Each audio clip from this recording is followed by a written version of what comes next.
subject, Dan. Welcome to Sabrina's Hangout. We have Mary, Noha, Ruth, who's not here currently, but she'll be back, Sabrina, and Zenaida. And 2 viewers. So welcome, everyone. Hello, everyone. Hello. Hi, Sabrina. Hi, Sabrina. Hello, guys. I'm hoping we will have fun. And my Arcturian friend was very energetic before when it came through.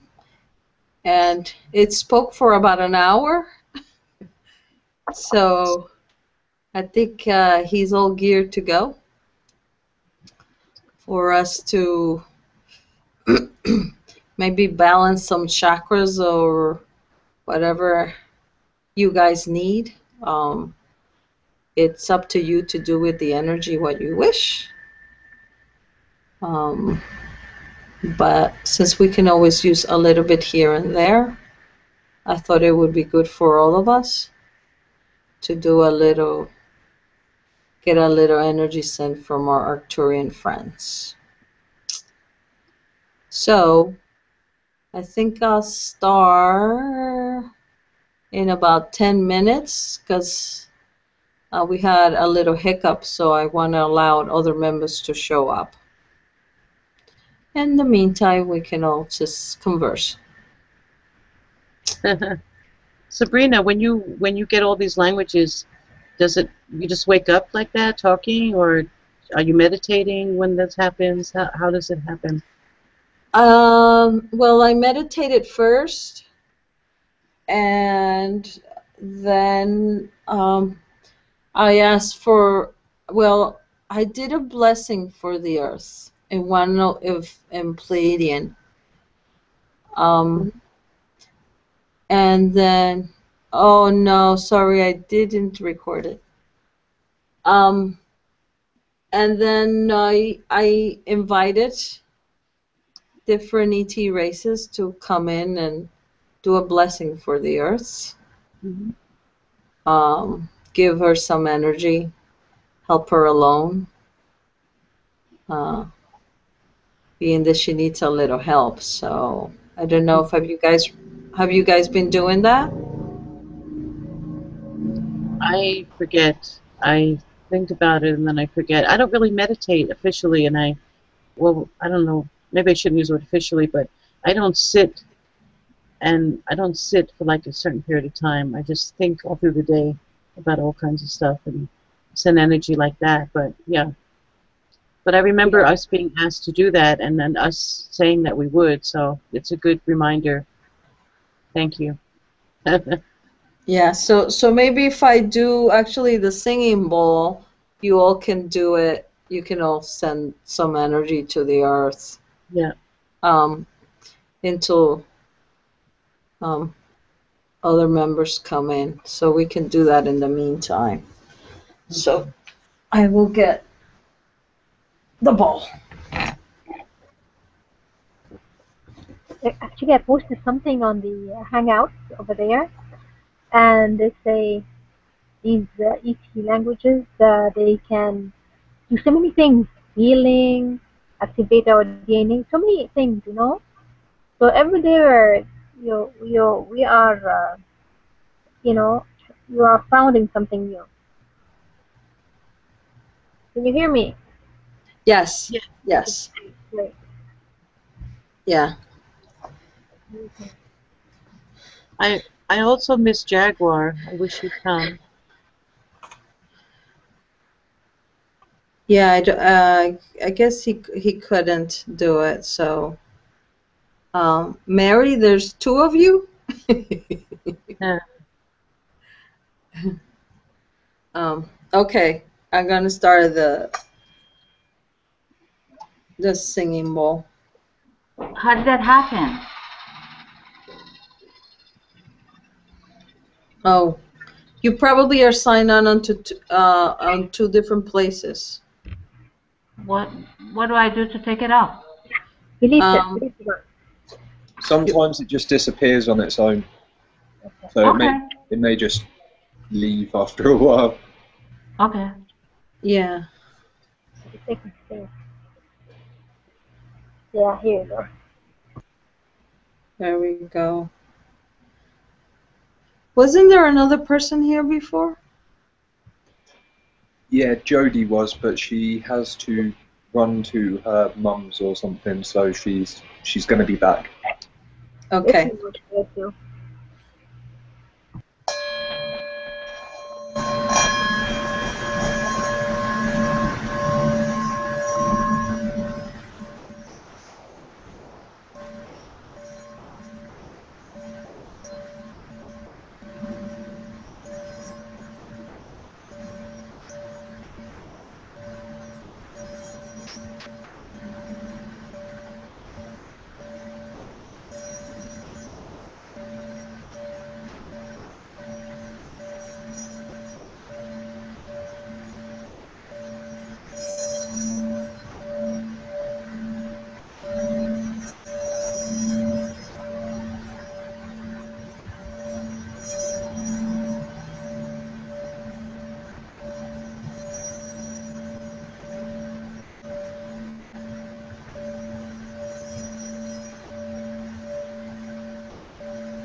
Okay.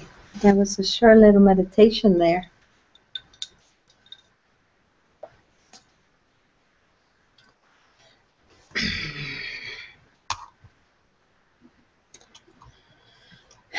Now we'll try and bring my friend.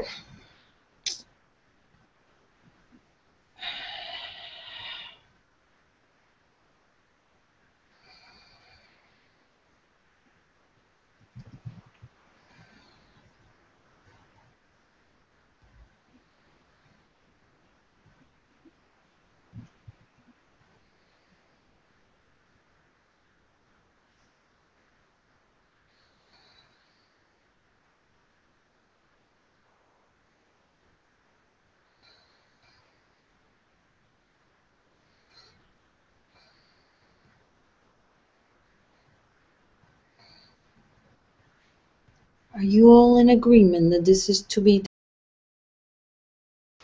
Yes, I am.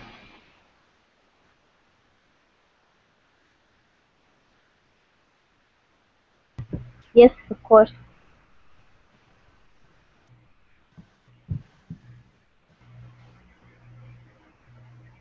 Yes, my friend. Yes.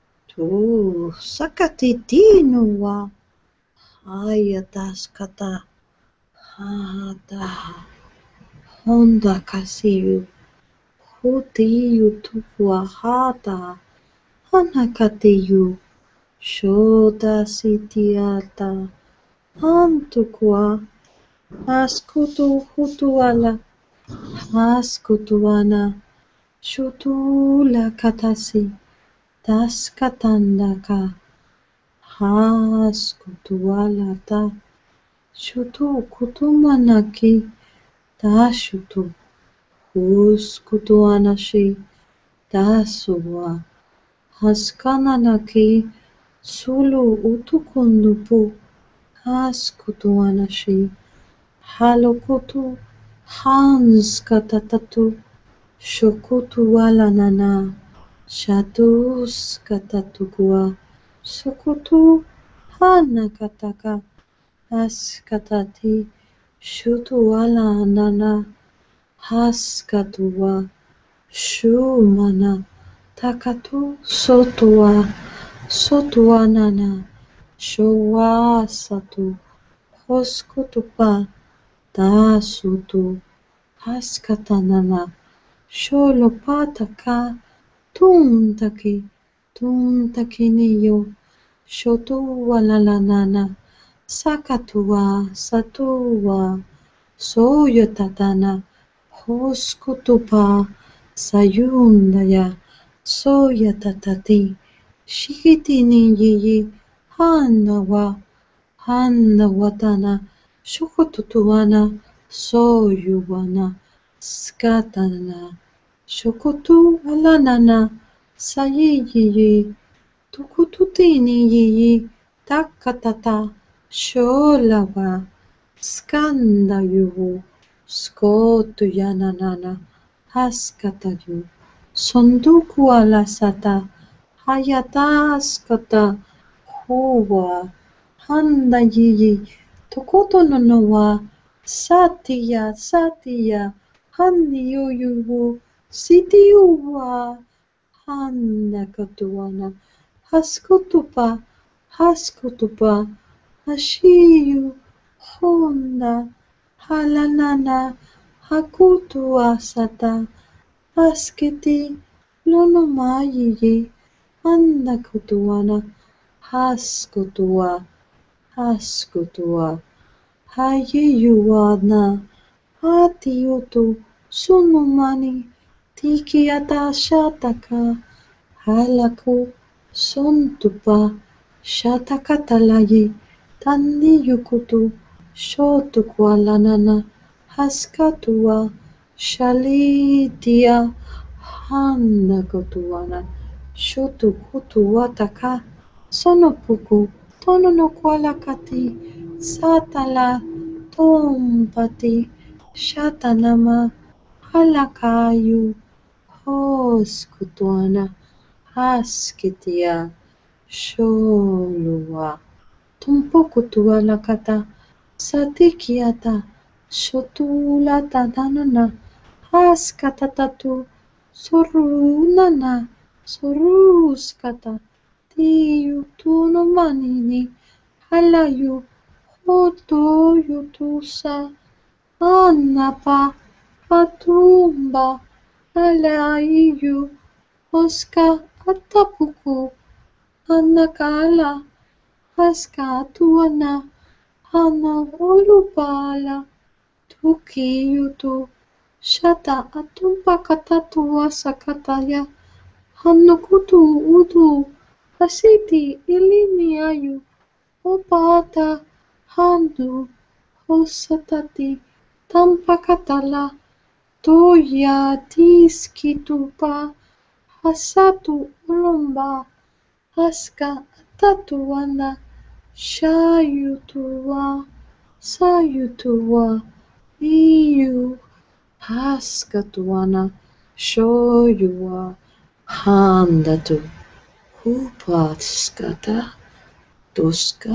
hasu handatu ho haskatuha hati iyu tunupu sotua sandaka halakutua sundupuku tititinuku satinu pakata siyutuhuna holatayu huputiatatu honani akatutuputu hositu alananaka tukutu utumanaki tayu hala atukunupaka hasu hotu handuku shituha handa hasu.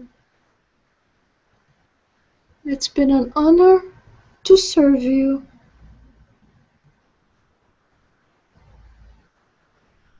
Amen. Many Thank thanks. you. Well appreciated. Thank you very much, dear one. Can Thank you you. introduce yourself? What is your name?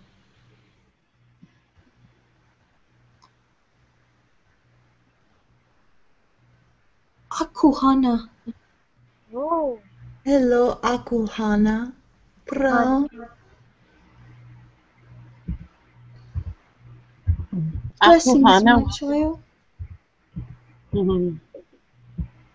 Go ahead, Noah. Noha.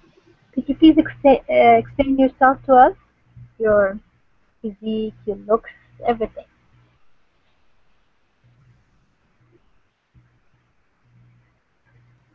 It is not necessary at the moment, but I shall provide that in due time for you to be able to imagine my physique. For I know it is important for humans to know this, but at the moment I don't consider it important. What's important is what's in your heart. What's important is what you give out to others. So, if you wish, I can tell you that there is much light and much love between you all, and this brings great joy to my heart.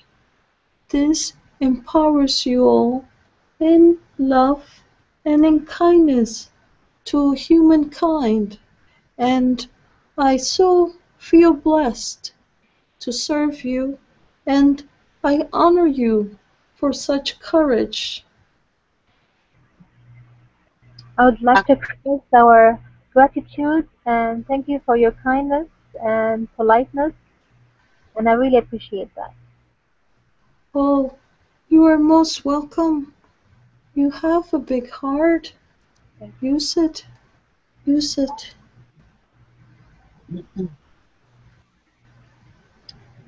Akuhana, welcome. This is Safira. Hello, Saphira. Oh, my dear old friend. Oh, I'm happy for old friends. I would like to channel an Arcturian great healer so that when I begin to channel in full power, I can also do a great deal of healing. Can I ask for somebody like that? My dear friend, I will be working with you when the time comes. Oh, thank you so much. And oh, I'm so happy about that. And also, I wrote what I thought was some of your translation from your speaking just a few moments ago. I don't know if you can see it. Just a moment, my door. Somebody's knocking on my door. Just a moment, Ben. And I don't know. I wonder if I picked that up accurately or not. Should I tell you what I wrote, or can you If you see it? wish. Okay, If you wish. I wrote. Thank you, Akuhana. I'm very happy about the news. that you're going to work with me, because I'm thank you very much for that. So when you were speaking a few moments ago through Sabrina, I got the message, create a convention with all those speaking our languages, so many faces, characters, countries together, creating a new world right in front of your own eyes. We have special healing arts which can heal them too. Reiki is, of course, part of that. So many with so many traumas, you can all help with the healing. Is that anywhere near what you were trying to say? Some it is contained within there. The other idea was that bring the joy in your heart, bring the light within you, and spread it all around you. Let that sparkle, let that be the light that shows the kindness within you, that shows the love that man can share among each other. Let this be what is spread among humans, and you shall soon flourish as you have never imagined and seen before. Many of you are sensing and feeling and knowing that this is true, and this makes my heart rejoice. This is important, and this has brought many of us here to see you light up, to see your hearts open and show that you are one. So within what you wrote, it is close, and there is much information there that is imparted upon you. And I was opening your heart a little bit further, giving you a little bit more energy wherever it was needed. For it is not for me to decide where it goes or where it comes, but it is for you to use in the best way and of kindness. Thank you. That's wonderful. Thank you. Thank you for You are most welcome. I'm looking. Can you visit me in my dreams? Am I open to that? I already visit you. Oh, okay. Then here, Hannah.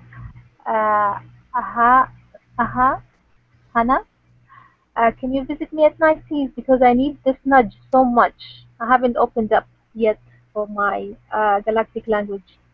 I need that nudge. Can I have it, please, at night? Yes, I may visit you, but I would recommend opening yourself a little bit more, seeing the light within you a little bit more, and going within the heart. This will help you open more and open your third eye. I will be along to help you and assist you in any way I can. Thank you very much. Love that. You are most welcome.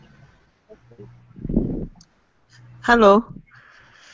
I want to ask you, I feel my heart and I want to live from my heart, and sometimes I do. Can you give me some suggestions? When you say sometimes you do, what do you mean? Sometimes I can live from my heart, like my heart has mouth from which it speaks. But not all the time. I want to do that all the time. Sometimes, like the other people,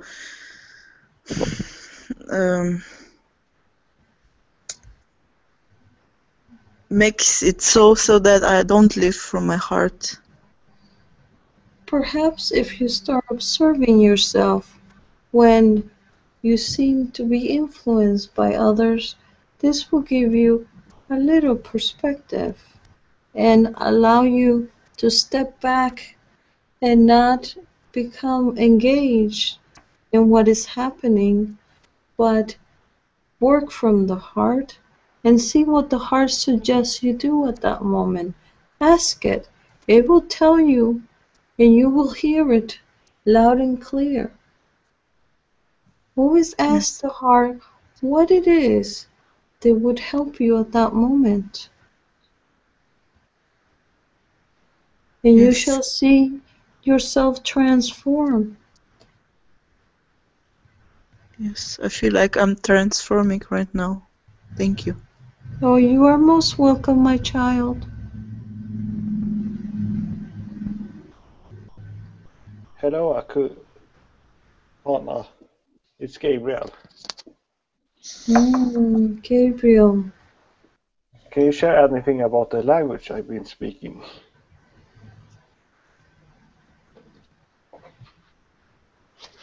Your language, it will come in due time.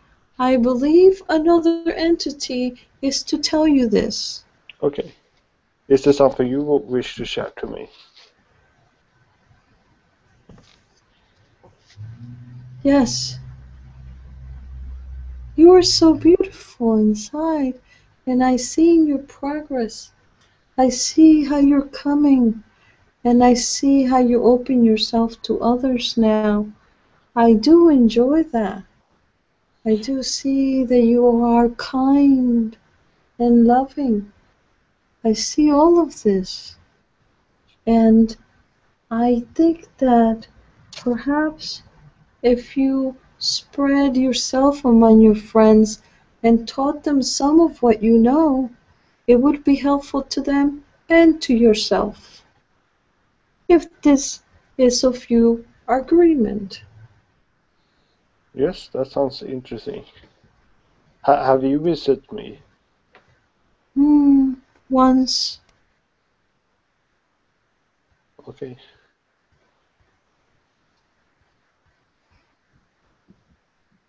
Hello, Okahana. Hello, Sir Senatha. How you doing, sweetheart? Wonderful, thank you.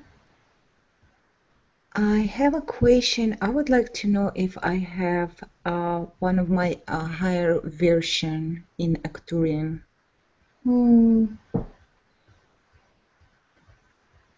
Yes, you do. Is there a name that you can? Is it possible? At the moment, it is not relevant for you. There are other beings that are in communication with you that are to provide help and information for you. So in the future, you will be communicating with your Arcturian counterpart. I assure you of that. Thank for you. it is waiting to speak with you. But at this time, it is your other Lyrans counterpart that wish to be speaking with you and teaching you. Oh yes, I know that. Wishing to. Thank you. You're most welcome, my child.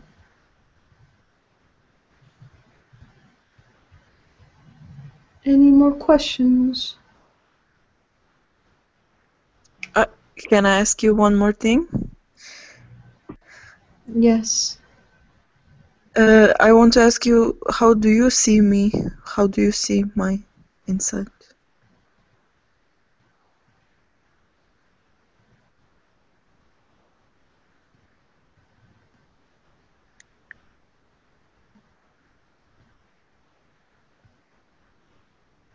Your chakras need some aligning. So perhaps a little meditation would be helpful. Your root chakra and your throat chakra specifically need some alignment. So if this is something that you think would be helpful to you, I would recommend that you meditate on the light. to help enhance the activity within those chakras. All right. Thank you. Can you help me with that? Yes, I can.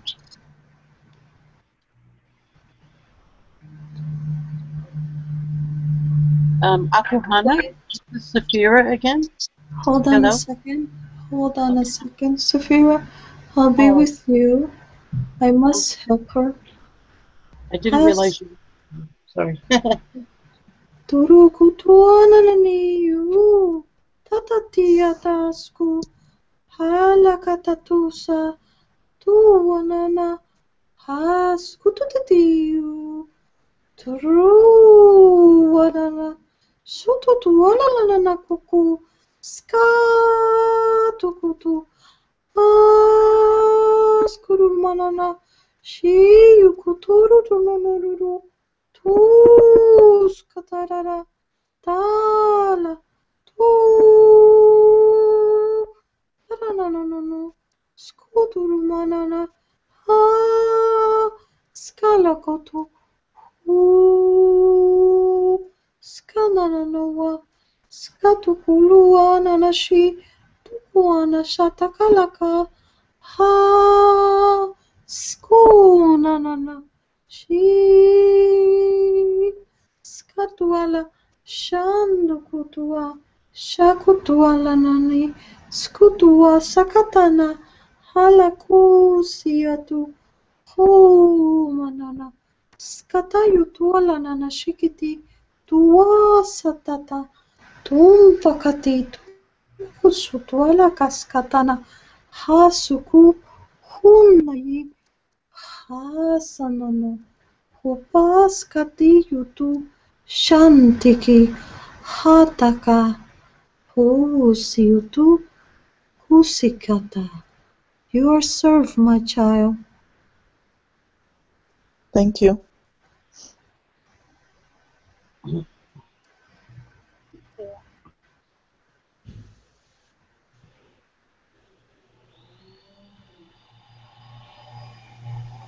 Ruth? I was wondering if anybody else who hasn't spoken yet has anything to say before I say something else. You don't have a question. I'm going to have to leave now. If I can ask my last question. Yes, please. Gabriel. Yes. Why did you visit me, Hannah?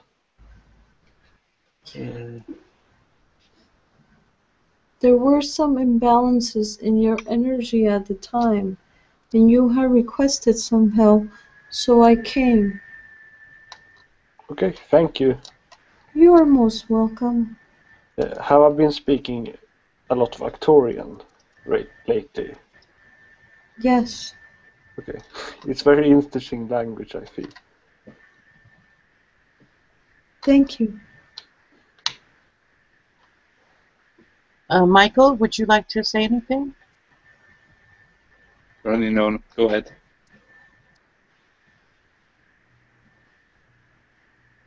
No? Okay. So, Jaguar, would you like to speak? Yes. Please, yes. Thank you. One moment. Yes.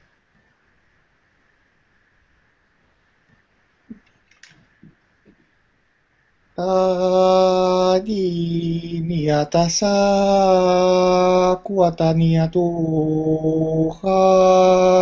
hakiana.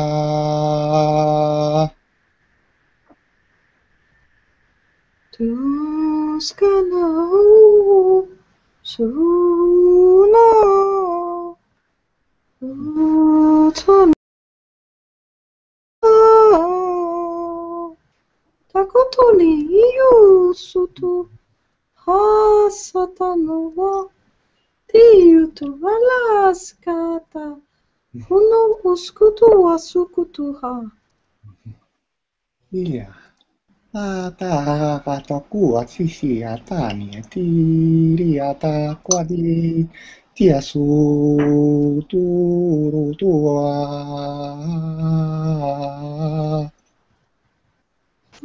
Sana yutu. Askutuwa. Skatano ulokutua. Shuntukuta. Satu. Takano kutiayo. Toloka skatano. Huskutua. Hashu. Holon tukutuji. Tuwasiata. Haskutu. Hando pukuha. Tuyu skutu. Halakasia. Iya.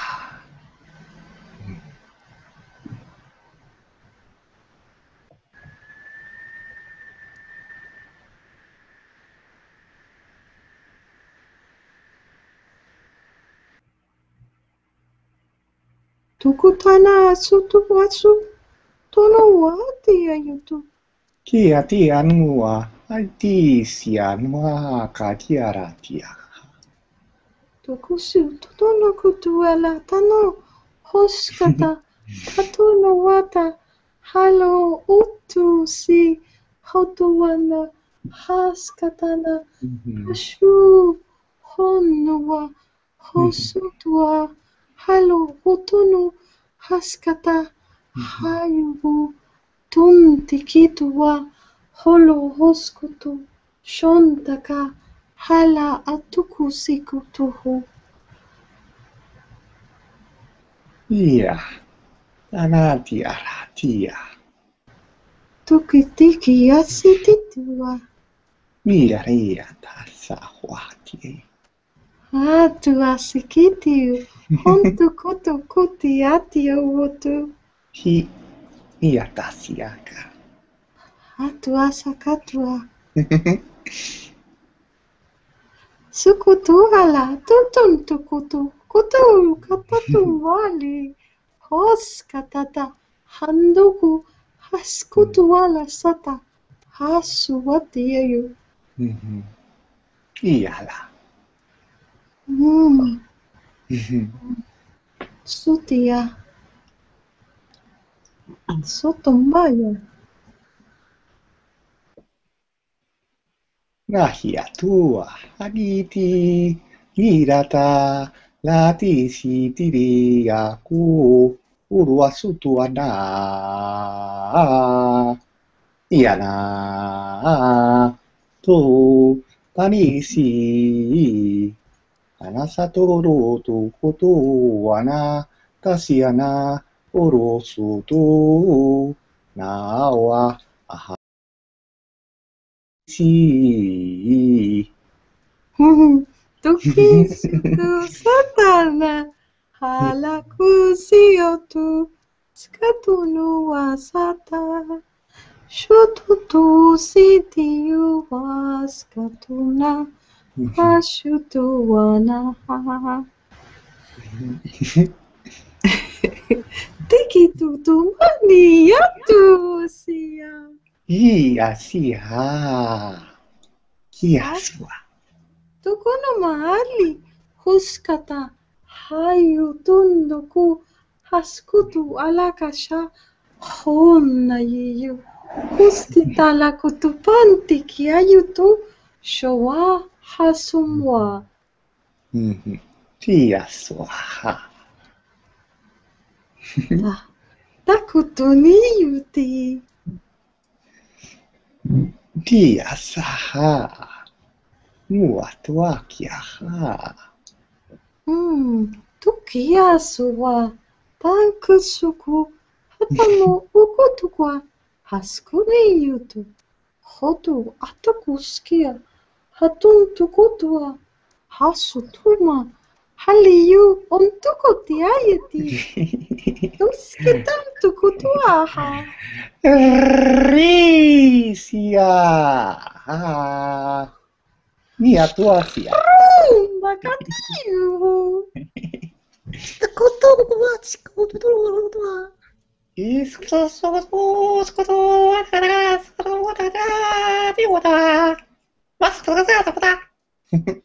Tarukutu radiyu. Hosiyandu hosiyakutu. Turitu, turitu, turitu, turitu.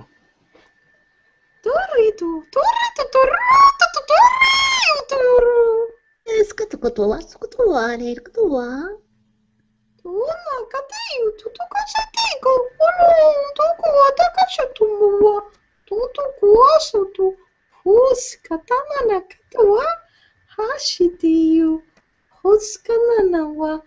Hoyiyu tuku. Haskatunuwa. Shuluku. Aniyu wa tasiyutu. Husupas katana. Haskutu washata.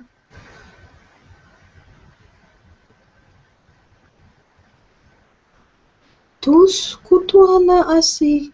Hasukutu ha. Ha.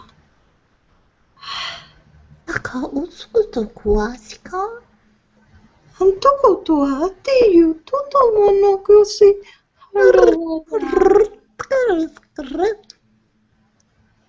Toriyu tutononokutu. Solomananiyi. Tiyu alakanama.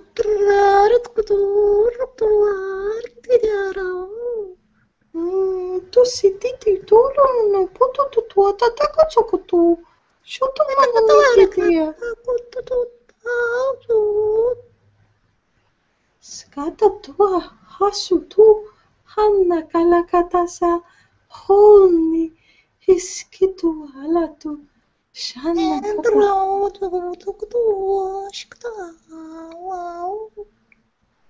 Suniyu, suniyu. Sukutu ha. Ha.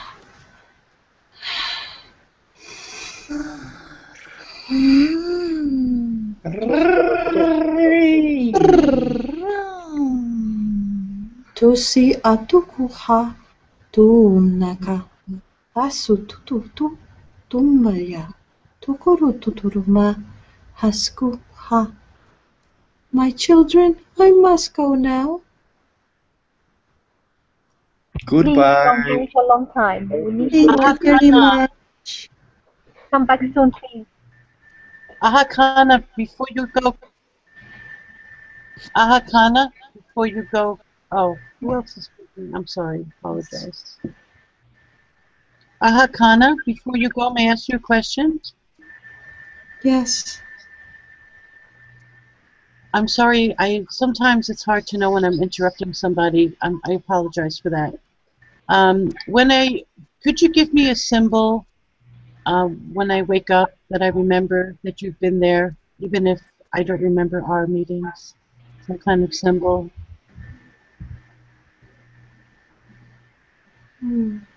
Next time you see a rose. Ah. I love roses. Thank you very much. You are most welcome, my child.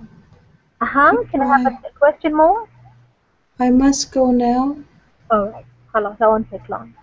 But I do want to say we love you all and we see the light within all of you. Thank you. We return Thank that you love. for your existence. Blessings.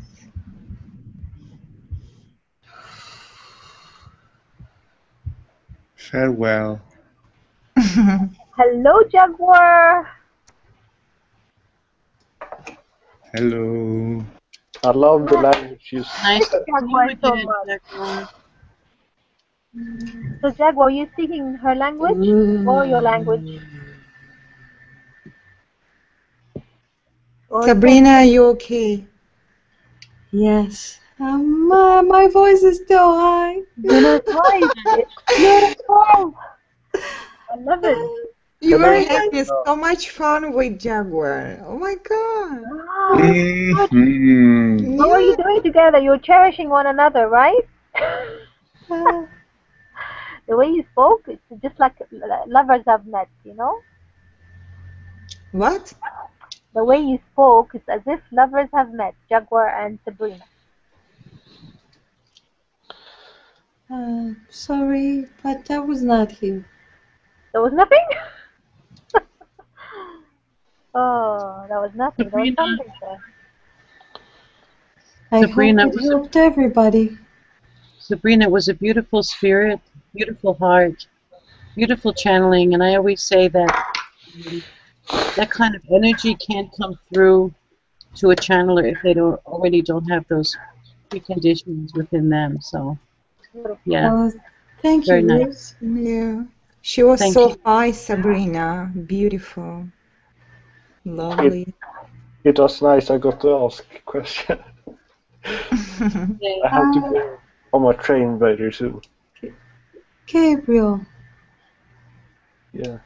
I'm glad you came. It's hard to hear you speaking your voice in this. I love her voice. I Give just me love it the way it is. You still hear it that it's Sabrina, not another Yes, entity, but you hear it so differently. yes. Soon he'll come. He'll change soon. As soon as the energy settles down. Yeah. I like your voice that way, Sabrina. I love it. It's tranquil. It's very tranquil. Oh, God. It's Sounds beautiful. weird to me. No. Sounds like you've been hitting on the helium balloon. Yes, That's Yeah, right. exactly. yes. But you don't get that while you're speaking the Arcturian, just you speaking it like. Yeah. Uh, That's the if channeling You is have to go. different. yeah. That's a different dialect. Uh-huh. No, that's channeling. Channeling is different than speaking it. What? Channeling is different than speaking it. What? Channeling is different than speaking it. No, that's what I'm saying. What? There is no They're difference. different types of channeling. They're different types of ways of channeling. Language is one way, and direct speaking messages is another. But they're both. Every time we speak a message. So I think they're both channeling. I think you mean that different dialects can come through when you're speaking the language, as opposed to somebody specifically speaking a specific message through someone. I think she means channeling and trance channeling. I believe that's Yeah. the term. That's what I'm saying. The voice is changed. Okay, it's all good. Cheers. It was beautiful. Thank you. Cheers. By the way, if I may ask, what is the relationship between Okahana and Hakitini? If you know. What's the relationship? You lovers. I don't know. Are they lovers or are they friends or family or I don't know. I don't know if Old acquaintances. Okay, thanks. Very ancient acquaintances. And it was not a Hakitini. A Hakitini is a Lyran aspect. I heard the name in between the message. No, this was also an Arcturian aspect. Ah, okay. Beautiful. For it is vibrating in the same frequency band, so to speak. A Hakitinis is another frequency. Correct. Jaguar, how have you been? Have you been, Jaguar? A few challenging days, but it's part of the human experience. Yes, it's been quite interesting and positive going through challenging times. Mm-hmm. And I will also like to share the idea that I let before of different frequency bands, so to speak, for different aspects. This is something we all have. Mm-hmm. Okay. I'm still trying to settle in, guys, so... Take your time, Sabrina, take your time. I'm still a little high. Too much helium.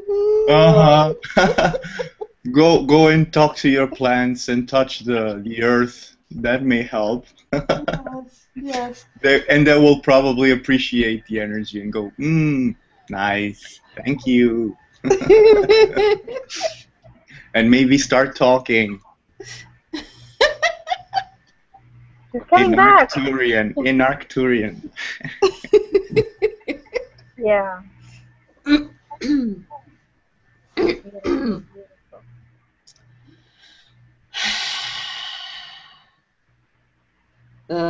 Maybe if I jump around and dance. It's coming back. Yes, definitely. Moving the body will help. And your voice already shows Yes. you're already more 3D-ish. Yes.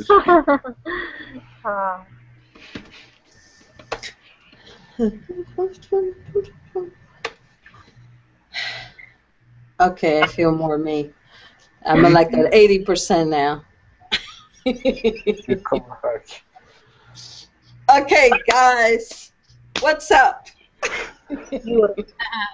Your voice. You are up. You're it. Tonight's your night, Sav. Tonight's your night, Sav. This is your show, Sav. Welcome to your show, Sav. Ta-da! Wow. You're what's up. What's up? You are what's up. It is you, Sabrina. Yeah. Thank you. Thank you for coming, Gabriel. Yeah. It's also I got asked 2 questions. So. Not bad.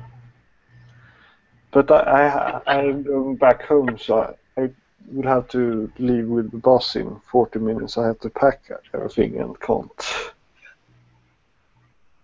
listening while I'm doing that. Oh. But look, Prana just joined us. Prana, you're late. Depart, Prana. Hello, Prana. Goodbye. Bye, Gabriel. Bye, Gabriel. Bye, Gabriel. Have a safe trip back. Hello, everybody. Goodbye.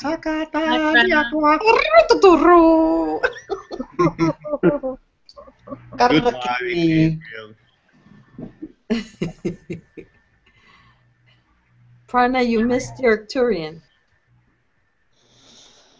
I guess. Yeah, go through the recording later on. Most probably, that Arcturian must have a private message for me, so that's why. Yes, that must be it. You're so funny.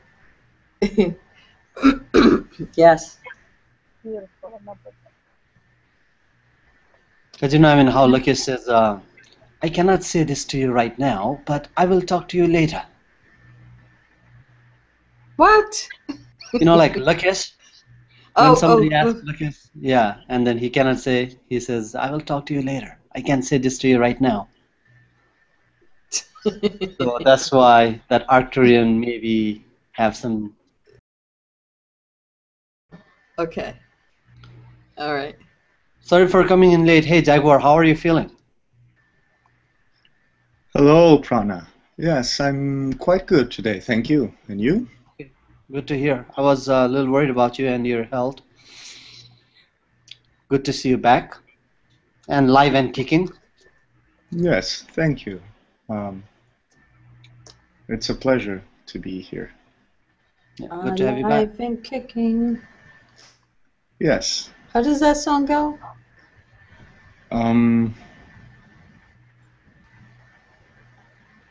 It's who's the author? Oh, I don't know. All I remember it says alive and kicking.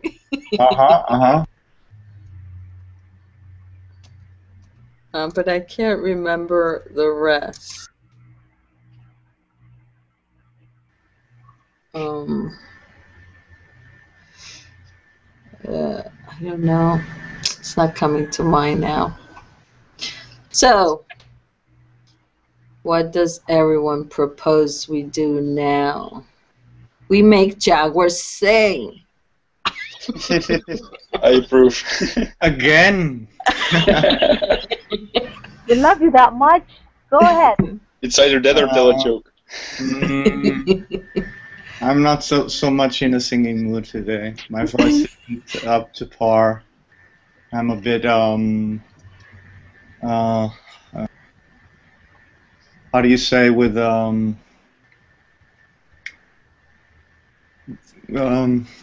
not, it's not a sore throat per se, but when it's a lot of mucus in my throat. Oh, yeah. That's it. So it's not my vocal cords. I was as I was speaking and singing in Arcturian, I noticed that some frequencies were a little bit off kilter because my body is processing some stuff. Yeah.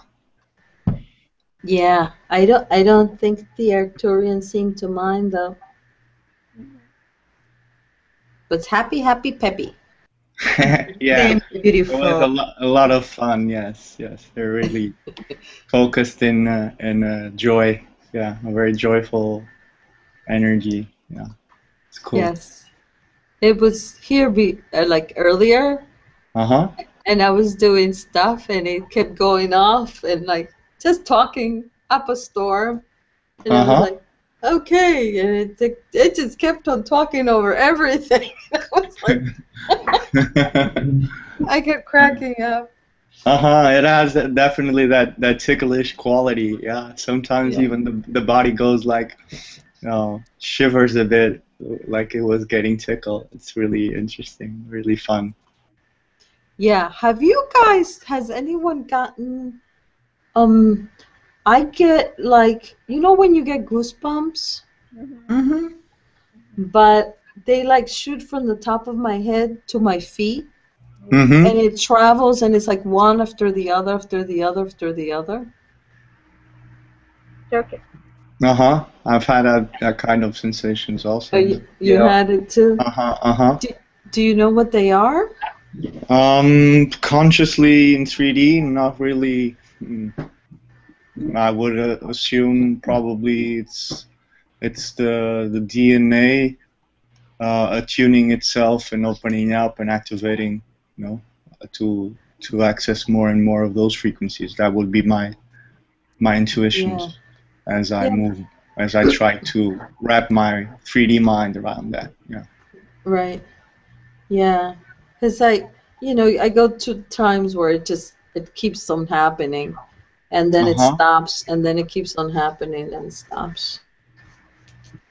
But it's kind of weird. Sorry to interrupt. I was gonna ask if is there some pattern you notice, like a context you're in, something you're doing in the physical sense or in a non-physical sense, like you're feeling something or focusing your mind or heart on something. It's normally, I would say, when I'm going to bed, and I guess I'm settling in, and then it starts, and then they start to shoot through. So it sounds like it's when you're relaxing, like correct. The day is over, now I can just shut down, so to speak, and when the body is ready to relax, the energy like sees an opening and has an opportunity to come through. That's my understanding. Does that make sense to you? Yes. Resonate to that? Yep. Okay, so there's a possible response to your yeah, I know. It's just weird because it feels like electric shocks going through. You know, and I feel it just like go all the way down, and then the other one starts and go all the way down. I have that kind of sensation during the day while I'm standing up and moving. So it's like there's electricity. I wouldn't say in the floor, but as I would touch something with my head like a lamp or something, and I go zzz, and my whole spine gets like snaps back and gets really good posture, And then, like a dog coming out of water, they shake. Yeah. Like my body shakes like that, really quickly, Wow. Yeah. So yeah, it's different context, but I guess I know the feeling. Yes. Right. Yeah. Yeah. That is. It's. Go ahead. It's nice to see the mind freaking out, Yes. The body functioning, the vehicle functioning, and then the passenger going, "What the fuck? What's this?" You know, and it's so funny then to watch the mind. You know, like, what is this? What does this mean? Where is this coming from? You know, you see like all the questions popping up, and just going, "Oh, oh well, such is the nature of mind," you know, and just laughing and just going, "Oh, okay, all these questions, but none of them are important, or most of them aren't important," and just watching it and going through it. Yeah. I actually used to play with it sometimes and see if I could cross them. So I would just like lay there and see if I could make them happen. Sometimes I could, sometimes I couldn't. You're talking about the sensation, if you could make it bigger? Yeah, I've done that also, and I've achieved it, and I think it has to do with the opening of the heart chakra. Not only, I would say, opening up the aura in general, but focusing in the heart and just getting really, you know, centered and open and allowing. Non-mind would be a way to describe it. Non-thinking states. Right. Heart-centered, and just, I'm there, you know. Yeah, I accept, you know. Yeah, go ahead. I would think of something, yeah, I can see being in the heart chakra. I would think of something nice, something. Yeah, and it would cause it to happen. Yeah, there you go. Any kind of trigger that works for you, like that stops the thinking, or at least bypasses it. Yeah. And just allows the body to open up, to relax in the moment. And it's like opening a dam, you know, like there's this whole world of energy around us all the time, and most of the time, I speak for myself, I'm a little bit shut off or closed from that. So it's when I just allow it to come through, it's just, that's why the body snaps, you know, it's so much energy, and it's so powerful, you know? It's hard, it's useless to try and describe it, just sharing words from the mind, but yeah, you know, it's so interesting. Yeah, it's impossible to describe, actually. Yes. Hey, Caitlin. Hello. Can you hear me? Yes. Oh. Yes. What these up? Yes, welcome. Do you bring the joke of the day or what? I wish I had a joke, but my jokes are really weird. I can't really think of one. I'm just thinking about other stuff right now. Yeah. Oh yeah, Sabrina, you're in a dream. Sabrina and 𝗖𝗎𝗓, you were in a dream with me and Roxy last night. Oh my god. Had a dream of you guys. Really? Tell us more, Caitlin. Okay. So what I remember is I was talking to Roxy. We were in the car, right? It was really weird. It was like Earth. We were in a city, but the city looked like it was crumbling, right? The skies were gray. Sorry, I got distracted.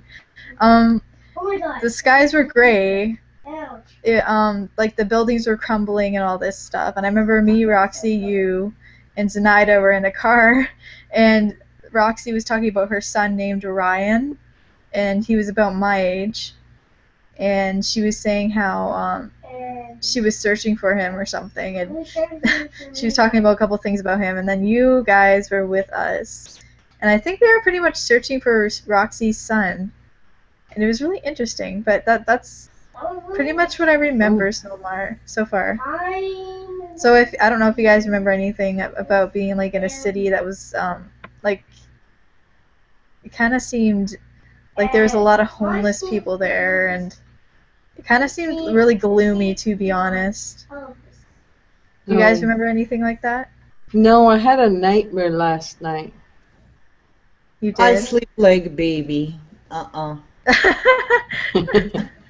Yeah, I had a nightmare with. I went to see this historical home.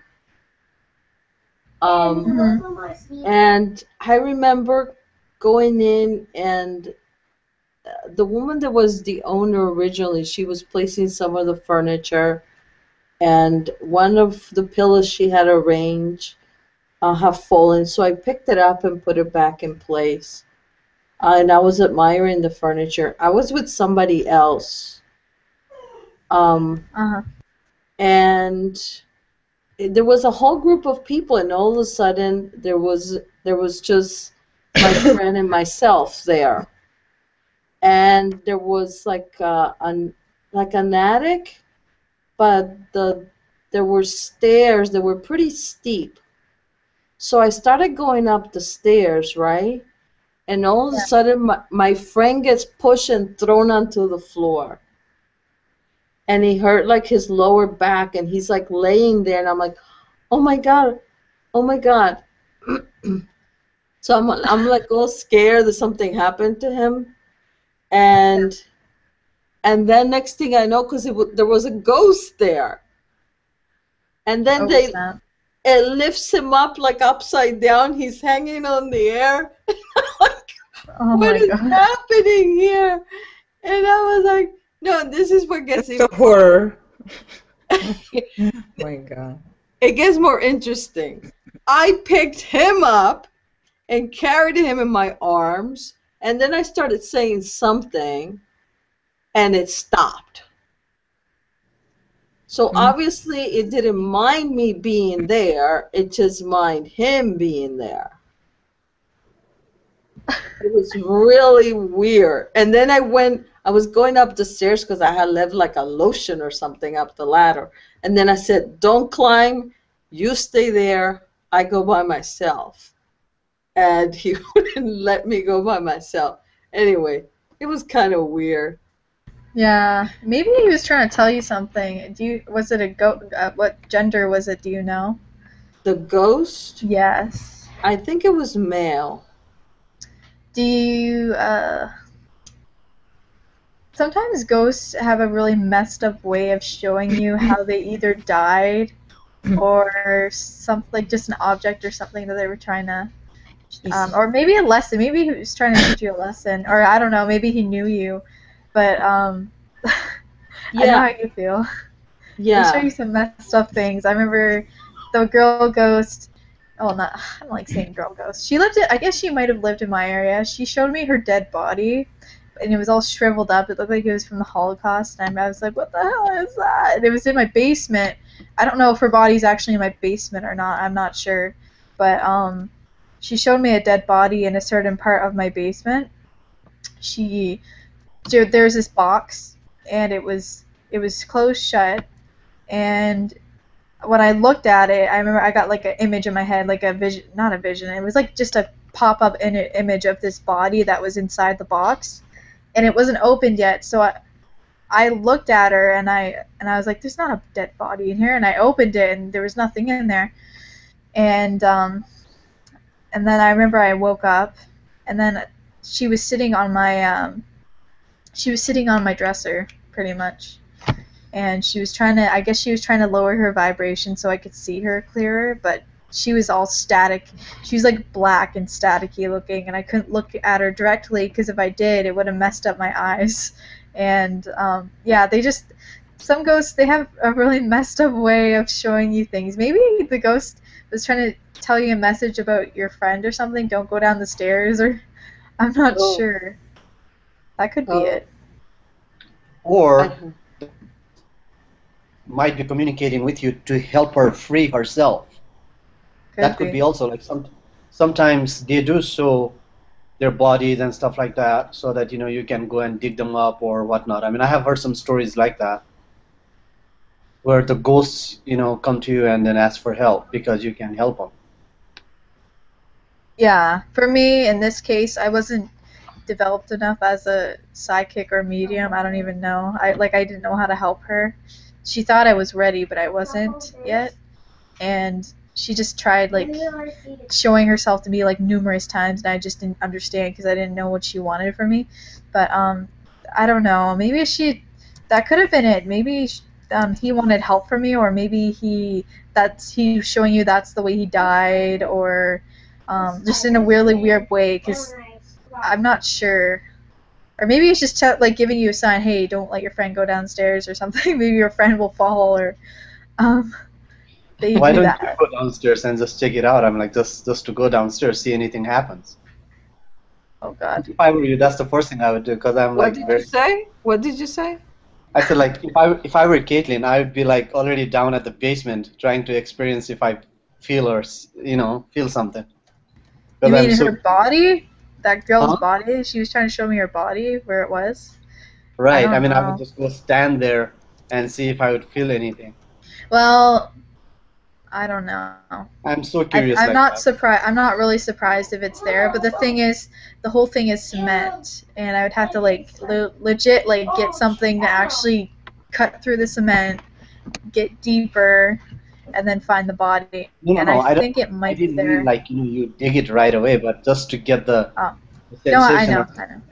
know. The thing is, where my house used to be, it used to be like a river, and the natives were in that area. The Aboriginal people, they used to live in this area. And I remember my dad, he found a couple bones downstairs, and he's not sure whether they are animal bones or if they're human bones. So I really don't know. This house is like 100 years old, and I'm not really surprised. So yeah, I don't know. But Yeah. nothing's really happened so far, so I don't think I need to worry. She could have been. I feel like she was from somewhere else. She could have been. I think she might have been my neighbor from across the street. To be honest, I don't know, because I used to talk to her. Oh my God.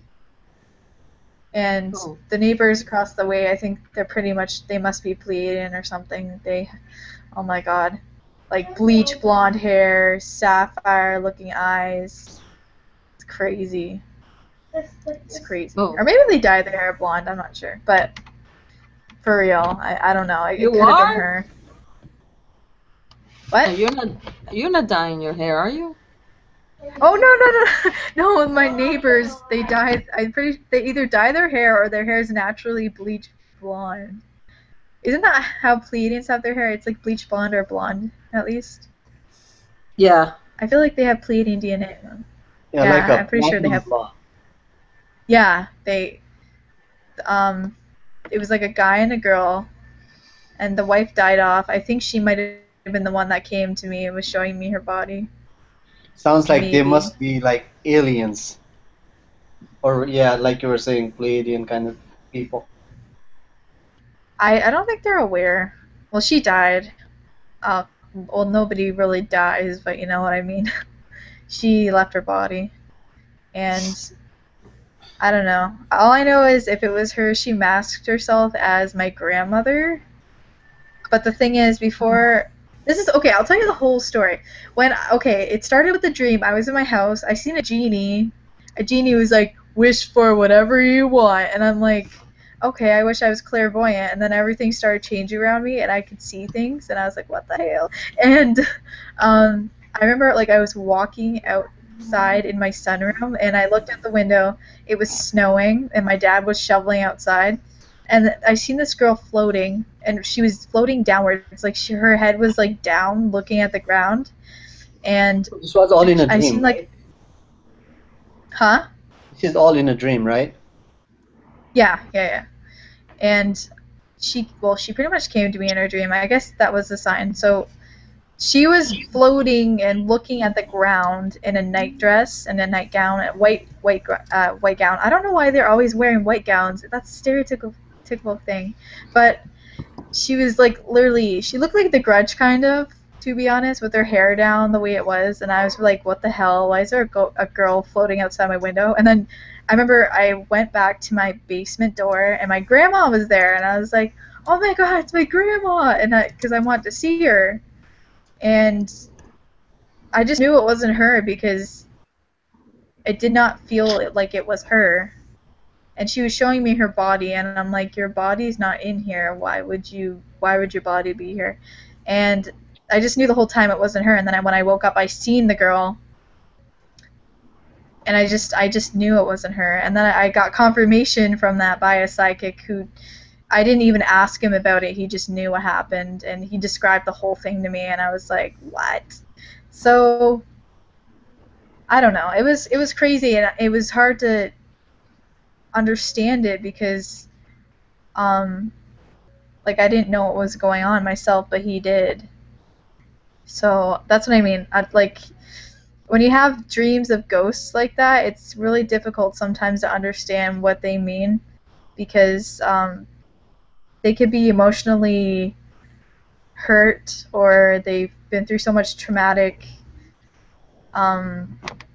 abuse, or I don't even know. It's just difficult to understand some of them, and some of them are still, they're stuck here and they don't know what to do and who to contact. So that's what I mean. Like it's difficult to understand some of the messages they give you because of that, or they don't have a strong connection. They're still trying to learn how to connect to people some way, and just like Nick said, Nick said, "Oh God," because they just chase after him if they know who he is. You know, like if there's some way, if there's some opening that can give them a way to actually come to you, they're gonna come to you for help. And but isn't it that you know, like when you say ghosts and stuff like that, that means you are stuck or you are experiencing the lower vibration? That's what I've heard. Like, I mean, when you are experiencing that kind of, you know, the ghostly experiences and stuff like that, the negative energy, that means... It doesn't mean necessarily negative. It just not means... all of them are negative. There's... Right, not negative. But, I mean, no, I just read. I mean, so that I'm not saying, like, you are stuck. I mean, you know, I'm just saying what I have heard, you know, so I was just wondering, like, you know, maybe knowing that might help you raise your vibration and maybe you won't experience that kind of things. Oh yeah, no, I never do. I only did back then when I started ascending. That's when I really experienced that stuff, because I drew them to me because I wanted to see ghosts in general, and I wanted to help them. And that's not necessarily, I don't know. But yeah, it's not. It depends. It depends what your mission is. If your mission is to help them, then it doesn't mean that you are in a low vibration. It just means that... Right. It would be more of a help, right? So you are doing service, so that's been good. Yes, no, and I also attracted them because I tried contacting my grandmother, and she recently passed like a couple months ago. So I really attracted them because of that. They thought I was either talking about them, or like I was actually getting telepathic messages from them at one point. Like I had a different being. She thought I was talking to her, but I wasn't. I was talking to my grandmother, and she came through, and I was like, oh God, because it scared me. And I was attracting them because of that. I had such a strong connection. I really wanted to talk to my grandmother because I never got to talk to her before she died. And like I was still confused about everything. And like that's pretty much where I started from. It was from ghosts and like entities like that. That's where I really started from as a kid, from getting to here, because I always knew they existed when I was a kid because I used to have experiences with them. And I always feel like somebody watching me. Oh yeah, 24/7 with me.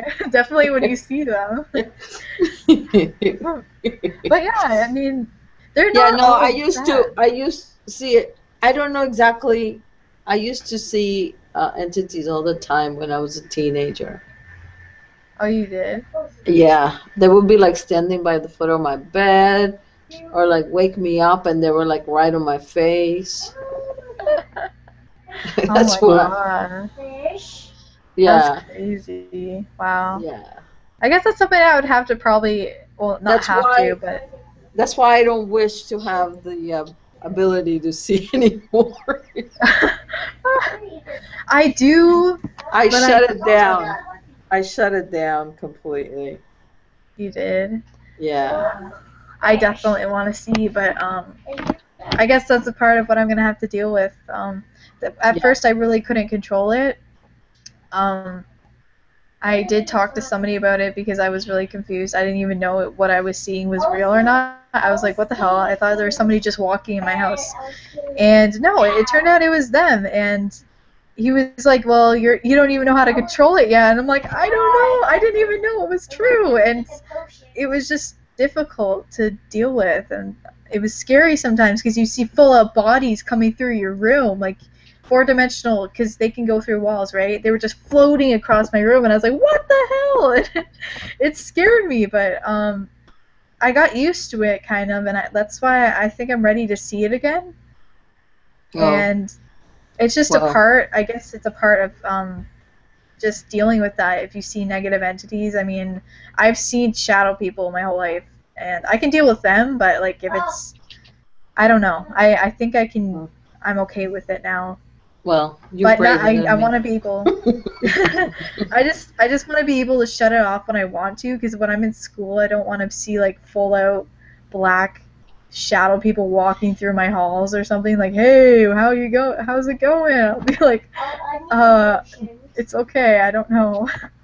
But yeah, I want to be able to shut that off. It's like whenever I Yeah. want to, and I gotta learn how to. I'm not sure how to shut it off. That's why I was so confused in the beginning. Oh, But, well, I shut it off completely. is it because you were just like, I don't want to see it anymore, and did it just Yes. stop, or?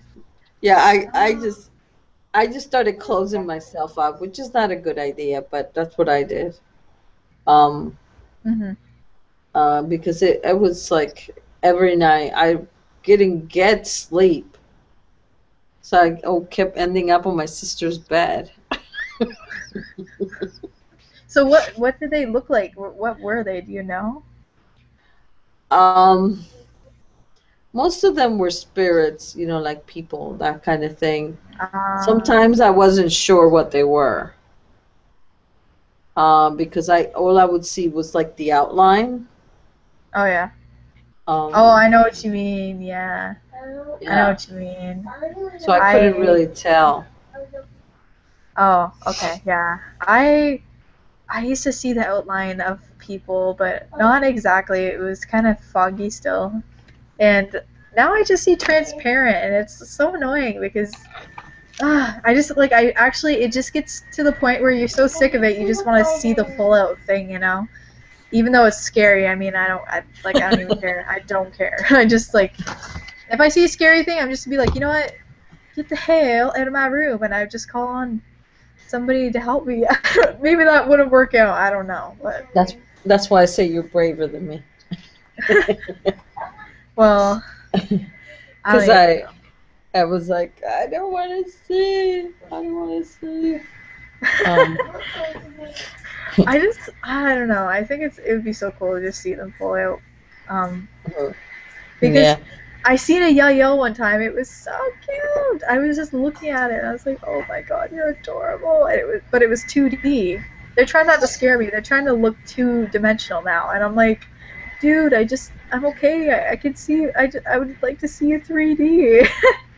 Because it's weird when you see. What did I see? I seen a man, a woman's face, and a Yahyel, but it wasn't like their skin color or anything. Like I just seen green energy, and it was 2-dimensional, and I was looking at it, and I'm like, oh my god, what the hell is that? And I was just laughing because it was so weird looking. It looked like a 2-year-old drawed it, but I don't even know. It's funny to experience, and yeah.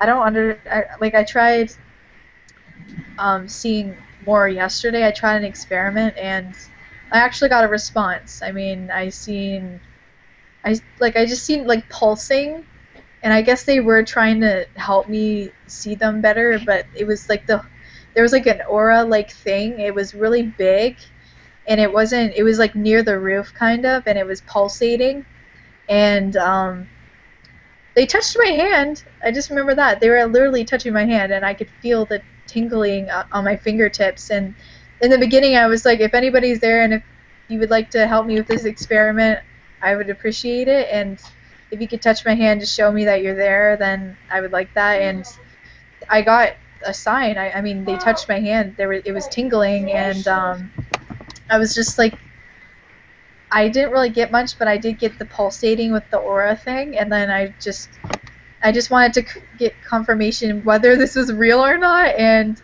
they touched my hand again, and I could literally feel it, and it was really crazy, but it was interesting. I mean, it's kind of cool. Yes, I mean, you're okay with it, so just go with it.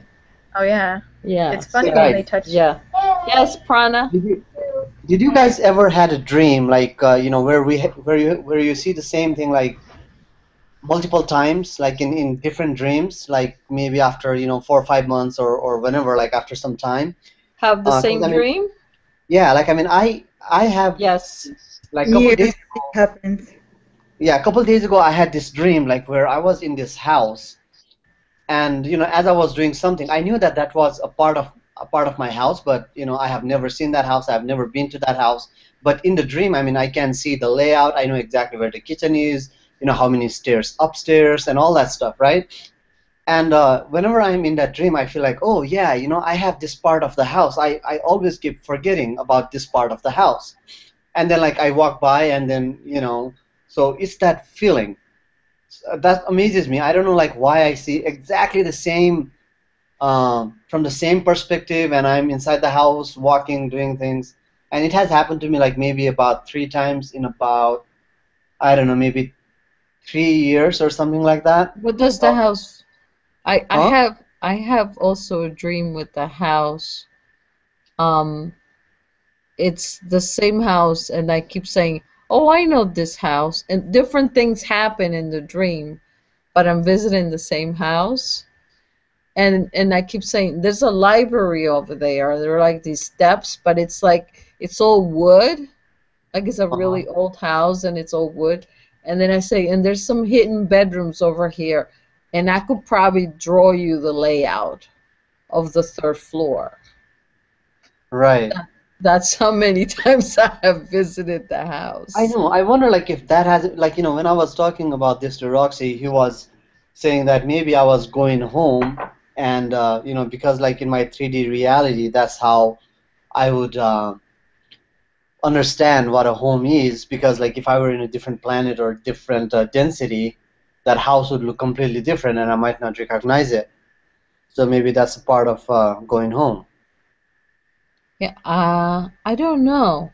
Because Yeah. it's happened with other dreams. There's some other dreams that just repeat the same exact thing. And it's like, I had this dream before and I just wake up. But Could be sometimes I trying to come teach you back. a lesson, or it could be like a sign, like, hey, this is something that you need to remember or something. Right. Yeah. I remember when I was a little kid, I used to have the same dream repeating over again, and it was this guy. No, it wasn't this guy. It was like a cloaked being at the top of my stairs when I was a little kid. And whenever I tried to get up the stairs, he would try to literally kill me. Like he had a scythe, or he had like some sort of sword with him, but he would literally pick me up and start choking me if I passed him or if I got up closer to him. And I would keep going up the stairs, and I'd be so scared because he kept trying to like attack me. And then I remember eventually I was just like, you know what, screw this crap, I'm going up there and I am passing you. And I got up there, and I literally had to put up a fight to get past him, and I never had the dream again. And I think that was like a lesson to be learned. Like, don't be afraid of something that's trying to scare you. Like, don't be afraid of the dark. Don't let your guard down or something like that. Like, just don't be afraid of. Maybe that was an aspect of me I needed to learn about, or like I kept having the same nightmare over and over again, and like it kept trying to scare me, but like eventually I just let it stop, and I just faced my fear, and it was done and over with. And yeah, that's what I mean. Maybe you guys need to like go in the house. Did you go in the house? You were in the house? Yeah, I was inside the house. I'm always inside the house, and like when I'm inside that house, suddenly I get this feeling that, oh my God, I had forgotten about this section of the house. And yesterday I was thinking that when my parents come visit me, they could completely stay here because there's a kitchen, there's everything. I mean, like a small guest house, right? And my actual house was like connected right next to it, but again, the sensation of feeling that, oh, I had forgotten about this section of the house. Yeah. It's funny. what if the house had like a consciousness, and it was like, hey, I know, I that'd be want crazy. somebody And I to mean, live I see here. the tile, everything like so detailed, you know? Think about it. If trees can have consciousness, why the hell can't a house have a consciousness? That'd be so funny. If it was trying to give you a sign. Well, the tree is Wow. living, whereas like the house is not living, I guess. I mean, because you know how the trees are like living, breathing, with chlorophyll, Yeah, and they actually, right. But in a house, it might not be the case. I'm not sure. I don't know. But hey, I have a question for Sarah. Sarah, are you there? Yes, I'm here. I'm here. Okay. I also had a very interesting. It was really not a dream, but Michael, you know, I was telling Michael this yesterday, and he told me that you had exactly the same experience, and so that was kind of very interesting.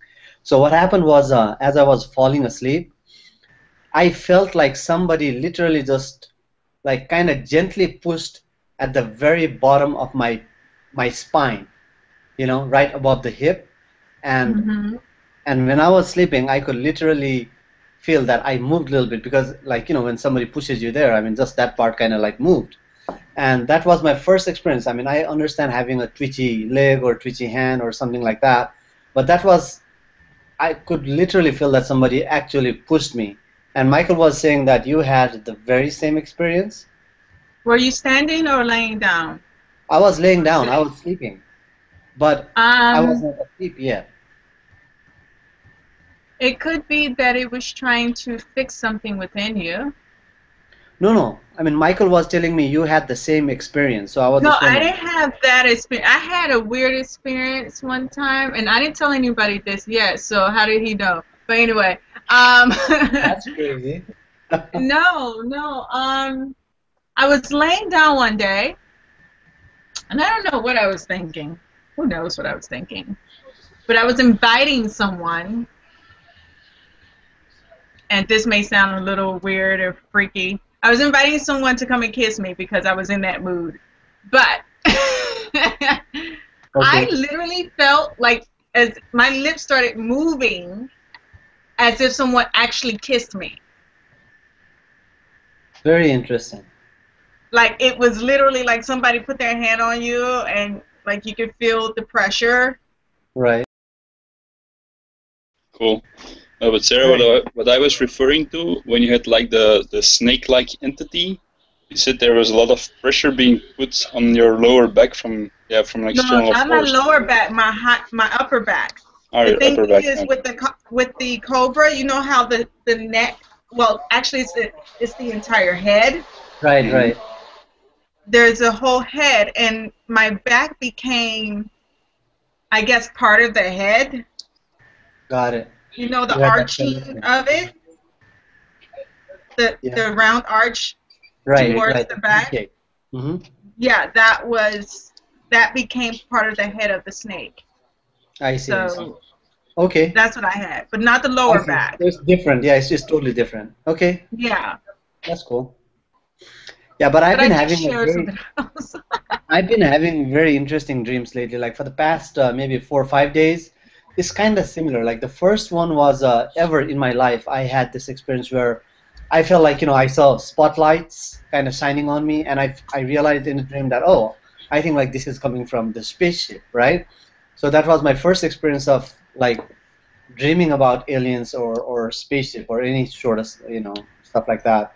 The second one, I felt like I was on a plane, or it could be a spaceship, and I saw two Lyrian, you know, like because they are cat women, and I saw them like completely from head to toe, and it was very brief, and they were like brownish, yellowish color, completely covered from head to toe, and they were walking just like, you know, humans, and I could see their faces, and they were just like cat-like, but they were gorgeous. They were beautiful. You know, I mean, you wouldn't feel like, oh my God, these are like cat-looking women, but you would accept them as complete, I don't know, human, but just with cat eyes or cat face, and they were covered in fur. So that was one.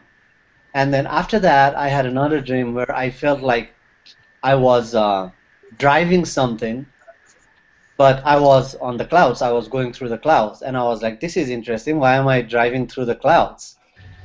Then after that, the next day I had a dream where I saw myself on a plate, on a silver plate kind of stuff or metallic plate, and the plate was not really thick. It was not a saucer. It was just a thin plate, and I was on top of it, and I was gliding through, like, and I saw my energy field completely connected to that metal piece that I was riding, and it reminded me of this movie of, I think, Fantastic Four, where there's a guy like that drives around in a surfboard, and he's made of chrome. But in my case, I was like, I could see the silhouette of me, and then just the energy field of white around me, and that. So those were like 4 or 5 interesting dreams that I had within the last week. So I'm That's excited cool. for more. That's cool. Yeah, very interesting dreams. I find the dreams are for people, oh, at least for me, they're really starting to become more clear. The other day I met an insectoid, I believe. It must have been an insectoid. I swear to God, it must have been. What happened was I was in my sunroom with my dad, and we were looking outside, and there was like this sandstorm thing going on, and I was like, "What the heck's going on?" There was sand outside, like it was like blowing everywhere. The sky was like a beigeish color with the clouds going, and it looked like a tornado or something going on. And all of a sudden, I just remember I seen all these moths outside, and I was like, "What the hell is going on?" He's like, "Don't go outside. It's an extraterrestrial." And I'm like, "What the hell's an extraterrestrial?" And he was like, I was like, "It's an extraterrestrial, Dad, you idiot." And he's like, "No, it's an extraterrestrial. Don't go outside." And I went outside. This mantis-like thing picked me up. It put me on something, and I just remember I was looking at this thing, and it was like, it had like a spider face. It didn't have like the fangs or anything. It had like, imagine a person's round head, like an oval head, sorry, and it has like spider eyes and just like little Did you things. see 2 eyes, or like, well, I mean, I think some spiders have like about, what, 6 eyes or something like that? Did you see I 6 think eyes? it was like either 3 sets or 2 sets of eyes. They were red. Right. So And when it you had like a, Wow. right, had so a when you take 2 person's, sets of 3, that would be 6 eyes. it had like a normal person's mouth, but it had fangs, and but it wasn't, the lip was really thin, like you couldn't see the lip detail. There was no lip detail at all. It was just thin. And I was just talking to this guy, and at first I thought he was really creepy, and I was like, "What the hell is up with you?" And he was, no, when I was talking to him, he was talking to me pretty normal. I forget what he was telling me about, but he was saying, "Oh, this is this is that," and he was talking to me like a normal person. He was really funny and goofy, and I was like, "I can't believe I was scared of you. What the hell?" And he was like, the storm ended, and the scenery changed. He shapeshifted into a cat to blend in with my family, and I just remember I picked him up, and the cat was talking to me. He was talking to me, but he shapeshifted. And I was like, "Yeah, your whiskers are too thick, sorry." And he was just like, I don't know, it was just funny. He was really funny, and I just remember that. I was like, "What the hell?" I had to say something. He's like, Hey, Kate, was he wearing a cape, like a black and red cape or something like that? oh, he was wearing like purple. Something purple. He had like jewels on his. Oh God, he had jewels of some sort on him. He was like, I think he had a necklace on. It was glowing like magenta. It was like crystals or something. They were glowing, and it looked really pretty. I wanted to take it. I was like, "Oh my God, it's just such freaking pretty jewelry." I think he was wearing something like that, but whatever he was wearing like some crystal or something, or it was like glowing, like highlight pink or something. It was really pretty, but That sounds cool. it was cool. He was cool, but at first I remember I was like so scared. Well, I wasn't exactly scared because I was looking at myself in third person. I looked at the mantis being picking me up, and I thought I was gonna literally sink or something because it looked like there was like a river or there was quicksand or something, and we were gonna sink. But the man just picked me up. I remember I was like looking at myself, and I was like, "What the hell are you doing to my body?" And he put me on something, and then I looked closer at him, and it was just he looked like a spider, but maybe he was a hybrid or something, but it was funny just talking to him because I thought he was scary, but he wasn't. He was just like a normal guy, I guess. Can't say guy, but. Caitlin, how tall did he look? I think he was. Oh, now I say it, I only seen him sitting. I think he was like. He must have been tall though. He must have been at least 6 foot probably. I think the mantis might have bring me to this guy, to this being, this spider-looking being, and he set me down, and I guess me and the spider-looking being were just sitting with each other and talking, and I don't remember seeing him stand up. I just remember he shapeshifted into a cat and he was trying to blend in with my family, and I don't even know. I just remember talking to him, and I remember some of the details. I think he had red eyes and he had like beige skin, and that's it. He didn't have any hair or anything. He was bald. Hey, I'm back. I'm back. Sarah, have you said a word? Hi, Zenaida. I want to say hello to everybody first. Hello, Sabrina. Hi, Sarah. Hey, Gabriel. I was so trying to get into the conversation earlier, and I kept trying, and it kept kicking me out when it wasn't even full. Oh. And I couldn't find a good link. Yeah. Oh my God. Yeah, I started to almost cry. Get in. I'm sorry. I will do That's another okay. It's one. not your fault. Sabrina, we were talking about dreams. Oh, but the dreams? Yeah, I had a dream where a dog bite me in the dream, but I wanted it to bite me in some ways. It's weird. You wanted what to bite you?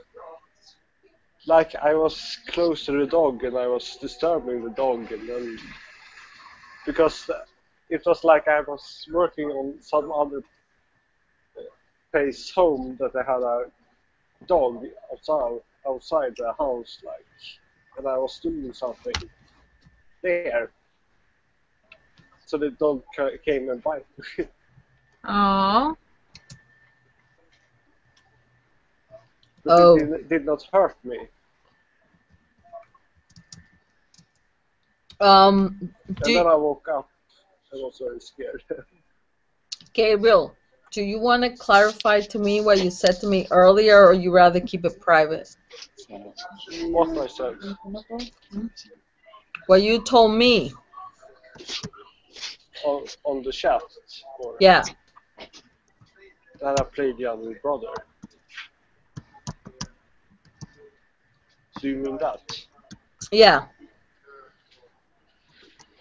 Yeah, there was being for like 5-6 years ago that woke me up in the middle of the night.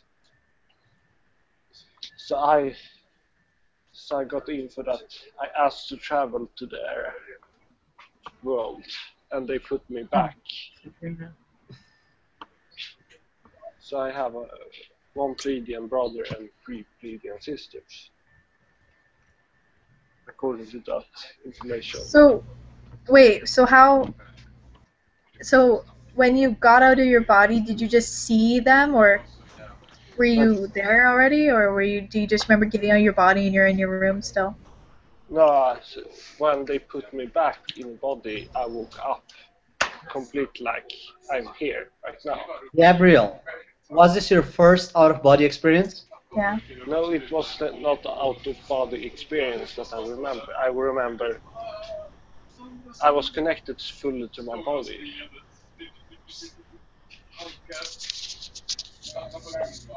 You were connected through what? Telepathy? I was in my body, and 2 entities was in my room.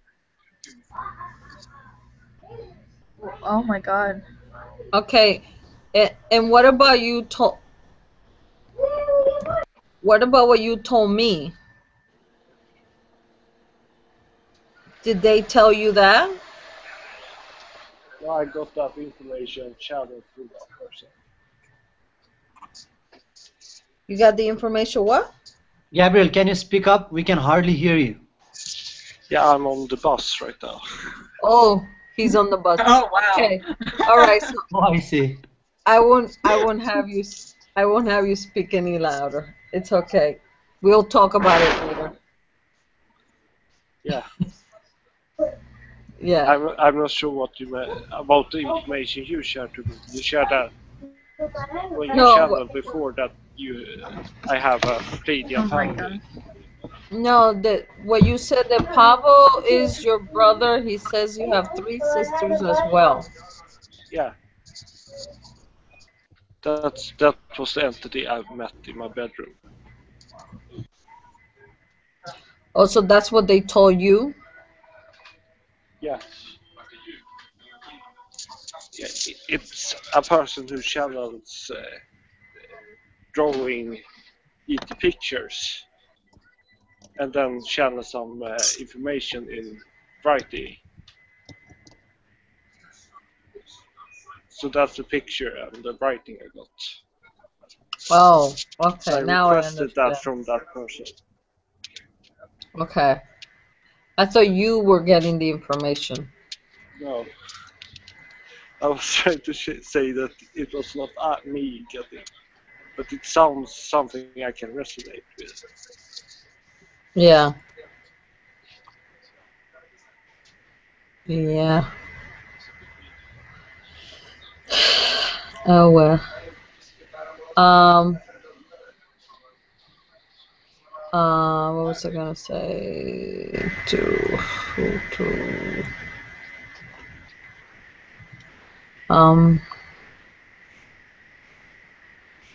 Okay.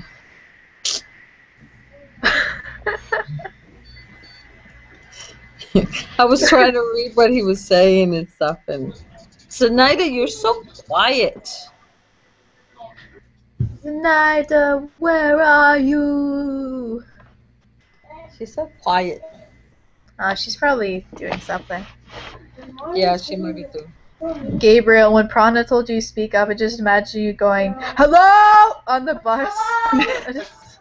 Yes. Hello, I'm speaking louder now. Oh my gosh. Your little brother, or Yeah, he's yelling. And I could just hear Gabriel screaming. Yeah, the entity told me that. People are probably like, "What the hell is he talking about?" Yeah, but I was telepathically connected when they was in my bedroom. That was the confusing part for me. Waking up and there was 2 heavy in my bedroom. Oh. I see. Well, guys. What did we don't have anything else. Now, did we, who here has languages? Does everyone pretty much have a language? I do. I do. I was still working on my snake one. I was working on it this morning with my walk. Oh my God.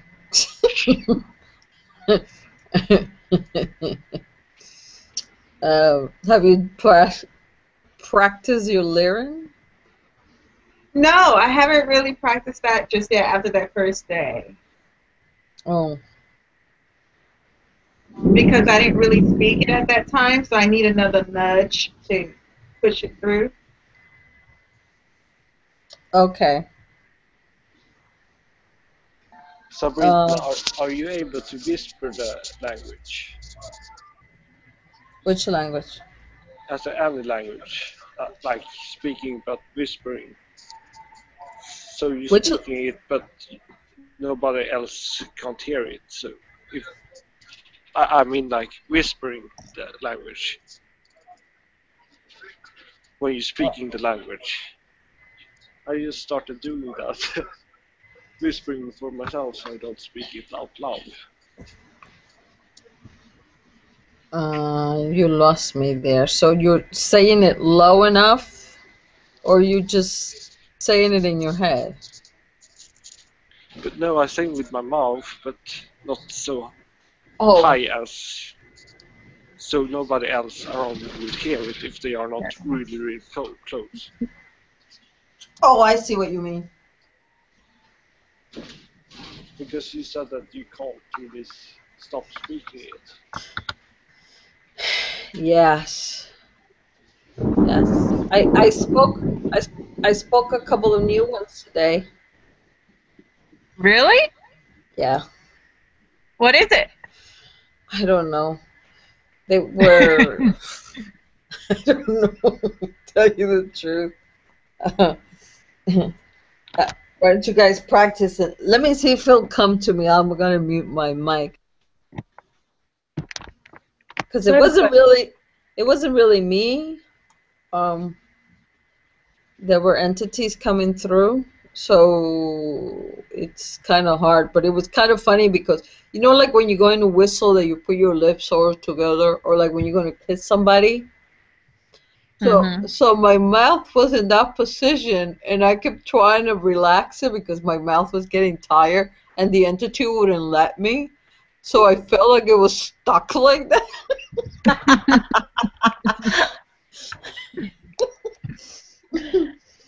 I just like kind of thing.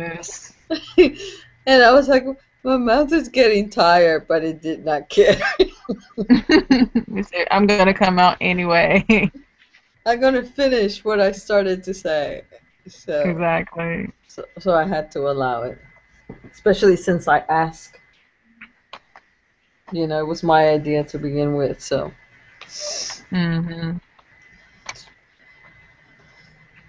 So I had to. Jasmina, do you have a language?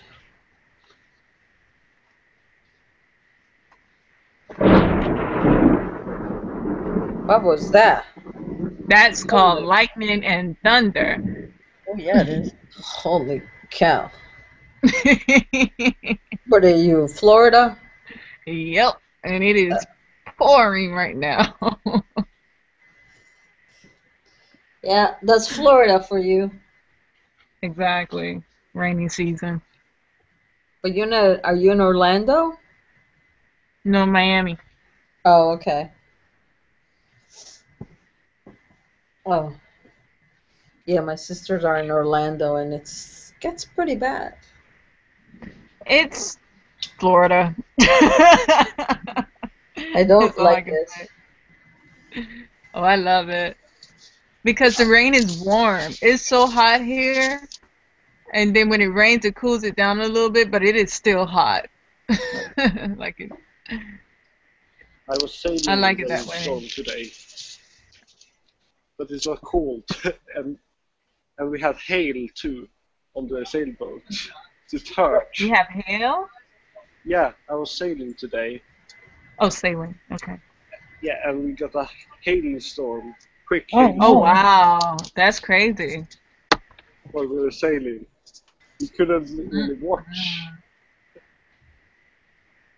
I once got caught in a hailing storm while I was walking outside.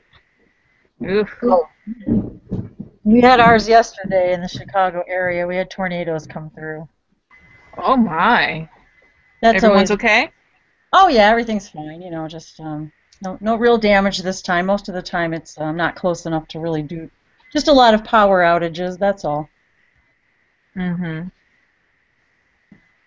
Oh. I have a question.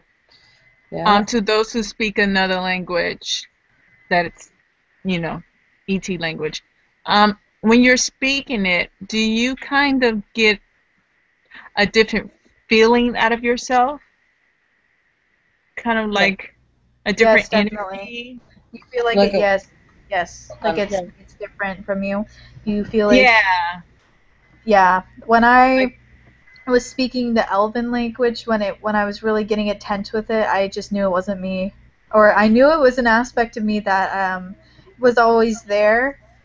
Like I just knew it automatically. I just knew it was always there. And when I spoke this language, it was making my heart like beat, and I was like shaking, and like it was weird. And I was like, "What the hell is this feeling?" And like it was really intense. It made me just feel like different, and like I knew it wasn't me. It was me, but in a sense, in a different version of me, like a me Right. that not like how I usually am. You know what I mean?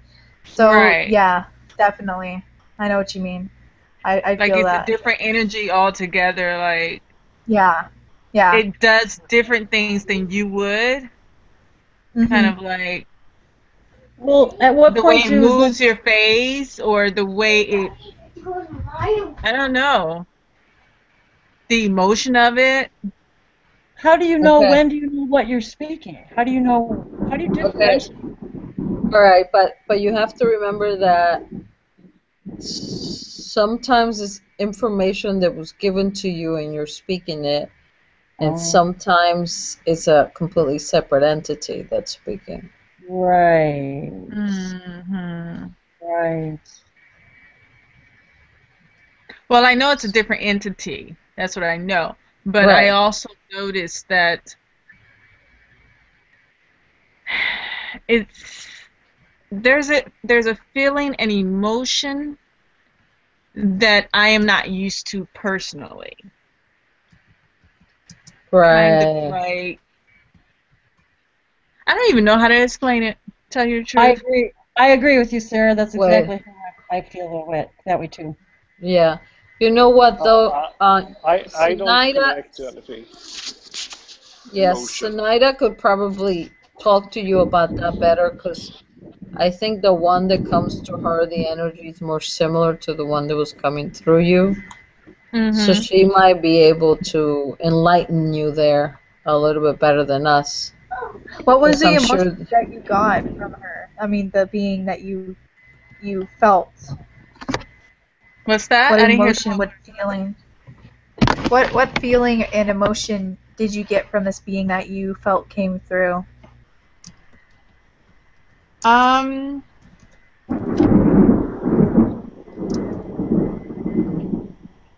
I can't even explain it, to tell you the truth.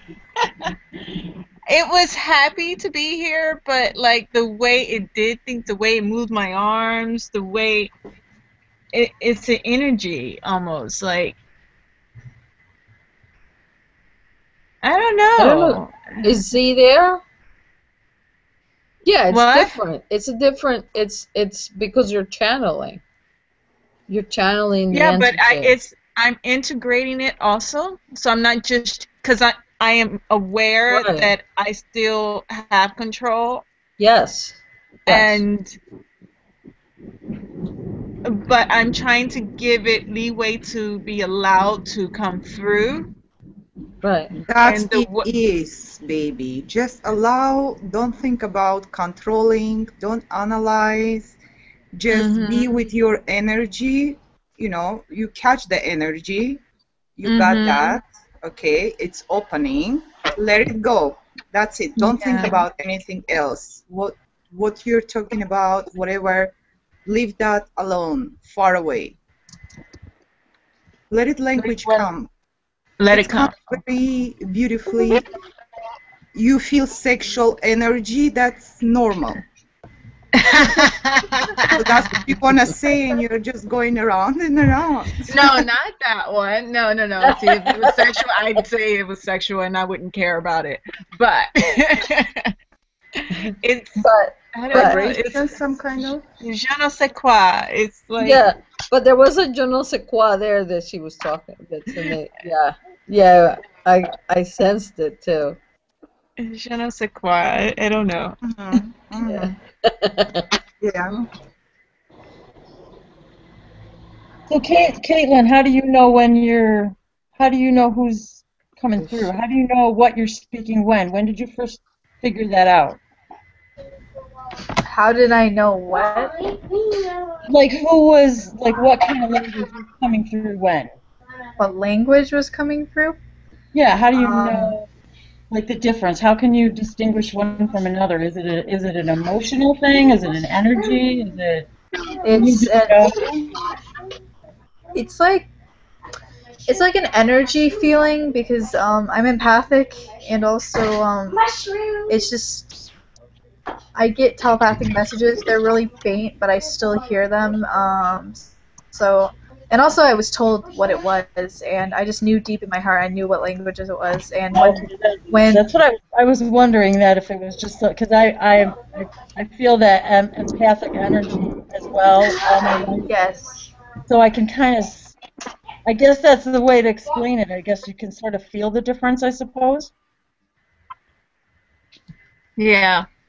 Okay, that's what I was wondering. Thank you. I can feel the difference. Mm-hmm.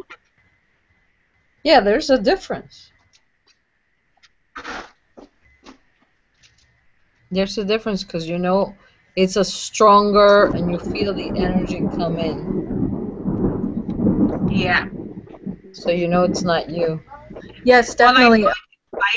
it's excited to. I think it's excited to be here. But like a good example of knowing the difference, Wendy, would be like, okay, say Arcturian and Lyran. Lyran's a more strong.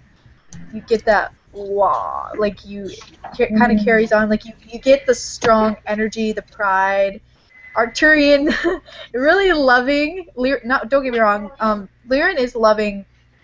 Arcturian, you just get really happy and like giggly, and when you say it. Yeah. Now that I think about it, I'm just laughing. But like this morning, I saw an iguana in my walk, and it got really happy. It wanted to say hello, but I don't know whether or not it said hello. But it got really happy about it. It was like. Well, that's funny about the singing, because that's what's been happening to me. It's been coming out in singing, and I thought I was, I don't know, Can you do something? Can you sing a song? I don't know. I gotta give me a few minutes. I'm not. Yeah. I gotta get back into that frame of mind. It's been a strange couple of days. Yeah. It's funny though. I cut out an iguana the other day and put it on my vision board, and I really wasn't sure why. I never am sure why I put on my board what I put on there. I just cut it out because it tells me to. I have a question. Hello, Roxy.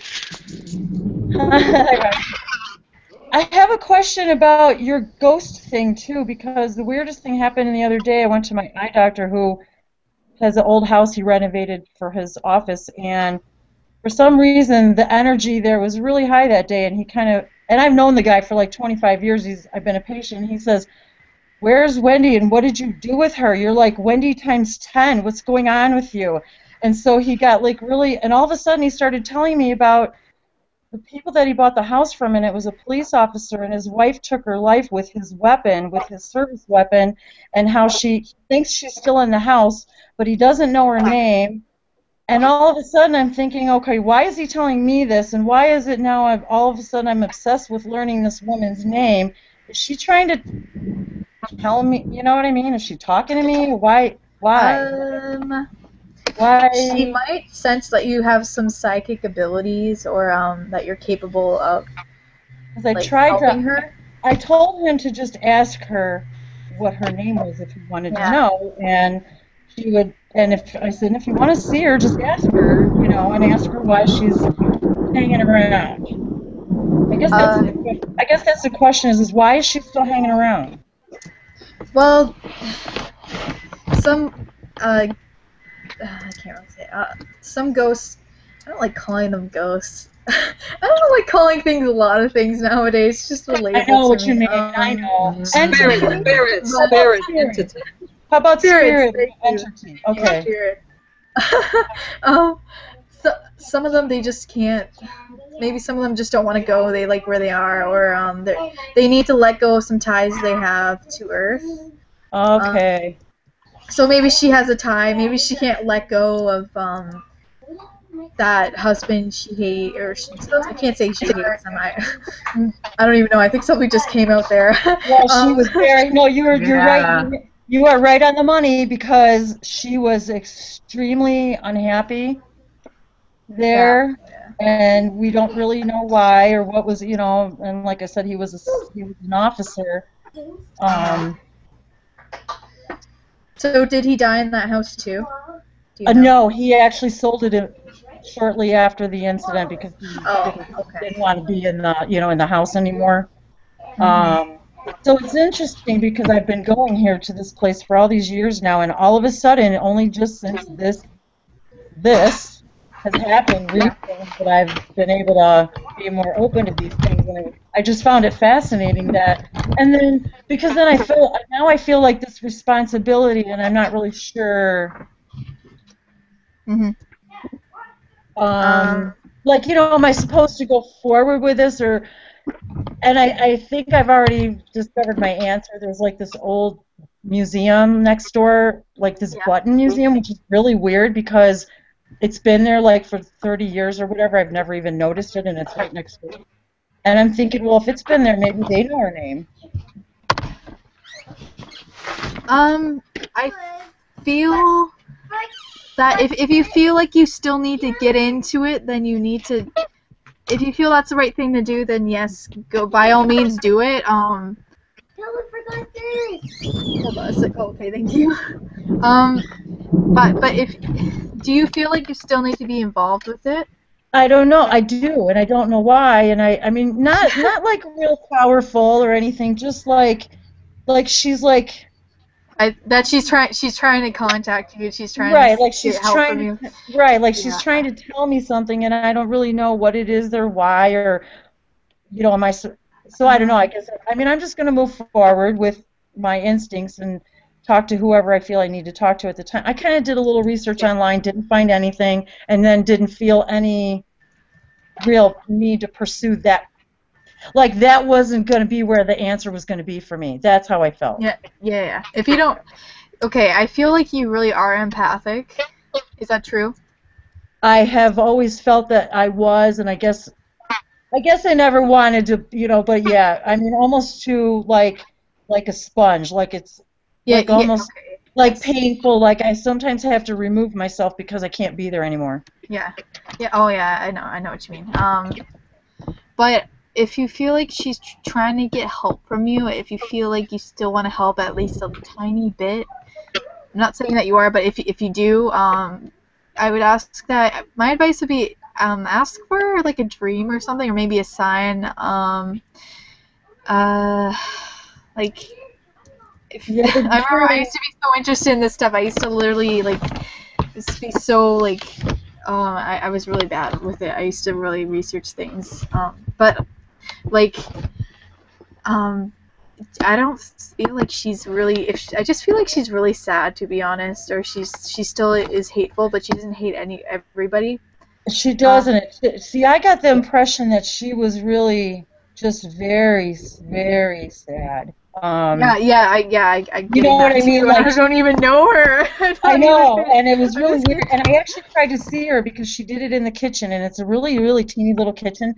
Yeah. And they kind of just use it as their little service area. But anyway, but I was trying to picture, and I couldn't see her. But there was a lot going on, a lot of people, a lot of negative energy going on. Wendy? Yeah. Jaguar has. Oh, I'm sorry. I was thinking to say for you if you would like to listen. To yes. I'm sorry. I was thinking it was in reference to the iguana. Go ahead. I'm sorry. You don't have to apologize. You don't have to apologize. I just figure I get it. There's nothing to be sorry about. Everything is perfect right now, as it should. I just say sorry all the time. On the topic of having people open themselves up with us as one shifts, this is something that is, in my experience, quite common and to be expected for anyone, as Caitlin was speaking, that has empathic abilities. So as one deepens one's own process, others sense that. They sense that we are, let's say, More deeper, open. yes, deeper and more capable listeners, or more open, more available. They sense that unconsciously, and they just start to open up. So as you deepen, this is the key idea, as you deepen your process, Wendy, if you choose to do so, this is to be expected more and more. You know, and sometimes this has some unintended social consequences as one becomes more and more sensitive. One also needs more and more space by oneself. Well, it's interesting that you say that because, again, I've known this, this doctor a good long time, and very intelligent man, world traveler, and it's interesting because I found myself for the first time even mentioning the word Seth, and I almost had to stop myself because I said, this is not something I discuss with anybody. I don't, you know what I mean? I don't. I said, but he's like, I think you're one of the, I told him, I think you're one of the people who might be only one of the few people in my experience who would be able to understand even. And he actually, this whole thing with opening up with the ghost opened that up, which was very interesting for me. And the other side of that, Jaguar, is that I think what's happening too is because now that I'm owning it and not feeling like it's not real, now I'm letting it happen. Also, like, you know what I mean? Because no longer am I blocking it because I feel like I'm crazy. It's my imagination. Nobody else out there's like me, blah, blah, blah. There you go. You've graduated. Here's your black belt. You need nothing else. Goodbye. I don't know. It feels like yellow, but... Yes, you already know everything you know and you're accessing more and more. So goodbye. I'm finished. Thank you. Thank you. Hi, Roxy. You're back. Hi, babies. How is everyone today? Okay. Awesome. Awesome. Yeah, I just dropped off and I came back. So, hi, I'm back. Welcome back. Yeah. Thank you. God. How was the radio show, Roxy? I missed it. I couldn't listen. It rocked. Ask Sarah. Yeah. Yes, it did. I've been meaning to ask you, Roxy, could you elaborate on the Phoenix block? Elaborate on what, darling? The Phoenix block. Now, the other day, there was a channeling that you did. Was it on Present Testaments? And the reference was Roxy and the Phoenix flock. And I've been phoenixing in my head all over the place, and I'm trying to figure out what the correlation between you and the Phoenix flock was, and this. Well, and I think it's just the whole Phoenix rising out of the ashes thing. So I'm not real. That's not a big mystery to me, but I was just curious about the whole Phoenix flock thing. Well, apparently my team on the colonies is the Phoenix. Oh my God. We're the largest team, and the idea of Phoenix is exactly what you said. But, our team comes in with the idea of burning down all of your beliefs so you can become the Phoenix. I guess that explains why I've been wanting to print out a Phoenix for like the last, 3 years, and now that I finally have to print, I was going to print one out the other day just to hang on the wall. I guess that kind of explains that. So. Yeah. Hey, and Caitlin, was your dream about me riding in the car with you with Sabrina and Sanita, right? Yes. Did you tell them about Find someone else? Did you tell them about that? Yeah. Did you find something out? Well, go ahead. Did you find something out? Oh, I know who Ryan is. Who's Ryan? Well, my son. Driving. Oh yeah, he's your son. So Yeah. how'd you find out? Well, as soon as you mentioned it, the whole download came in, and here it is. It's, take it for what it is. It's a little bit sad in a way, but it is. Okay. 1989, 88 or 89, I think it was 89. I was dating a girl, and she got pregnant. didn't let me know, and had an abortion. And I always knew after I found out I had a son. And that abortion was my son in that fashion, but then he reincarnated very quickly afterwards. And my idea now is to find him because he's ready. Wow. Wow. Wow. Yay! So his name is Ryan. I know that for sure because the Ryan name has always resounded with me for some reason in the last couple of years. It's like I met Ryan, but the ones I just remember that I met that were, I don't know, they were never best friends, but they just had a connection. And it was always the name Ryan, but I know it wasn't my son now because but I needed to resonate with Ryan. And then as soon as I got the name Ryan from you, boom, it triggered the whole thing, and there it all came down. Awesome. So yay, we're gonna find Roxy's son. I'm happy. Oh, I'm so happy. I'm happy I told you. I'm so happy. Oh yeah, of course, yeah.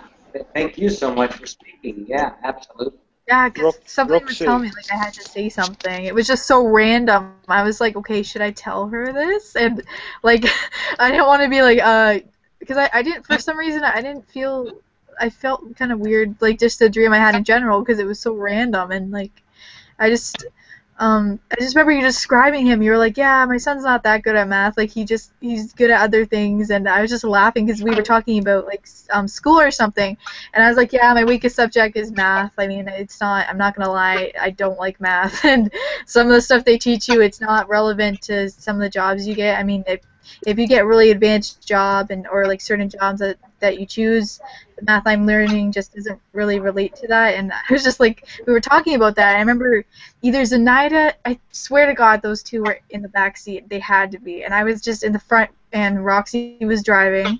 It was like a gray silver car. It wasn't a truck or anything. It was just a little car. And it was just like, really where we were, it was just crumbling, and it was like the grass was dead, and the sky was gray, and like it looked like how you would see those environmentalists are like, this is how the world would look if we didn't recycle, or if we didn't do this, if we didn't do that. And I'm like, okay. But that's pretty much how it looked like. It looked like how the Lorax, like if you watched one of those movies, like if you chopped down all the trees, like it would look just terrible. But it looked like that where we were, and I just remember that, and I was like, I just remember waking up and I'm like, why the hell did I have a dream of Roxy and 𝗖𝗓𝗓 and Sabrina here? And I was like, okay, that can't be the colonies. It just didn't feel like it was, and I was like, why would it be the colonies? And then at the same time, I was like, well, you think about it, my imagination just shifts things around, so I see the randomest things ever, and it could be a different environment. It's just I'm seeing that, but it was interesting. What I saw it as is that is us driving around in this 3D world, the third density world, that same third density, and it's crumbling, it's diminishing, and we were going in there to find him, to bring him up to the 4D world. We're all co-creating, or not bring him, offer him the choice in that perspective, but we have to make a connection. So through 𝗖𝗓𝗓, through Sabrina, through you, we're all out there finding him together, and then we'll get that opportunity to connect, and then boom, there we go. Oh yeah. Wow. Yeah, it didn't feel like a search party, like, oh, we gotta find him or he's gonna die. No, it was like it didn't seem serious. It seemed like something like that, definitely. So yeah, we'll find him. Oh yeah. I feel really interested. I'm gonna laugh if somebody named Ryan comes into the webinars. He's about 25 years old, I'm thinking. I was like, oh my. I'm not even what is that? That's so loud. The thunder. It's the thunder. Oh, you're so lucky. I love it. I love that. I love the rain and the thunder. We were standing out in the rain yesterday waiting for that tornado to come by, and the sirens are blowing, and we're outside standing out there in the rain, collecting all the energy and laughing. For some reason I find that hey, Gabriel. I was. Gabriel, what were you gonna say, baby?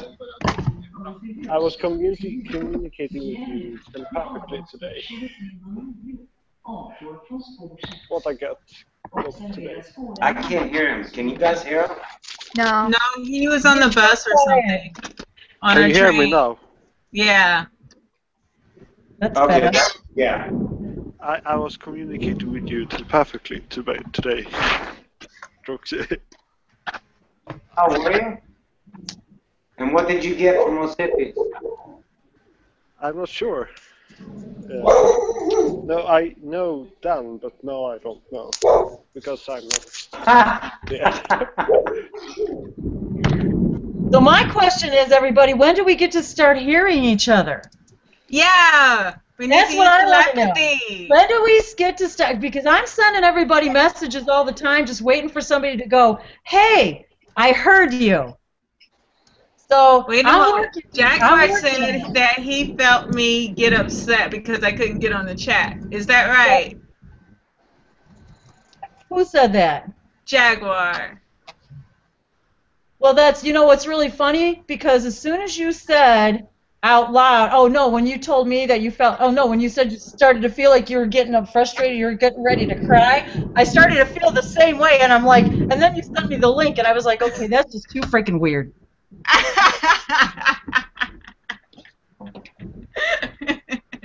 Welcome to the Twilight Zone, ladies and gentlemen, where weird stuff becomes every day, every moment, normal life.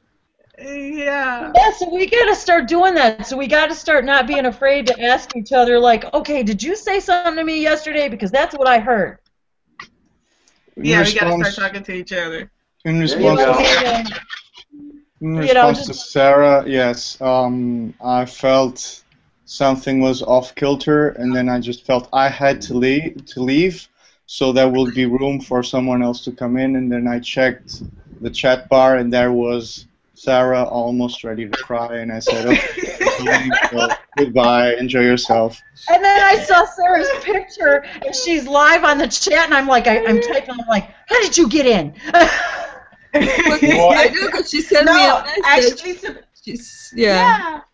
She sent me a sent it message to me. Yeah. And that's what she said. She says, yeah, she sent me the link, and then she sent it to me, and I'm like, yay! Yeah, but I couldn't have sent it before because I was channeling. I know. I was like, how do I get in? That was so funny. What a coincidence. What a coincidence. It's so strange. Yes. But we need to do it more, though. We need to start sending information. Yeah, and See just if we see if, catch and just it. kind of see if the other person gets it, and maybe we shouldn't do it like, because I'm afraid if we like plan it, it's, you know what I mean? Okay, Yeah. Wendy, I'm going to send you information right now. Who, me? Yes. Did you get it?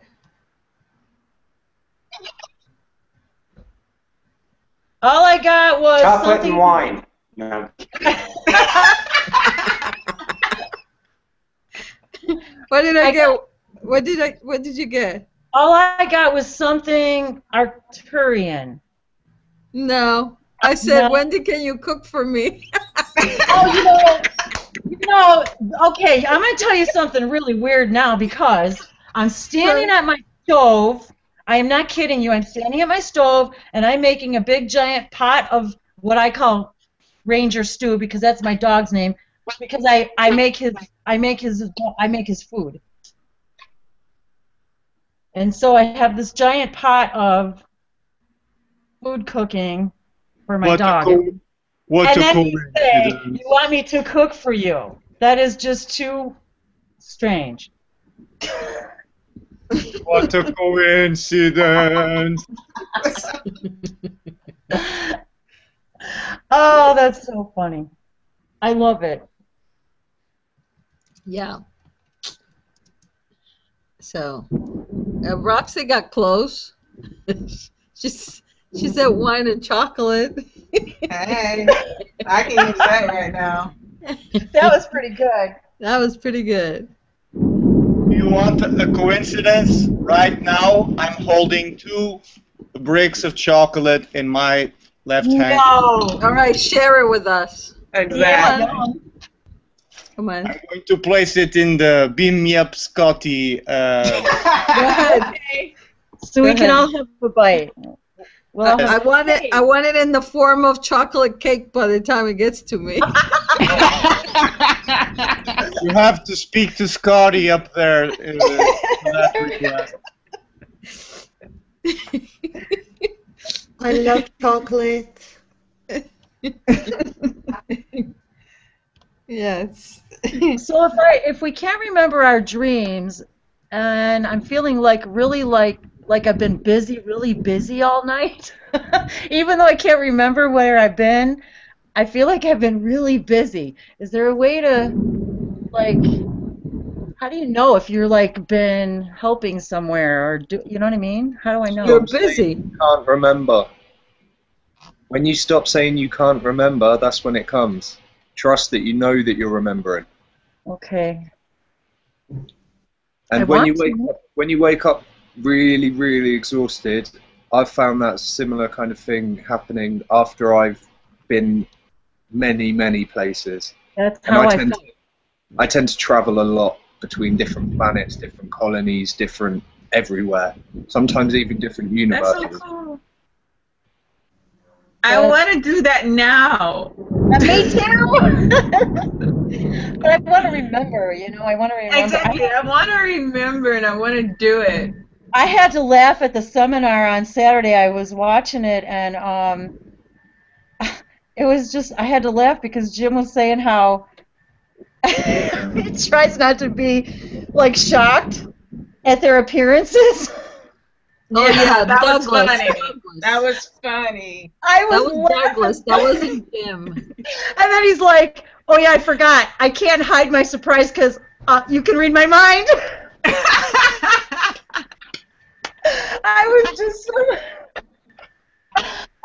So now every time I'm watching these scary shows and stuff, now I force myself to look at the zombies and all the creepy things just so I can get used to so I'm not embarrassed. So I don't look like I'm embarrassed or look shocked when I see somebody. Oh no.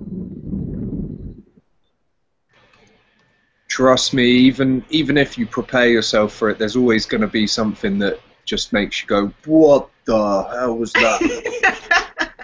Quite often it's. I was joking yesterday. We were joking yesterday that I feel like I'm like I've been hanging out in the cantina in the Star Wars theme.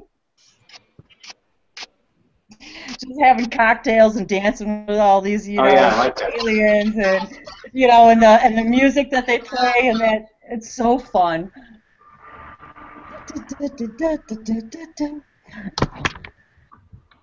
Anybody ever get to hear any galactic music? That would be cool. I mean, does anybody ever remember hearing anything when they go visiting places? What do you mean hearing anything? I always wake up to music, but it's always, from this plane. Okay, that's what I mean. Does anybody ever remember hearing any, music from... music from beyond? I got this really, really strange kind of tone going through. It was like a wobbly tone. I heard it when I was going to sleep, and in the same night my Kundalini opened up, and I just felt amazing with it. I got this really random tone that came through my ear. It started off going, and then it started wobbling and go. It was a Hathor. I had a feeling of that, yeah. Huh. Well, that's really funny because I get these really high-pitched, long tones in my ears, and I always have ever since as long as I can remember. And one guy told me in a department store that it was some sort of a security device or something, but nobody is supposed to be able to hear it, and he actually could not even believe that I could hear it. I mean, it made me feel like a canine or something, but I was like, well, what was that about, Or is he just feeding me a crock of crap? Oh, wow. You know what I mean? Because I was like, well, what do you mean? You know?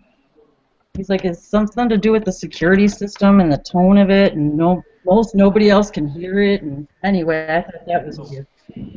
Wendy, But, can you yes. listen? Do you hear TVs when they are in standby, for example? I think that I do actually, and I'm actually never sure if that's what I'm hearing, but it's very, very, it's like a very high frequency sound. Yes. It's like almost such a high pitch that you can't hear it. Yes. Besides being empathic, you also have clear audience. You know what that is? I do. I didn't know that I did, but I had a feeling because I'm highly sensitive to that as well. Yes. But I wasn't sure.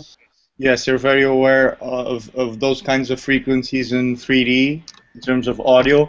Also, for example, have you noticed when you go into a place that has a lot of noise or just bad acoustics in the sense that it's very hard surfaces and there's a lot of people, for example, diners, restaurants are probably places you get very tired very quickly. Is that true? I do. Actually, I find them almost annoying to the point where, like, I almost have to like scratch it off my skin. I don't like it. Yes, yes. That's tied with clear audience. So as you move forward in your process, it's to be expected that you begin to hear things. So nothing to be scared about. That's interesting. Jaguar, would that be also related to like high pitched sounds? Yes, yes. High-pitched sounds, in my experience, especially when going to bed, is also common. Is also a common symptom, and yeah, it's tied with higher frequency access. Yes. Interesting. Okay, I thought as much. I wasn't quite sure, but sometimes it's I have a question about. Maybe this falls into the whole empath thing. I'm not quite sure. I had a very odd experience when I walked into the art museum, and I remember once Bashar had said something about every piece of art is always looking back at you. Really? Yes, and so my question is, the energy was so intense. I guess my question is, what do you think? Was I feeling the energy of the artists themselves? Was I feeling the energy of the artwork itself? Or was I feeling like, I don't know how to explain it, like, I don't know, it was a very emotional experience. I had to there were some rooms that I almost couldn't breathe because it was so intense. But it was the most loving feeling I had ever felt, ever. Yes, it's Ever. from my perspective, it's not a matter of or, it's a matter of and. You were feeling all of those layers of information, if you would like. That's kind of how I felt, like I couldn't absorb the energy from all the pieces of artwork because they each were trying to tell me a story. Yes. Like all at the same time. Yes. And I couldn't, it was like I just couldn't function. Yes. I couldn't breathe. I was like, and I'm with people and I didn't want to cry, but I was like, I was almost paralyzed. Yes, and there's another layer to all of those that you spoke about before, so the energy, to recap for the record, the energy of the artist. So the information that is coming through him or her when he is creating his own or her frequency at that time. There's the frequency of the art work itself, so it collects the energy from that moment, from the artist, and becomes an information field of it on itself. Then there is all the information of all of the people that have had contact with that artwork that also imprint into the artwork. So that information field expands with each person that comes in touch with that artwork. And then there's another layer to that, that is the people that are with you at the time and their emotions.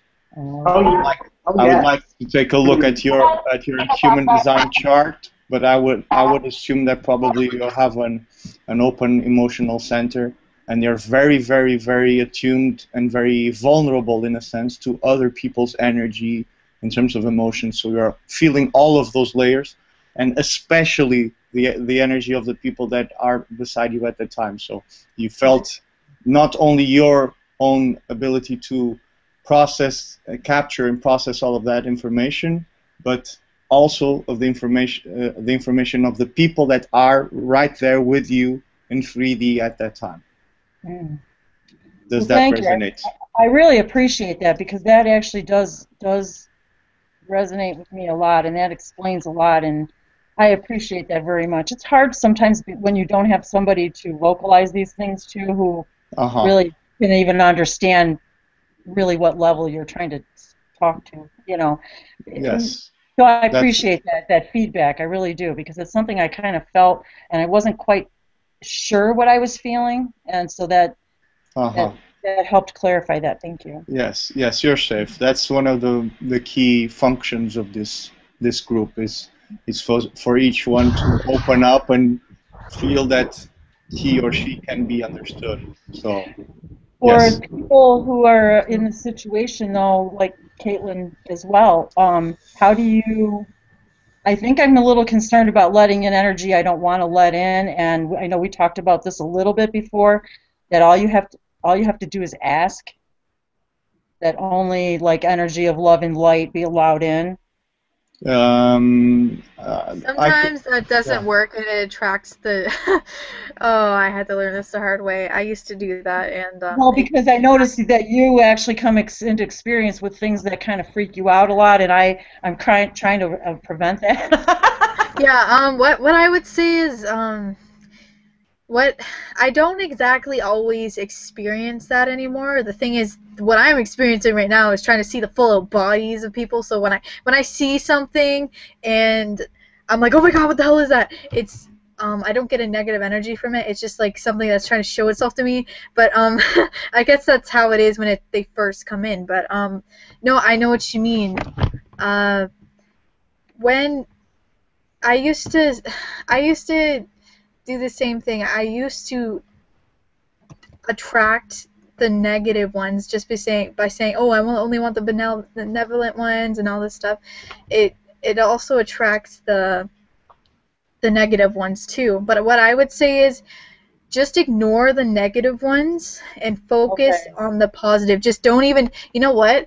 I don't even focus on the negative ones anymore. I feel like I've been paying attention to the other ones so much, it's almost as if the negative doesn't even exist anymore in my eyes. That's what I wanted to know is do you just tell yourself, I'm just not going to focus there? Yeah, pretty much. To be honest, I didn't even say that to myself. I just focused on what was there. Yeah, so like it's just like it's like healing, I guess. Don't focus on the thing that's wrong, just focus on what's right. Yeah, don't even think of it, and like they're not gonna bother you as long as you don't think of them, and that's what used to happen to me. That's a huge lesson that I had to learn. I always used to think of demons and shadow people, and I'd be like, oh my god, it's watching me. What do I do? And I should have just let it stay there, because they have free will. They can do what they want. If they want to walk in my room and look at me, who cares? It can just sit there. But I used to be so scared of them that I used to be like, oh my god, get out of my room. I don't even care anymore. I really don't care. If they're gonna be there, they're gonna be there. They're gonna watch me, they're gonna watch me and do their own thing. If they enjoy that, if that's their highest excitement, they can do that, whatever. But that's what I mean. I shut them out because I moved on from that, and I used to focus on them so much, and that intrigued them, that really interested them, because there's so much mainstream in society. They put these labels on these demons. These demons that they're called, some of them they teach you lessons, even though you think they're bad. Maybe they may have a dark energy. It's not a bad thing to have dark energy. They're just there, you know. And that's what I mean. That's what I got taught by a negative energy itself. It just sat there, and it was like, you know what? And a psychic told me this. She told me my energy name, my Elvish name, so I'm pretty sure this is accurate. She said when I first went up to her, she was like, what do you perceive, good and bad? And I'm like, well, good, angels, bad, demons, and I used to think that. And she was like, well, you know what? I don't think there is a good and bad. And I'm like, what do you mean? And she said all this stuff, and I just could not agree with her.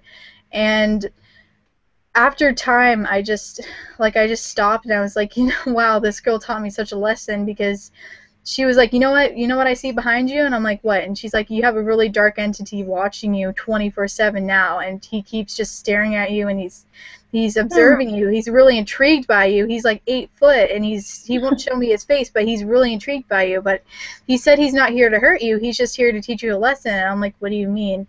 And he's like, and I could feel him for so long. I just knew he was there, and I kept trying to shoo him away, but he wouldn't go away. And as soon as I said I was okay with him being there, he just left. He was like, yep, that's the reason why I was there the whole time. And he left because I just said I was okay with him being there, and he just left because that was the lesson. Oh, I think she got cut off. Oh, she sure did. Well, that is something that I have been working on also, is that, and I don't even like to call it work because it really feels more like play, but oh, very interesting. To just, I don't even know how to explain it. Wendy, it's actually funny that you say the word play there. Most recently, I've decided to, instead of going, oh, I want these beings of light, I want these beings of... I just went, come here, my friends, come and play. And well, that's pretty much my meditation thing before going to bed is, bring it on, friends, I'm up come for it. Play, and okay. Who wants to come and join me? What I was going to say was I've been trying to see every being as the light within every being, regardless of any kind of perceived outward appearance. Bingo. That is very, very powerful. I would like to add something, if I may, Wendy. Yes. I would recommend... first, I would ask, are you aware of Bashar's work? True? Of course, yes. Intimately.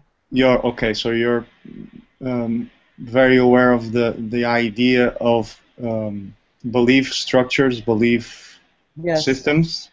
Okay. Yes. So what I would say, given that framework of understanding, I would say that probably you're filtering still part of your awareness through some kind of belief that says there is such a thing as evil or bad entities. This is not to say that there aren't different frequency bands, but they can be perceived as negative or as neutral.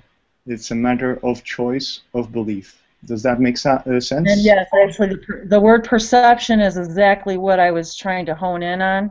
Yes, and I would like to share an idea from a very, very wise persona. It's Brie Olson from Desperate Housewives. Oh gosh. And she said, the great guru Brie Olson said, perception is reality. Exactly. So there you go. I have actually used those very words pretty much my entire life. Okay. It's a matter of embodying those words. Speaking them is useful, is powerful.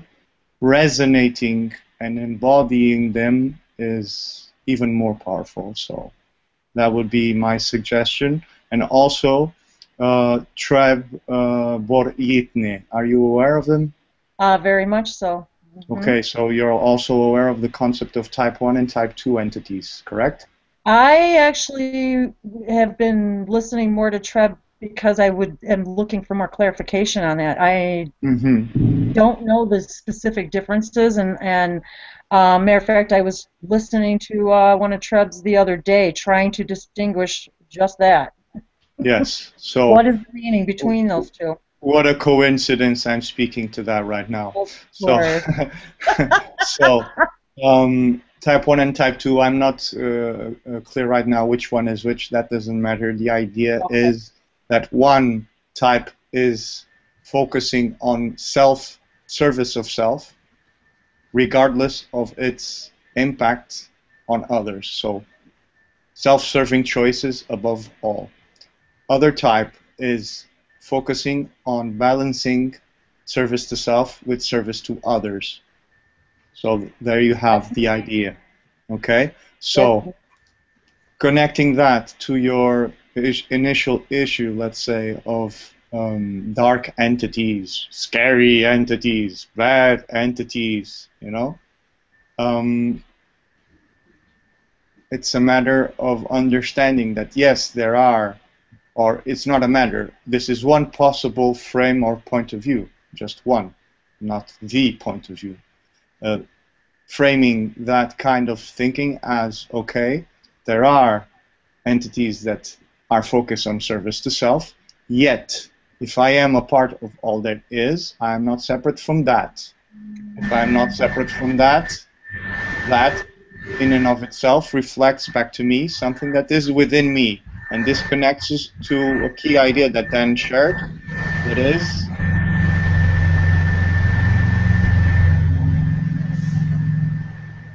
yes. Wow, so I spent like 10 minutes talking to myself. I like disconnected. I didn't finish hearing. I didn't finish hearing what Jaguar was saying. What was the last words? Yes, I held some silence because there was some noise, and I just waited, and now there's no noise. So sorry, Jaguar. No problem, not at all. All right, all is okay, all is perfect.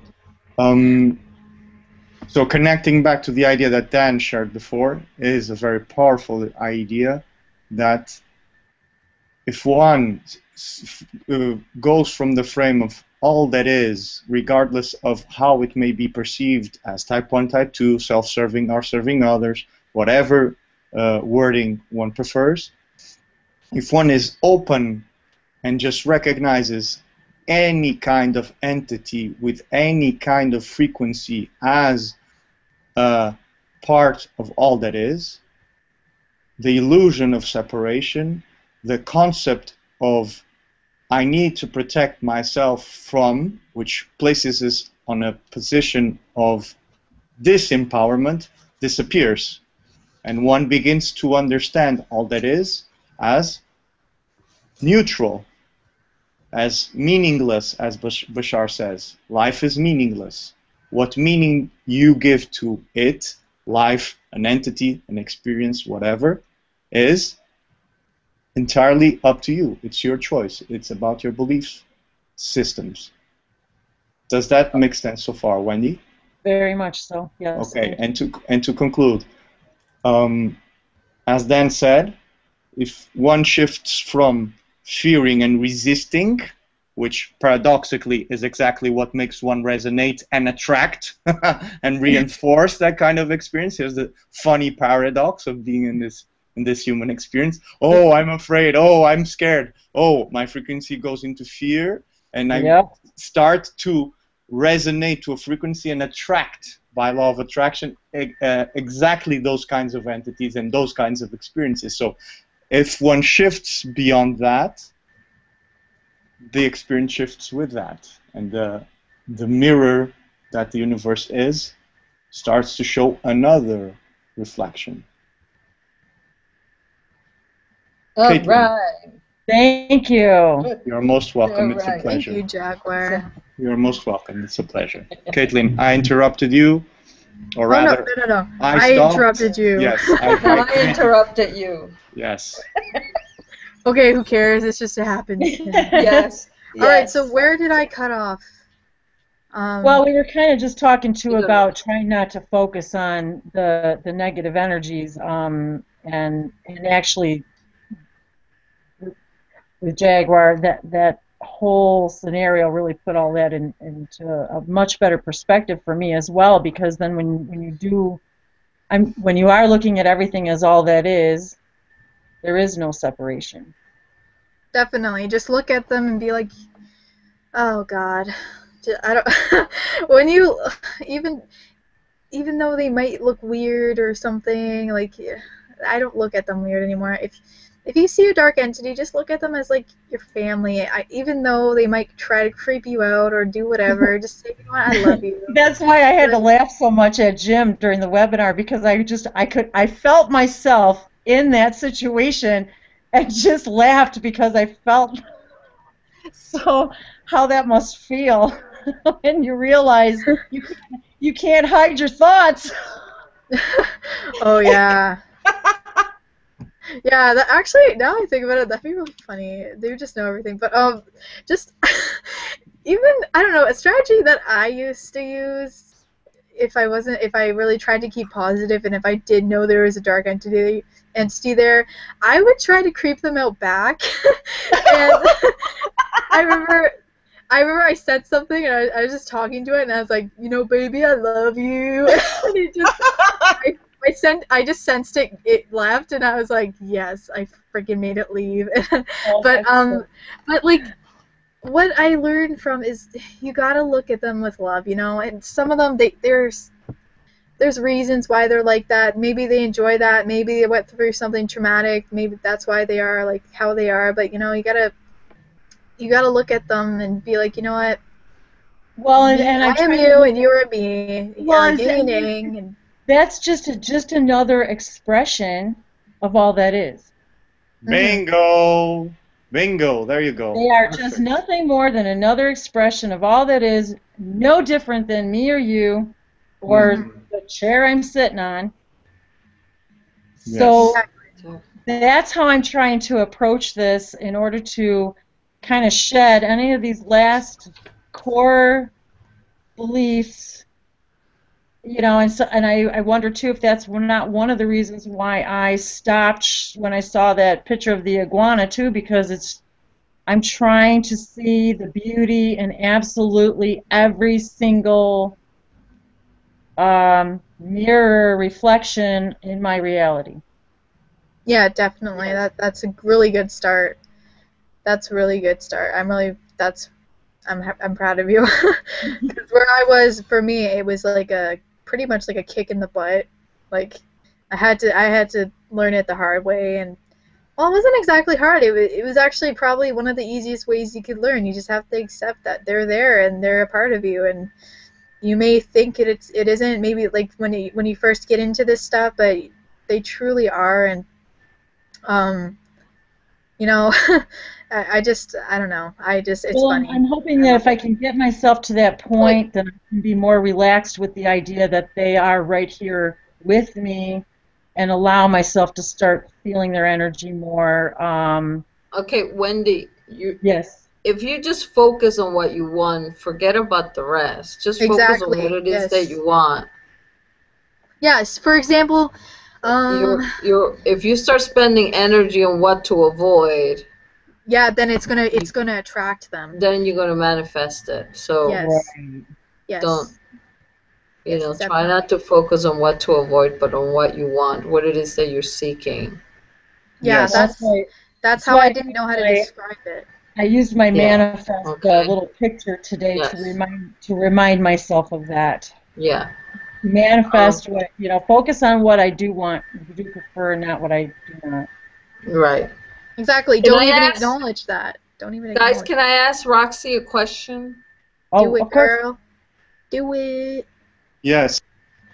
Roxy was also trying to respond to Wendy. I started to respond myself and didn't make room for Roxy. So, Roxy, if you wish, I would be very happy to hear all that you have already shared without words, now in word format. Bring it on, baby. Maybe she's not there. Roxy. She's muted too, so she might have walked away. Yeah, she's having problems with the computer though. She keeps dropping. Uh-huh. So as she waits, I would like to wrap one more idea in this spiral of ideas. It's important, if I may, would you like that, Wendy? Of course, always. Yes, to build on what was said so far, and especially what both Sabrina and Caitlin were just referring now, on the matter, on the idea of focus. It's important, and Dan can also speak to this with his experience. Recently has done a great deal of shadow work, and this has accelerated his experience. So on the topic of focusing on what you prefer, this is a very powerful idea. Doing shadow work, doing all of the practices that Bashar fleshes out, of writing down, of doing actual work, of getting things out of the ether and into the physical 3D in the form of writing, singing, whatever excites you the most. Doing all of that work is very important. Yet at the same time, not yet, in parallel, remaining aware that resistance and old beliefs are patterns, and they come up still as if there's some kind of residue. As one is shifting, there is still old material, let's say, within ourselves. So to be aware of that and to accept that as part of the experience is also very important. Not to get caught in a trap of a belief that, oh, now I must only focus on what I want, and then if a negative thought comes up, if my old pattern repeats itself, I am bad, I am unworthy, I am less capable than. You see, because it's a very subtle trap, but it's there, ready to bite you. Oh boy, in the you're not ass. kidding. You're not kidding.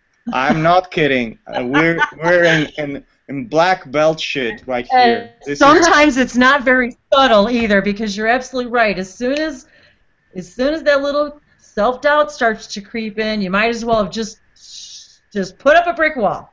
Yes, and it's all from within ourselves. So we put the traps, we put the walls, we put the demons and the monsters. It's all just a freaking reflection. Exactly. Wendy.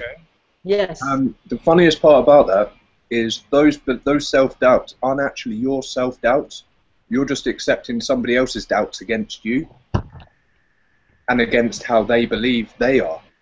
So in one way, you're just taking on somebody else's beliefs and then tucking all of your real beliefs into your shadow self.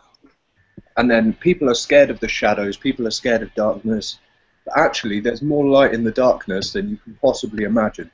Especially seeing as we're tucking all of our little gems away in the shadow. And we're just forgetting about them, trying to go on with our lives going, oh yeah, I can be better if I do this.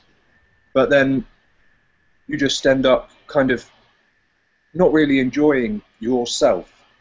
So it takes to dive as deep into the black abyss as you possibly can to actually find out that you are truly amazing. Well, it's interesting too that you say that, because my family has always accused me of doing just that, and I tried to explain to them that I'd rather deal with it, get it up, get it out, and get rid of it, than just pack it away and pretend it's not there, only to have it rear its ugly head again somewhere down the line. So I'm never really afraid of going into the darkness, because I already know that's where the light is. I can sense a but coming up. And I don't know. I didn't think there was one, but now I'm thinking that there was. And just the other day I posted on Google that other people's beliefs are the oil on our wings, and I really didn't think I was still holding on to others' beliefs, but you know what? As soon as you said it, I knew right away I am. It's just a matter of feeling. As soon as you said it, I knew right away, and I know where they're from, and I know why, and I don't know exactly what to do about it, but I know where and why. Do you have a pen and paper and pencil or pen close by? Right in front front of me. It's all you need. Just some time for yourself and those two tools. Well, And good. Then I guess I'm already on the right track because I write a lot every single day. Every single day.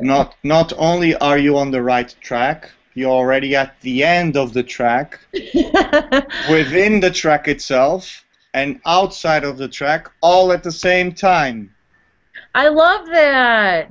It's a matter of where do you want to focus your attention on, and then you'll shift to that. Okay? This isn't to be construed as a magic bullet. It's a matter of focus and reflecting the world. The universe reflects back the focus we put into it. Yet there, as I said, many times when the work isn't done in a, let's say, rigorous way, there is residue. And I invited Dan to speak to that because he's been very courageous in that kind of work. He's been very consistent. It's been hard. You're telling me. Yet rewarding or not, Dan? Absolutely rewarding. It wasn't easy. It's simple. It's very simple. Just there were parts that actually made me kind of cry about how I'd been treating myself as well. I actually felt like if I watched myself from an outside perspective, I would probably pick on the person who I used to be because I wasn't nice to myself. Oh, how interesting. Well, that's a very good, yes, that's very interesting. But that also, where I still had the idea that I'd pick on myself, that also means that I still have some unresolved issues with myself. There you go. There you go. It's the projection. It's a constant going battle that is, well, it's not really a battle. It's relearning to love myself.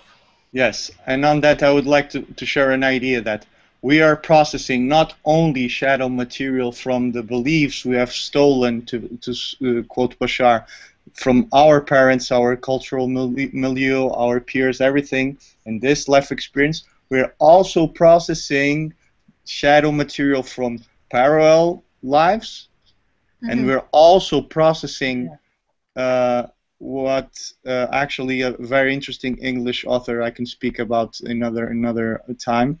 It calls the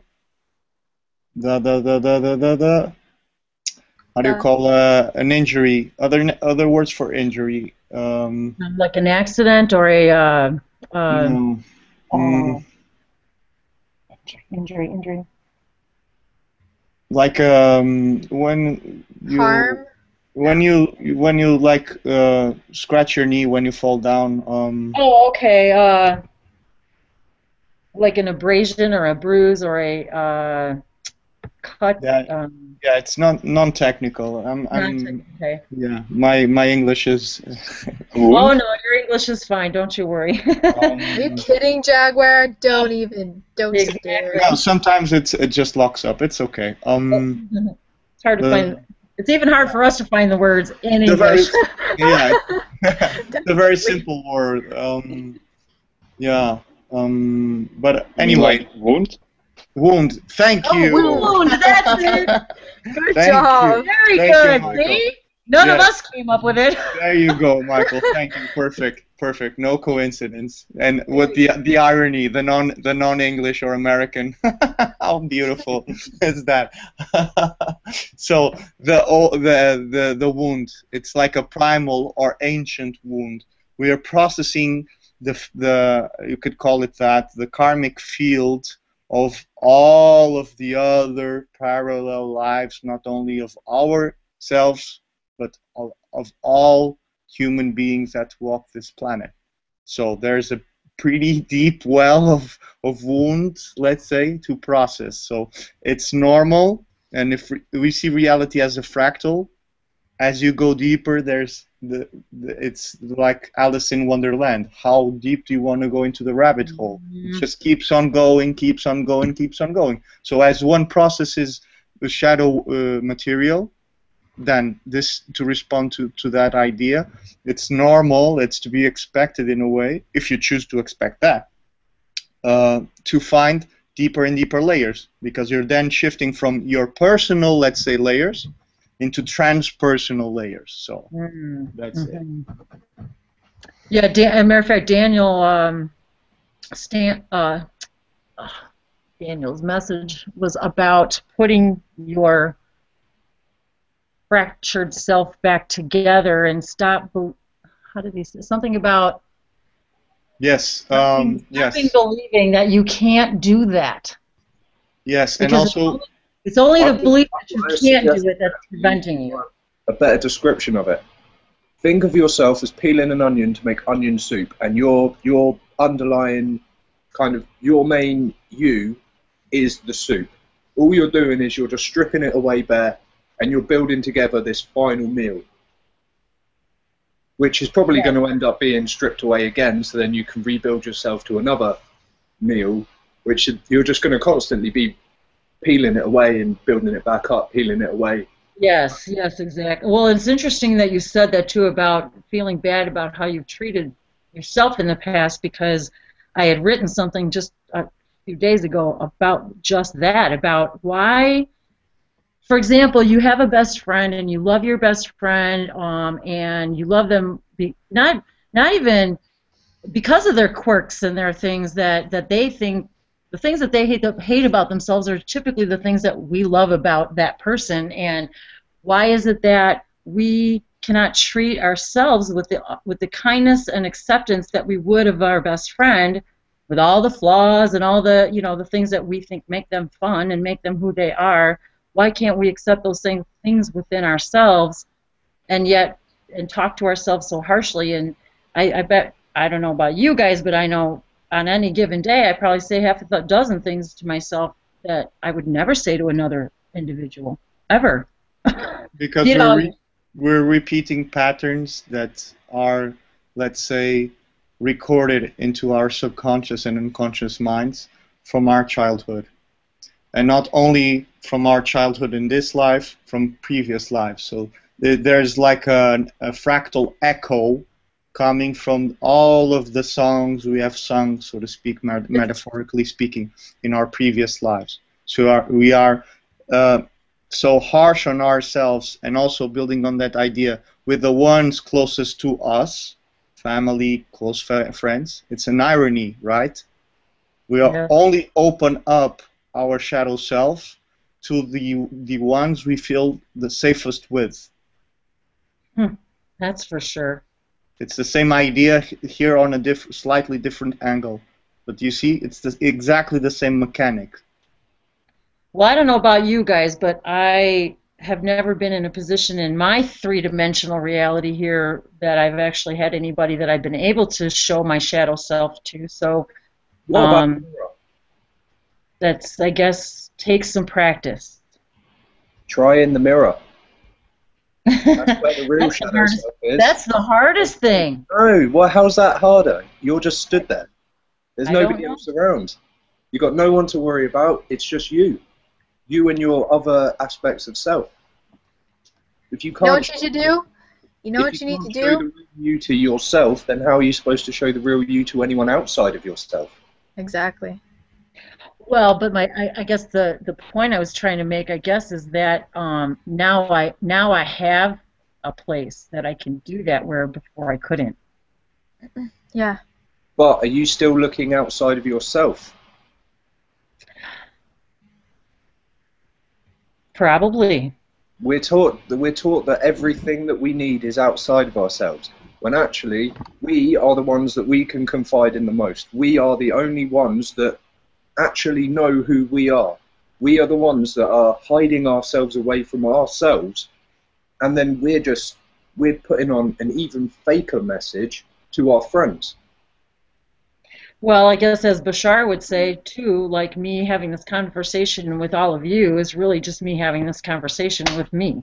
Bingo! There you go. So that's that's still kind of odd to me. I'm still floating in that place of the understanding of I am in my own universe, I am my own universe, and everybody else is a co-creation within that universe. I'm still kind of like trying to different. Maybe there is no differentiation, I suppose, but between me and you, say, for example.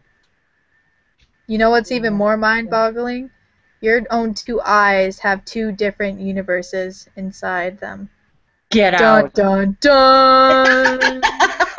Welcome to the fractal experience. Welcome to dimensionality. I'm sorry, I had to say it. But you know what? It might be a hard road, but you know what? You gotta bandage those cuts. You gotta get up, dust yourself off, and be like, I'm walking on sunshine. That's right. Whoa. And you gotta just keep on going. And you, even though it's hard, I mean. And actually, I'm having so much fun with this. It's everybody else around me who thinks that there's something wrong with me. I'm the only one who thinks I'm sane. Yeah, I know. I used to think that too. But that's okay. I'm okay with that too. So that's okay. Yeah, I know. I know. I definitely know how you feel, especially where I am. I mean, I can't say everybody's asleep, and I can't say that because I don't know them personally. There could be like 50 people here that are awake, and I wouldn't know. But the people I do know, they are not aware of this, or they have not said anything about it. So I am. No, me either. Me either. I don't know anybody until I started. May I say something about the people not saying things? In my experience, I've met a few people who have been misled by the media, who have been forced to fear, and they're currently coming out of it as well. But that also put a really, really negative kind of viewpoint on their ascension process, to a sense. They believe that when they that's funny that you say that too. They'll get assassinated. You know, these kinds of stories that people have been told. You know, you can't speak out against the government. You can't speak out against the media because you'll get, you know, bad things happen to you. Fuck the media. Fuck the government. I don't give a shit about them. I want to do what I want to do, and that involves helping people. Exactly. Helping this planet, because this planet is beautiful. Exactly. It's hard to keep.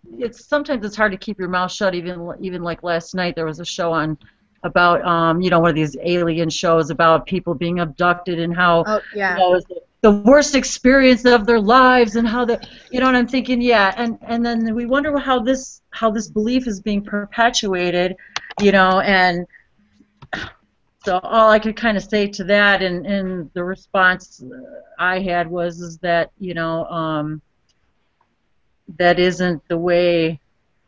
It's like you don't even want to open up a conversation because you know they're just not going to get it. So what's the point of even beginning? Mm-hmm. Yeah, I know what you mean. You know, it's like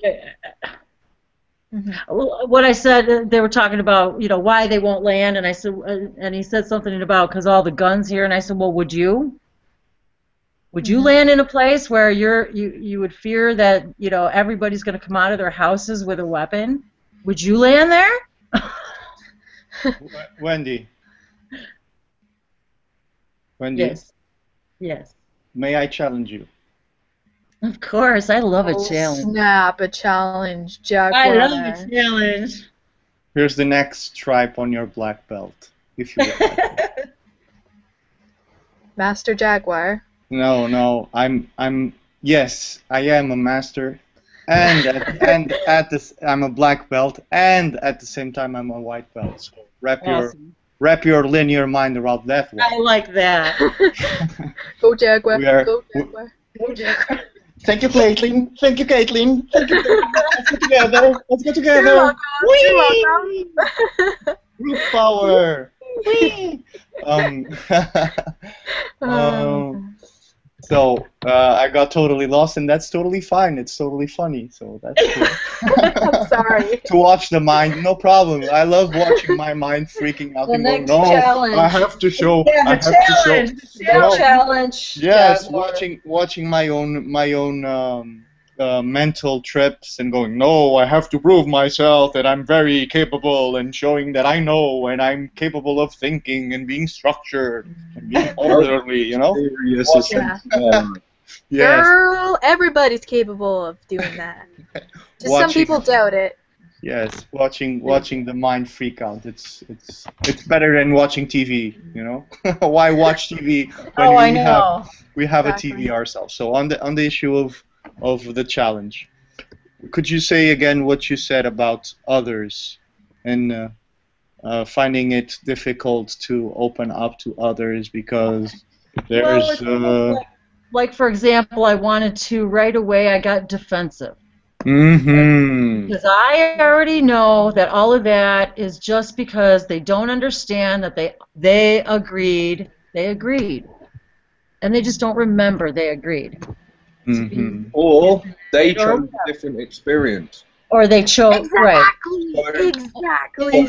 There's no reason for you to get defensive because they're also going to get defensive because you're challenging their bingo. Thank you. And that's exactly. Just let them have their beliefs. Just let them believe in the government. Let them believe in the. And that's what.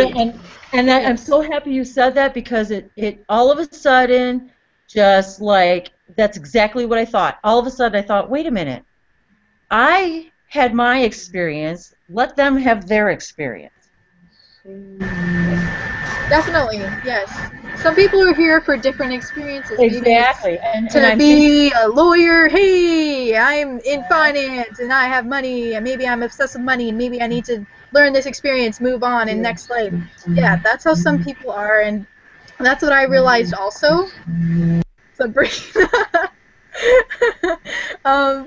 But yeah, I mean, I definitely know what you mean. Some people are here for different experiences and different beliefs, and that's why I don't tell certain people this, because I know what they believe, and I need to learn how to also to show people what I believe too, instead of hiding it, because I do hide it at the same time, but at the same time I'm just like, you know what, I know what they're gonna say, because I've mentioned it before, and I don't feel it's appropriate at the time to say this yet. And but yeah, I know what you mean. Some people, Dan is totally right. Some people are here for different experiences. Maybe they're first coming to Earth, and they might want to have a certain life, and that's what they agree to. Yes, definitely. And that's true. And you're right. I have to remember that you have to allow everybody to have the experience that they want to have. Mm-hmm. Regardless of how it affects me or whoever. Mm-hmm. Because I don't want my experience to be predicated on somebody else either. There you go, Wendy. That's the core of my challenge. I didn't issue it, and it's so funny you're already there. Haha. Again, there you go. There you go. And I found this from my own, and I'm still processing this. I'm still choosing to go through this. It's my own trip, others, and the concern with what others may think. Most of the time, or I would say quite often, we are just projecting our own insecurities and our own fear of judgment and our own judgment of ourselves onto others. If I heard correctly, you were very surprised by the way that policeman was open to the ideas of, let's say, metaphysics, to simplify this idea. True? Yes. You are very surprised. In other words, you weren't expecting that, let's say, quote-unquote, kind of person to be able, so to speak, to follow along that metaphysical path. True? Correct.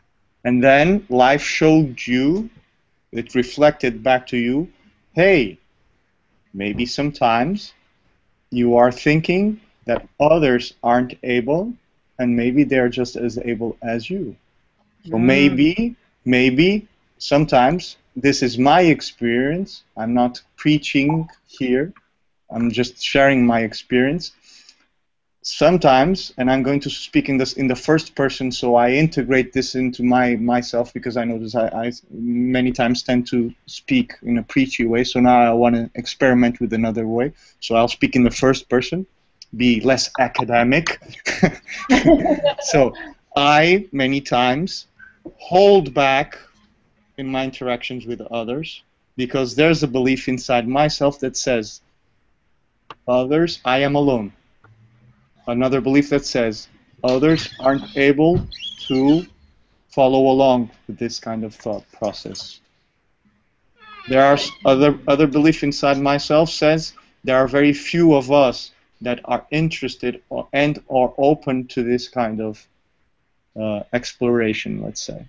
You see, all of these beliefs inside myself are being reflected to me as I heard you speak about these issues, because it's the same thing with me. I'm going through that.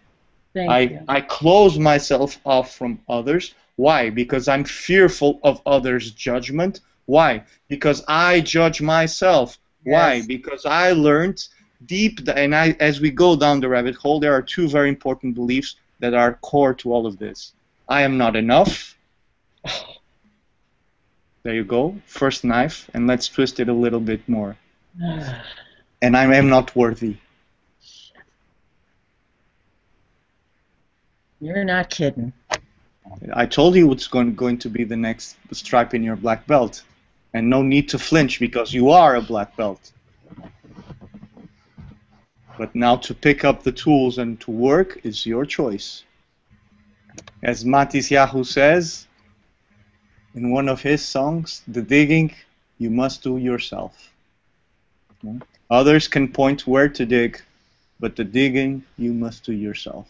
So, and I'm not talking to you, I'm talking to myself. Hey, no, that's what, you know what? There's only one of us here. I think we're all here for the same reason, though, to help each other paint the X's where we need to all dig.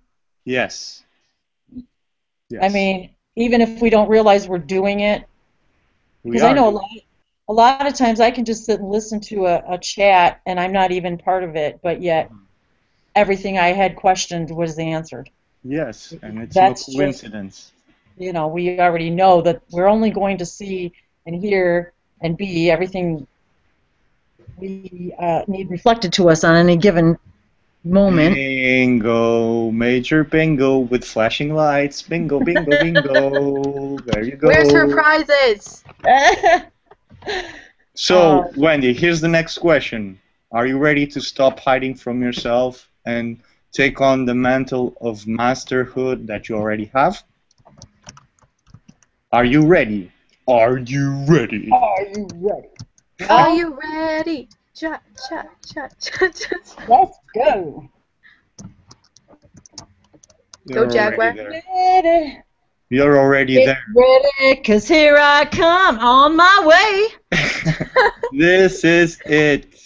This is it. There's nowhere to go. There's nothing to do. You're this right, is Sarah. You're right, Sarah. That sounded like a song. Yes. Yes. Well, there is something to do. Enjoy yourself. Excitement. There you go. Exactly. Personally, what my excitement sometimes is creeping people out. I like doing that. I don't know why. And I love your creepy nature when you just come into the webinar and say something and everybody cracks up laughing. There you go. I laugh all the time just at half the stuff Caitlin says, even when I'm not even in the chat, because it's just so freaking funny. There you go. That's the perfect expression of your being. You know, just being kooky and freaky and whatever you want to call it. It's perfect. Exactly. What you're hiding. Love yourself for being awkward because it's beautiful. I know. I actually make people laugh because of how freaking awkward I am, and it's funny as hell. I mean, the other day, I tried sitting down in a dress, and people were just laughing at me. They're like, "What the hell are you doing? Just cross your legs like this." And I'm like, I feel weird. And they're just like, "Okay, just stand up." And I'm like, "Okay." I'm just an awkward person. I used to hate that so much because people could just walk in and be like, "Hey, what's up, everybody? Party's arrived." And I walk in, I'm like, "Hi. I'm Caitlin." And I'm like, "Oh, okay, you're weird." And I'm like, "Yep, I know." And what's really interesting is I have two double personalities, kind of. I could be serious, like, "Hello, I'm Caitlin," and the other one's just like, "Hi, I'm Caitlin," and I just start laughing for no freaking reason. So I used to hate myself, but I love myself, and I came to terms with that. You know what? You're not gonna change. This is who you are, and you know, I'm just me, and that's what That's just who I am. So, like, do what your highest excitement is, whether it's shadow work like Dan, whether it's saying long speeches, Gordon, whether it's giving advice, Jaguar, whether it's speaking languages, Sabrina, whether it's channeling, Nick, Roxanne, Jim, Sabrina. Okay. But that's what I mean. Like, I don't even know where this whole subject just started. I totally just forgot That's what so I was funny though, talking about. because That's I'm okay, the same way. Caitlin. When you embrace your awkwardness and because you everybody then feels immediately at ease. That's awesome. Yeah. Sorry, guys, I interrupted before. I was writing, Oh and no, I didn't realize that the mic was on. I was writing. laughing when your microphone was on. Oh, no, I was actually reading something that I wrote a while back. I can read it to you guys. Do it. It refers to what we're talking about, actually. Yes. Mm-hmm. Sit. What a coincidence. What a coincidence, Jaguar. Guess what? It's not a coincidence. A coincidence. Oh, damn it. Caitlin, what was that voice you just did then? Coincidence. It's very herp the derp. Check the chat bar. No. Check the chat bar because you inspired me. As usual, you reminded me of a video. Sorry to interrupt, Sabrina, but this has to go through. That video is dedicated to you, Caitlin, and to that Yay. voice you just did right now. So back to you, Sabrina. Sorry for interrupting. I must mute myself. BRB. You're not excused, Jaguar. So jump the pond and come settle the score in person. All right. I'll be waiting be there. I'll be waiting right here in Portugal for you. Okay. Have a nice trip. Actually, there was. Yeah, go ahead. Just make sure you have some food ready, Jaguar. Okay. Just email me with your preferences so I have time to go shopping and cook. Okay. Wow, And Portugal, huh? Awesome. Yeah, Yes, Portugal. Who's got the dog? Oh, sorry, that's me. Do you guys want me to mute? My My doggy is barking at my neighbor. Go dog, go dog, go dog. He's awesome. I'll make a video sometime and put it on my Google Plus thing, and I'll show you guys my doggy. She didn't want to be out there, but she's even putting her dog out there. Well, you know, I do have a couple pictures on my Google Plus page. There's a picture of me out there. I don't think he knows that, but whatever. I don't care. Okay. All right, I'll read this thing before I change my mind. Yeah, read it. Go ahead. Okay. I sit in silence, and right away she starts calling. She has gotten stronger. She feels like a giant inside of me, trying to burst the walls. She has a thought that she used to be a thought, then she became a shadow. Finally, one day, her silhouette, I fear her. She wishes to become someone else. I seek her and I fear her at the same time. She wants change. She wants drastic change, and fear overwhelms me. I'm trying to convince her that she is not wanted, but she does not care. I have been at the dance a long time suppressing her, but now she is too strong, and finally I'm tired of the battle. I'm going to let her free. That was it. Beautiful. Let her free, Sabrina. Let her free. I wrote that a long time ago. So That was beautiful. That was awesome. She's out now. You can Thank you. talk, Jaguar. Thank you for sharing, Sabrina. It was Yeah. a very, very deep and good example of shadow work, in your own style. And it's, Well, yeah. is that what when you refer to shadow work? Is that what I mean? Is that I'm not as familiar with the term, I think, as everyone else. Is that what we're just really talking about is kind of unfolding these layers of ourselves? Fears. Fears. Yeah. That's how I get it, yeah. The things that you're afraid to, the things that keep you from being who you truly are, but you're afraid to go in that closet and look at what it is. Roxy, we can't hear you.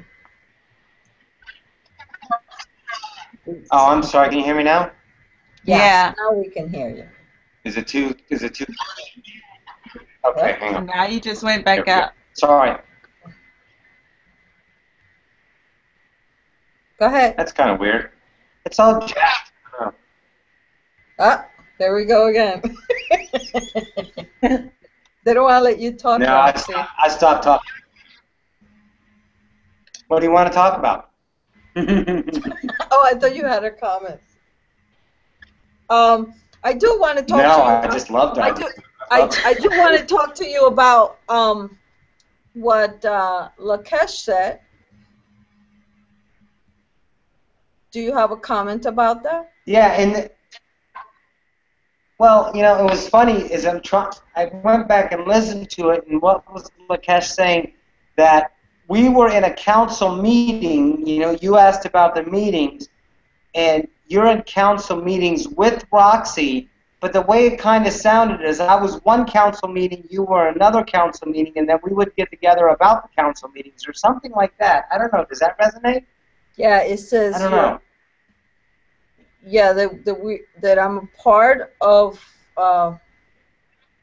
something that is speaking of, I guess, a group that is speaking for Earth in one sector. Then there are several speaking for several people speaking for Earths. But we speak to L. Mm. Do you know who L is? Yes. Yes. So we speak to L. And then sometimes you and I get together.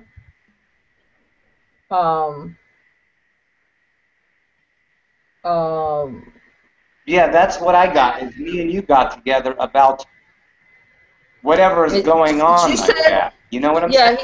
He said that we work together in many ways, whatever that means. Yeah. Yeah. It seems that me and you were on two different councils, but we still get together with the whole idea or something. I don't know. Does that make sense? But the key word there is L. What is that? Does someone I can't really explain that. If someone has better information than me, can you explain it? Isn't Elle like a goddess of financial issues? Not issues, sorry, not issues.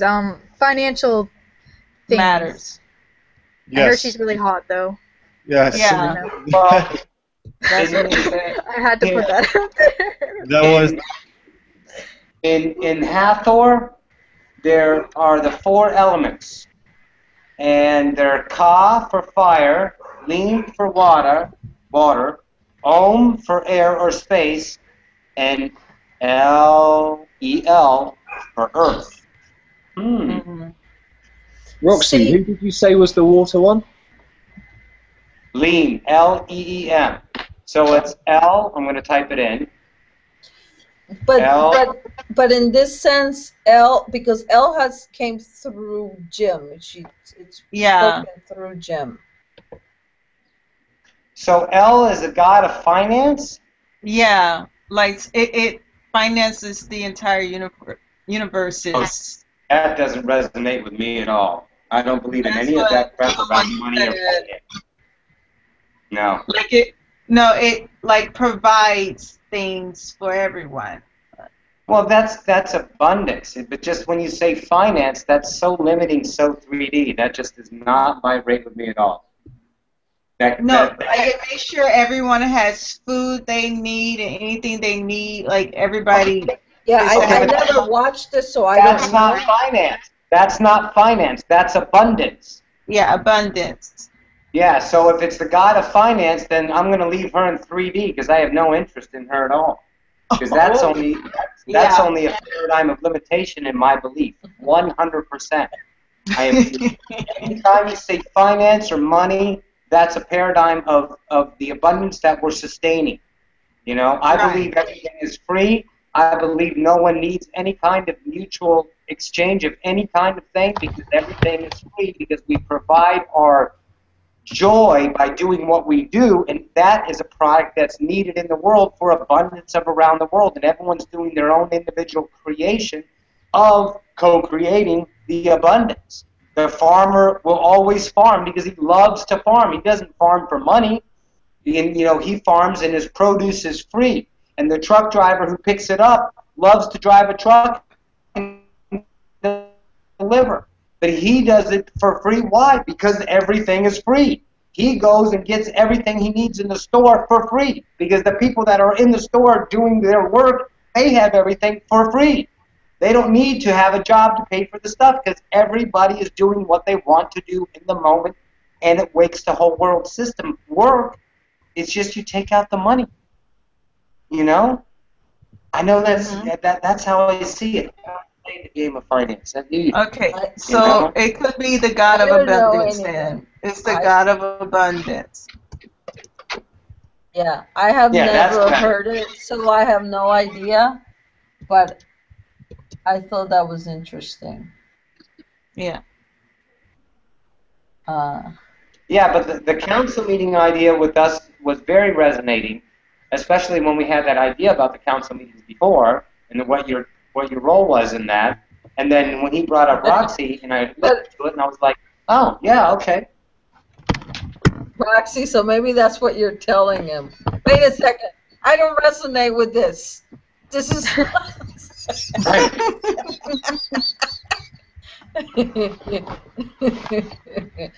Oh, God. Let's see how it plays out. Let's see how it comes in.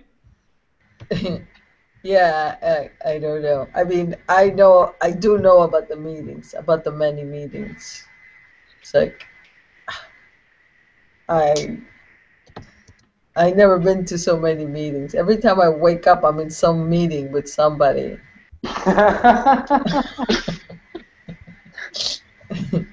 So, but I thought that, now, does anybody know when he says that because I'm doing this in an unconscious state, what does that mean?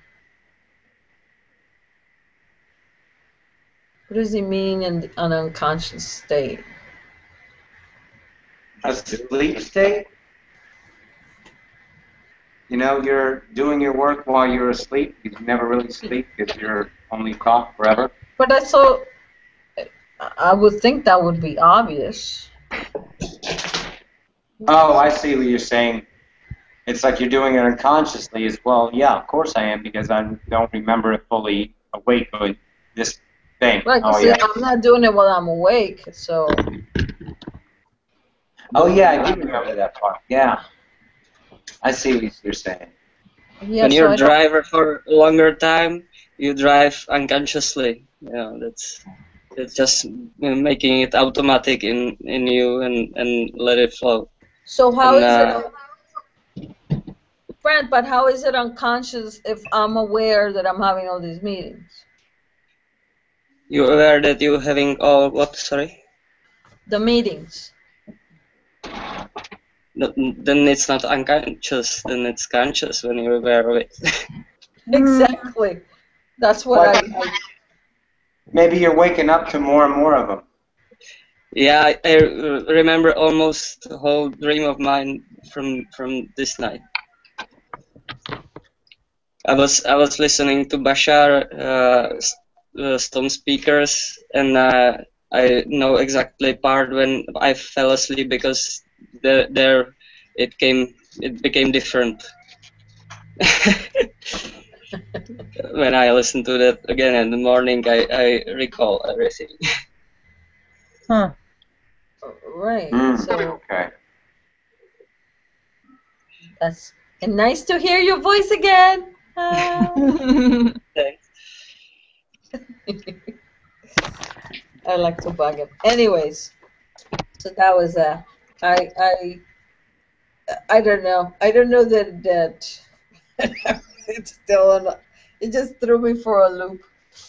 So, oh, I'm supposed to release it. I forgot, Jaguar. Just let it be. Don't involve the mind. Don't involve the mind. Exactly. Oh, Lord. We aren't designed to know how and why. Oh, no, I don't believe that. Not yet. Well, Waking see, up to know how and why. But what if we already know how and why? Well, but that's what I think. Exactly. I think we already know how and why. It's just for us to discover. Right. Exactly. Exactly. What were Like you you going to said. say, Jaguar?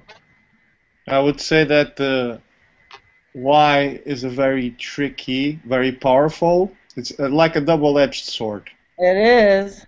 It can be very powerful in the sense that it helps us shift and move towards, let's say, our highest excitement, our purest expression of ourselves. Yet at the same time, it can lead us into confusion and getting lost, so to speak. But isn't there asking why how we all evolve? Yes and no. Yes and no. It depends of what the level you're referring to in terms of evolution. It helped us evolve very much so in terms of this plane, and developing our brain, our strategic capabilities to stay alive, to evolve. At the same time, the why can, as I said before, lead us into deeper and deeper traps. Sometimes the best way to understand, really understand why, to access the why, is to and this isn't to be poetic, but is to let go of the need of knowing why. Yes, and that's exactly until I let go of the reason to need to know why the doors wouldn't open. There you go. Yeah. They just wouldn't open until I let. It just wouldn't. Yep. Yeah, it's not really knowing the why. I think I don't need to know that. That doesn't. But if, like, let's say they said Roxy and I, right, and that doesn't resonate with her, and with me, I know I have the meetings. I know that much. But whatever he said, it still seems like it's up in the air. Are you you know what I saying mean? that you Like, mean it didn't like, clarify anything. like you feel like you're having these meetings like in your sleep and you don't remember them? Is that what you mean? I don't need to, like, I have no need to remember the meetings, and I know why I don't remember the meetings. Okay. I just wanted to confirm that I was. Having them? Yeah. That's what I was asking earlier, myself. The same exact thing. Like, I could feel like they're happening, and I don't necessarily need consciously to know why. I'm okay with it, but I wanted to know, is it really happening? Yeah, because I mean, I have to be, and I know there's ETs involved, but everything is in shadow for me. Yes. But I know they are there. I don't remember what they look like. Me either. I get really envious when everybody can see them, and Roxy gets to see them right in her own room. Well, yeah. They are quite beautiful. You know what I mean? It's like, that's so awesome. I can't even see the aura of a tree. I can't even see those stupid magic mirror things in the stupid newspaper. What the heck? Here, stop right there. Listen to your last two sentences. I can't can. You can. You can. And now, I tell myself. now plays the not. Hang on, Wendy. And now comes in not the why question, but now in your mind it's the when question. So that's what you need to give up right now. I can. I don't. Let it be the perfect moment of epiphany. Because when you allow those natural appointments with miracles to occur, they will. But every time you look around for them, you're missing what's to the left because you're looking to the right because it looks like something in the past and it might be it. So you get your hopes up and then, motherfucker, I missed it again. And the dog concurs. At 23:33, might I add. I like that. I love that. 23. Yes. I love numbers. They're so awesome. Perfect. I love all these numbers resonate. At the same time, Wendy, if I may, at the same time, yes. Another aspect at the same time as what Roxy just said, it's wholly correct and wholly perfect that you expressed yourself, that you let go of that frustration that was locked into yourself and you were truthful to yourself by speaking out and giving off the vibrations that were locked inside your several layers of your body, let's say. So do you see at the same time these ideas appear contradictory to the 3D mind and not able to be integrated, but they are two aspects of the same thing that are in my perspective, in my understanding, important to hold as true. That you are truthful to yourself and express and let out, so you can have yourself and others in this group and in your everyday life reflect back to you how you are speaking, how you are treating yourself, how your psyche is, let's say, structured and habituated into patterns. You see, both things, in my understanding, are important. Does this resonate with you? Yes, very much so. So, because there's a trap, a subtle trap that, and I've seen this happen, of the language, let's call it the language police. You know, it's with the best intent, people, and I'm not criticizing, please, anyone in particular. It's just something that I noticed as I was watching throughout the time, and I've seen this in myself. To police each other is a very positive thing, but it can also be a trap.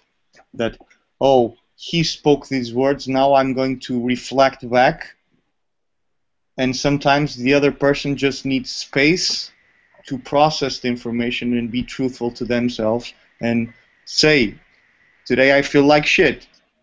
Today I express that I'm being limited, and this is my experience right now. Sometimes we just need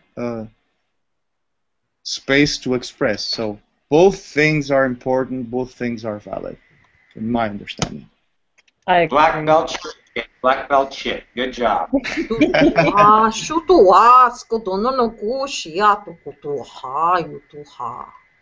Hia tua hati aniti ara tata quareti ahati kupokwa.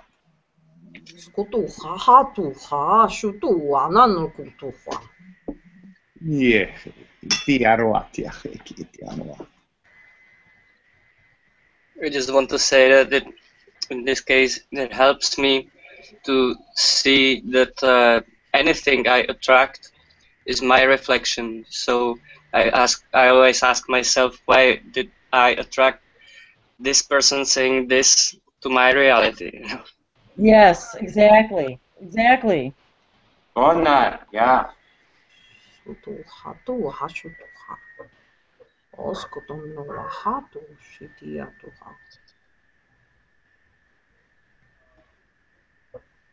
Chomba. Onetoto. Tiara tiaha. Atukasa chuanakafu. Hia. Mashnoko nato. Onimatato. Mashnaka niya toko ma. Kana? Sokoto. Kaniata tashna kana Sarah? Koshnata? Kia shiknyata I'm hatiki here. Koshno kaniata. Tina! Stop holding it back. Speak. Kia ratia natia. Kana.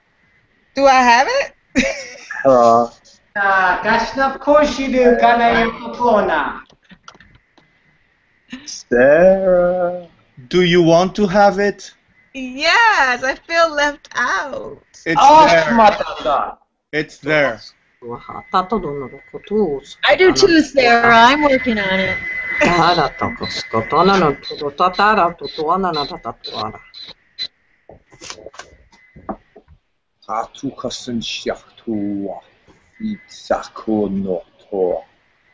feel like if it doesn't feel natural, it doesn't feel real. What language is that? Lyran? Does any of the ideas are going through your mind right now matter?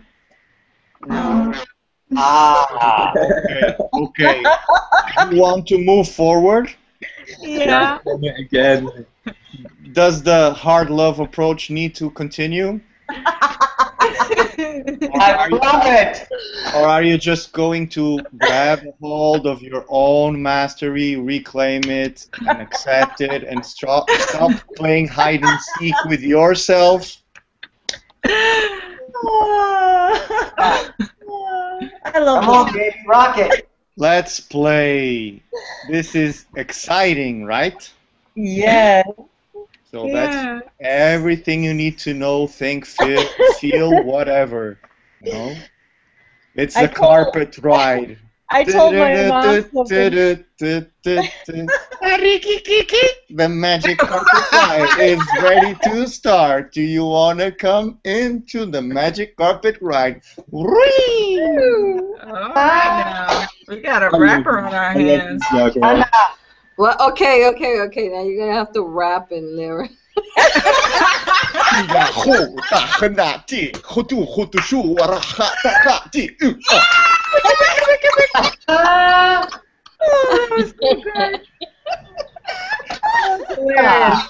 Oh, that's hilarious. That's a true test.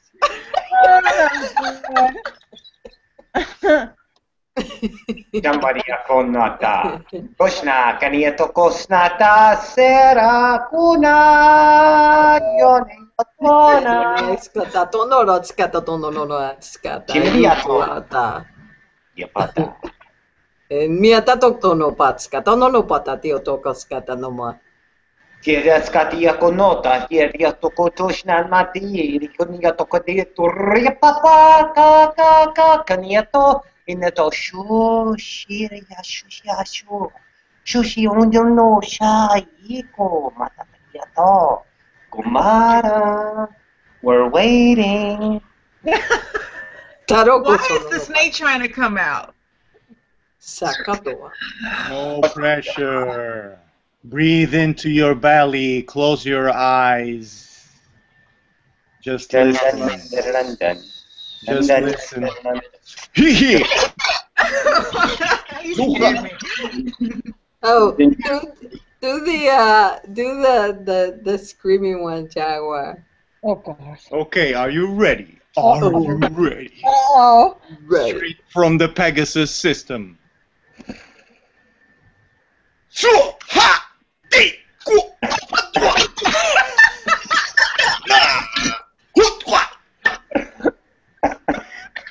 And now a little bit of Lyran.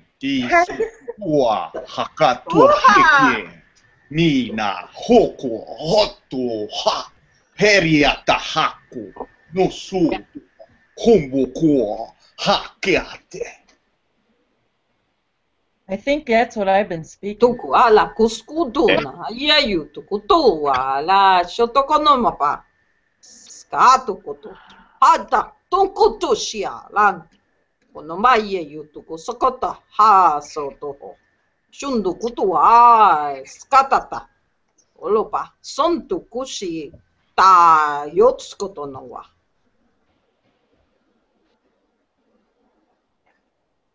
Dan knows reptilian. A bit of a sore throat. Oh, Yeah. It's all right. It's all right. That's There's actually another one that came through today. It's Which one? Do a different one. No slithering, please. okay, yeah. I'll take out. Sabrina, are you scared of the reptilians? The slithering thing sort of like doesn't it's creepy. No, and I did it once. I did it. It feels too slippery. But it feels a bit. Yes.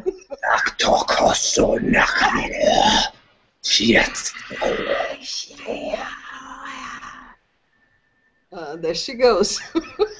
Go. Yes, sir. All right. Sarah and Dan, I'm muting myself. Sarah and Dan, rock and roll. Would you like me to tone it down a little bit so it's more snaky and less like reptilian dragon kind of? You want to flow? Actually, you just let it all hang out, pal. Well, I think the reptilian is better than the snaky. Oh, so mine is worse than his? No comparisons, please. This is the police, the language police speaking. Please relax. Please comply. Otherwise, there will be multi-dimensional consequences. Like like what?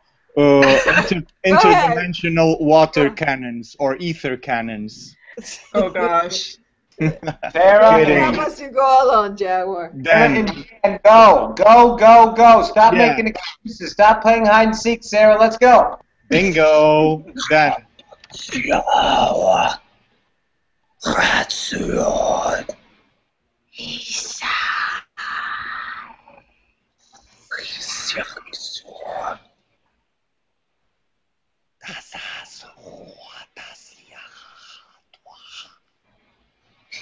Yes.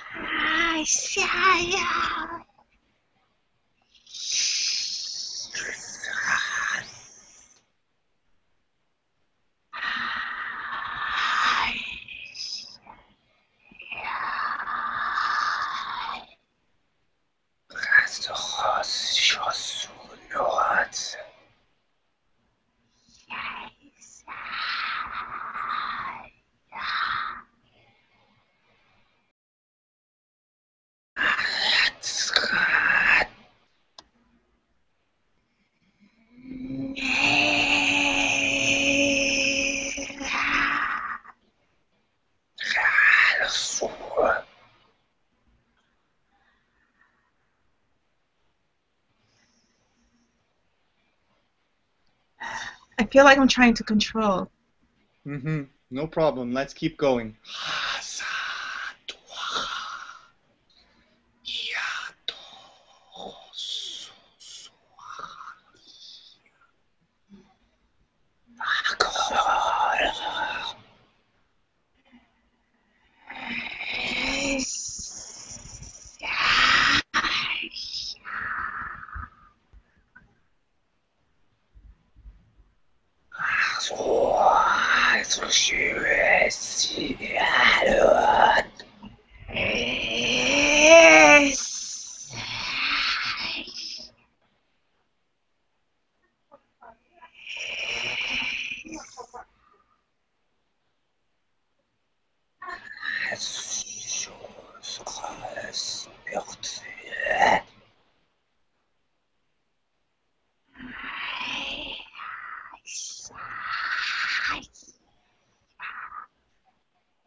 I need some water.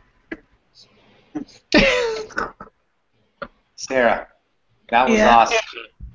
Now, in translation, I don't translate the words, but I'm translating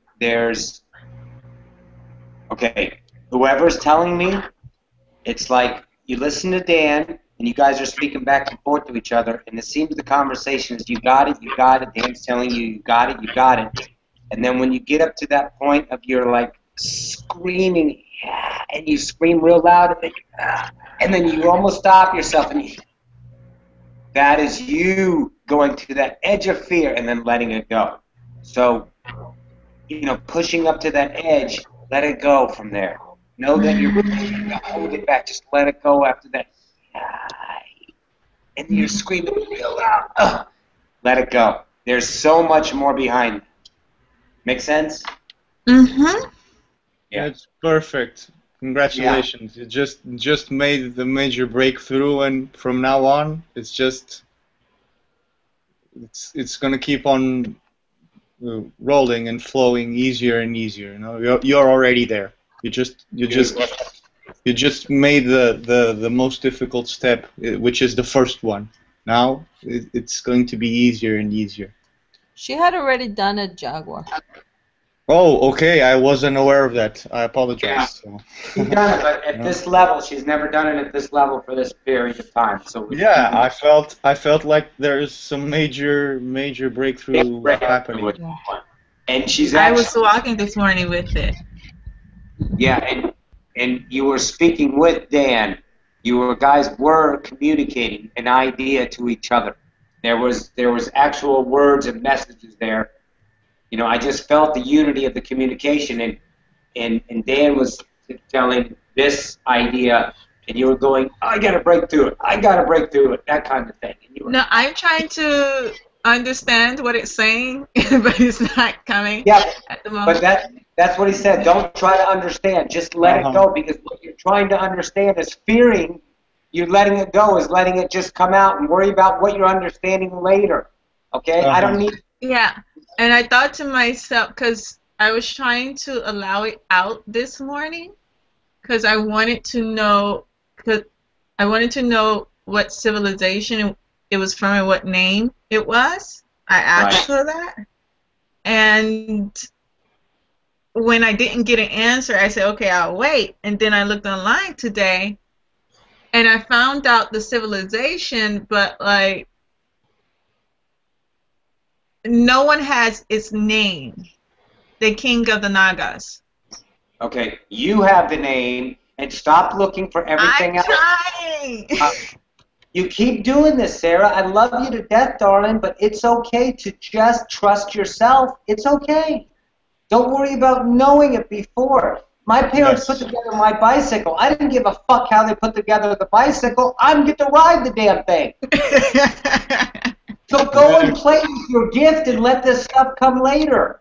Don't put the checkpoints of logic into place before you can move yourself forward. There you go. Perfect, Roxy. I want to jump in. It's the perfect metaphor. It's like a bicycle or a car. You don't need to know how an engine works to know how to drive a car. It's the same idea. There you go. You have to shift it into whatever gear. If it's an automatic, you just have to shift it in whatever gear. If it's manual, and just pull off and drive. It's the same idea. I still choose to not know completely what I am saying in 3D terms when I speak in light languages, and I'm totally fine with that. And it's normal in the sense I want to normalize this idea in your mind, that it's to be expected to have some kind of I wouldn't safeguard is what comes to mind, but it's not the best idea. Just a layer. What? Are we protecting ourselves from knowing what we're saying? Yes and no. It's complicated, and I would say that it's too complicated and it's not useful right now. I would set that idea aside for now. Yeah, the core idea is opening up and allowing, and things will just unfold as you allow yourself for them to unfold. And we're talking about non-conscious mechanics here, conscious in 3D terms, okay? So to accept that it's very common amongst this group for people to speak languages and then go, what the fuck did I just say? You know? Exactly. I have no clue. Okay, no Jaguar. idea. And Jaguar. It's fine. Jaguar. Yes, Jaguar, yes. I have a comment to make here. Yes. Okay. I was talking about a naked Yugoslavian man. Therefore, I think I have a right to say what the F is going on. What? Douglas told me that somehow somebody put it in there, and I was talking about a naked Yugoslavian man to somebody. Oh gosh. Okay. So him and I had a chuckle over it. When did that happen? When did you get that information? Just now? Yes, on Saturday.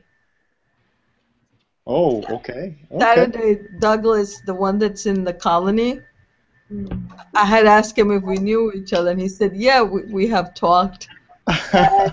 And then he says, do you want another conversation? I said, yeah, sure. And he said, yeah, we were laughing, we were having a chuckle because you had talked about a naked Yugoslavian man in one of your language. So there you go. You know? Sometimes it's really profound stuff. Sometimes it's just random stuff. Sometimes it's fantasies or whatever. It doesn't matter, Sarah. It's it's like learning, like what Roxy said, learning to ride a bike. You don't start to ride a bike in a competition level. You know, you start with the trainer wheels, and you take the trainer wheels off. Then you go for a little tour, and then you build on that, you know.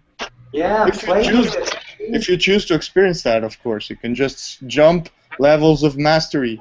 But for our human experience, it's I would say more comfortable to process things this way. Does that resonate with you, Sarah? It does. But It's frustrating. It's frustrating. Not. Wait a minute. What's frustrating? The expectation, the belief that you should already be somewhere else that you're not ready right now. I apologize for taking your thought out of your head. No, that's not it. It's frustrating because you don't know what. You don't know what it's saying, right? Yeah. It's just, I wish I knew what it was saying. Okay. Why is that frustrating? Because what is the mind telling you? Let's dig this out, because I'm going to give you a core belief that you are perpetuating in your reality that's keeping you limited. You know, are you ready? Why is it frustrating? Why is it frustrating? Say it again. Because I am not in control. Bingo. Yeah. You're not in control because the paradigm is telling you for you to be accepted in the world, and this is a language, you must know what you're saying. And if it doesn't look that way, then I cannot move forward, because if the paradigm of limitation is saying I have to have control, I have to have knowledge, and if I put it out there, then I'm a fool, then I'm not really doing this, then it's not really real if I don't put the equatable understandings of knowledge into that to allow me to move forward. What are you seeking by knowledge? If you have the knowledge, if you knew the words and they were validated by others, you would do it no problem, would you? Yeah. Why? Because that is what to you? Acceptance? Understood. Acceptance that you are smart, that this is real as you're part of a group? Make sense? Mm-hmm. Let it go, baby. We love Sarah for just who she is. Yeah. Are you following? I'm following. Come on, keep going. I was trying to understand what it was saying through the emotions that it was. It actually has its own emotional, like, way of behaving. Mm-hmm. And keep going.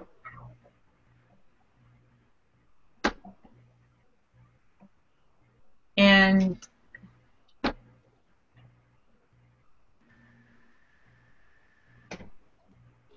I don't know how to explain it.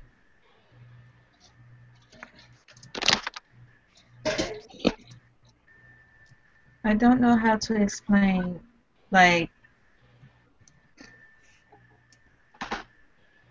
I'm trying to let it go and let it do what it needs to do. Mm-hmm. But the emotional feeling that it's giving you, it's like it's taking over you and you feel like you're losing control of whatever this is, maybe? A little bit of that. Okay.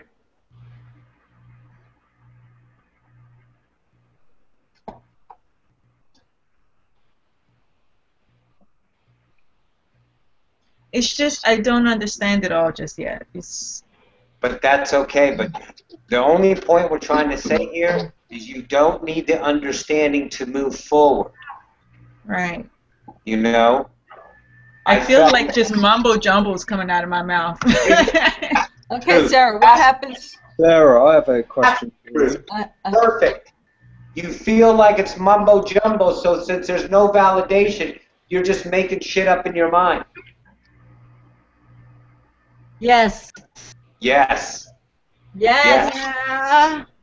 But it's not, Sarah, it's not.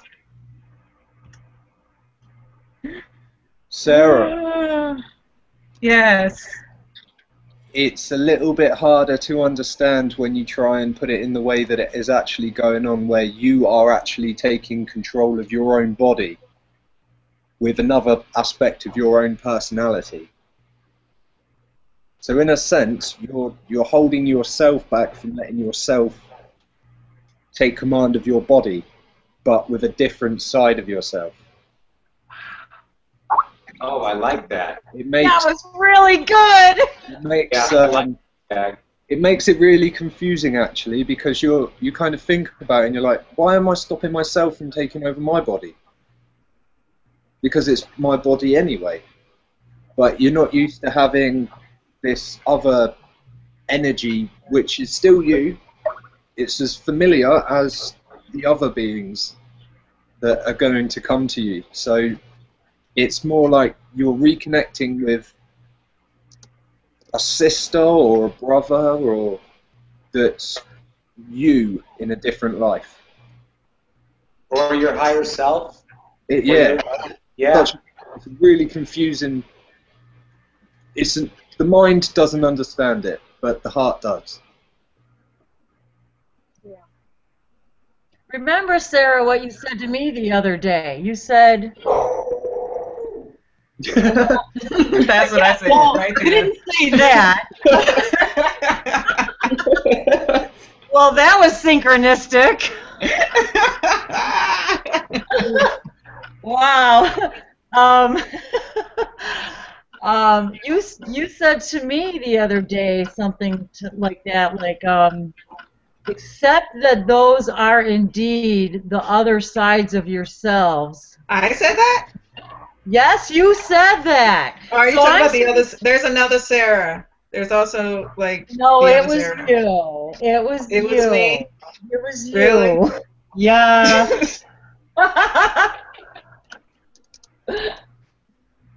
We were talking about Indian princesses. Ah, yes. Okay. You remember? Yeah.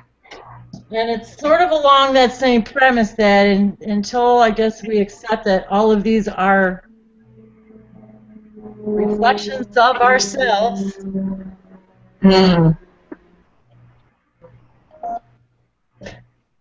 It's just so far. Well, you know what I told myself actually yesterday? I said, you know what? My mind is 3D thinking. And whatever happens in 4D happens in 4D, but I'm still juggling between the two at the moment mentally.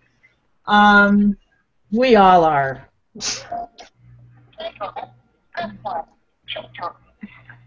And I really want it to come out. I do. Because I went walking and it was just starting to come out. I really want it to come out. Same thing. I do it while I'm walking. Yes. And it has its own personality, which is quite strange to me. Like, is this a separate part of me, like, dying to come out? Yes.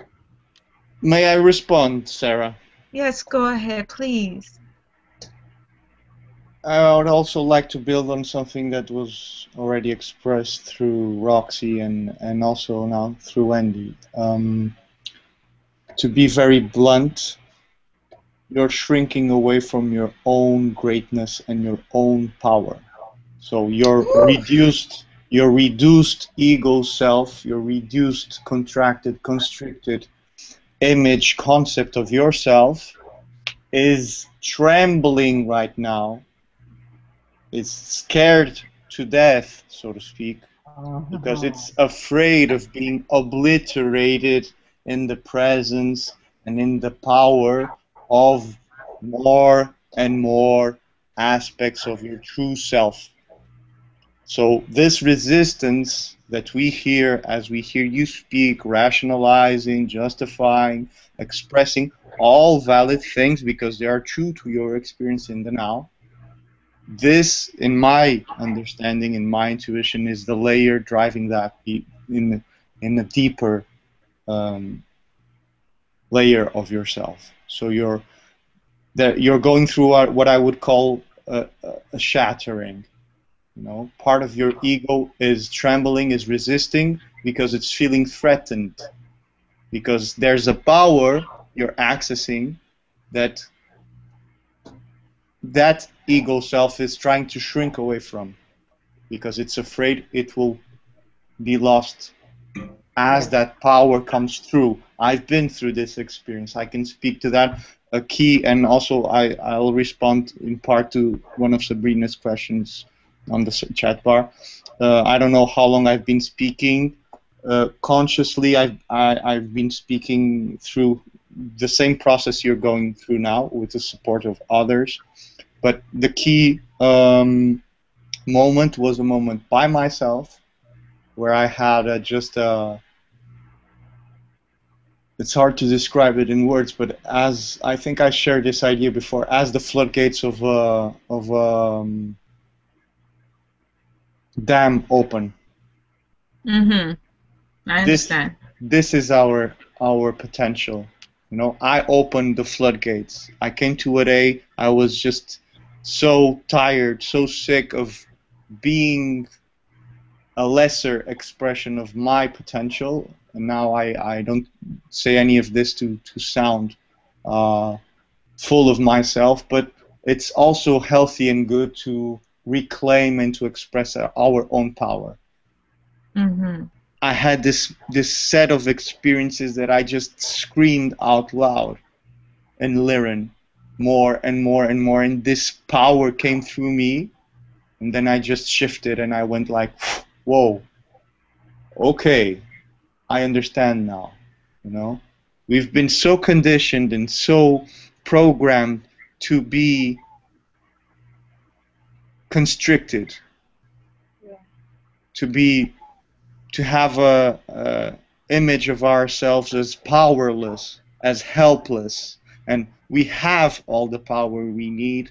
We have all the help we need, as Dan said before in other terms, within ourselves already. What is scary to access that, because our ego self, our lesser concept of ourself, is scared to death of us accessing all of that, because it may be lost in a sense. Does this resonate to you? I understand it completely. May I say something? Yes, please. Since I've been at it for so long.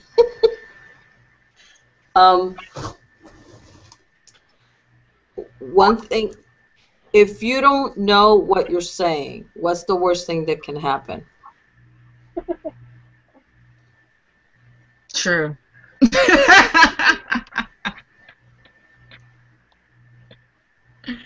Exactly. Exactly. So you just relax into it and just let it happen, and reassure yourself that you will eventually find out. But for now, this is what you need to know. So at least it's not 5 years. No more. It's more like 6 years for me. So, you know, you just have to allow it for now, and just know that what does it matter? You're having fun with it, right? Yeah. You like I doing wanted, it.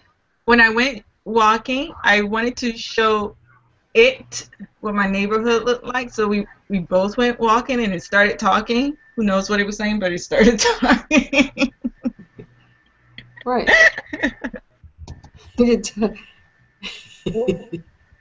What's going on? Yeah. Yeah. So just let it be for now.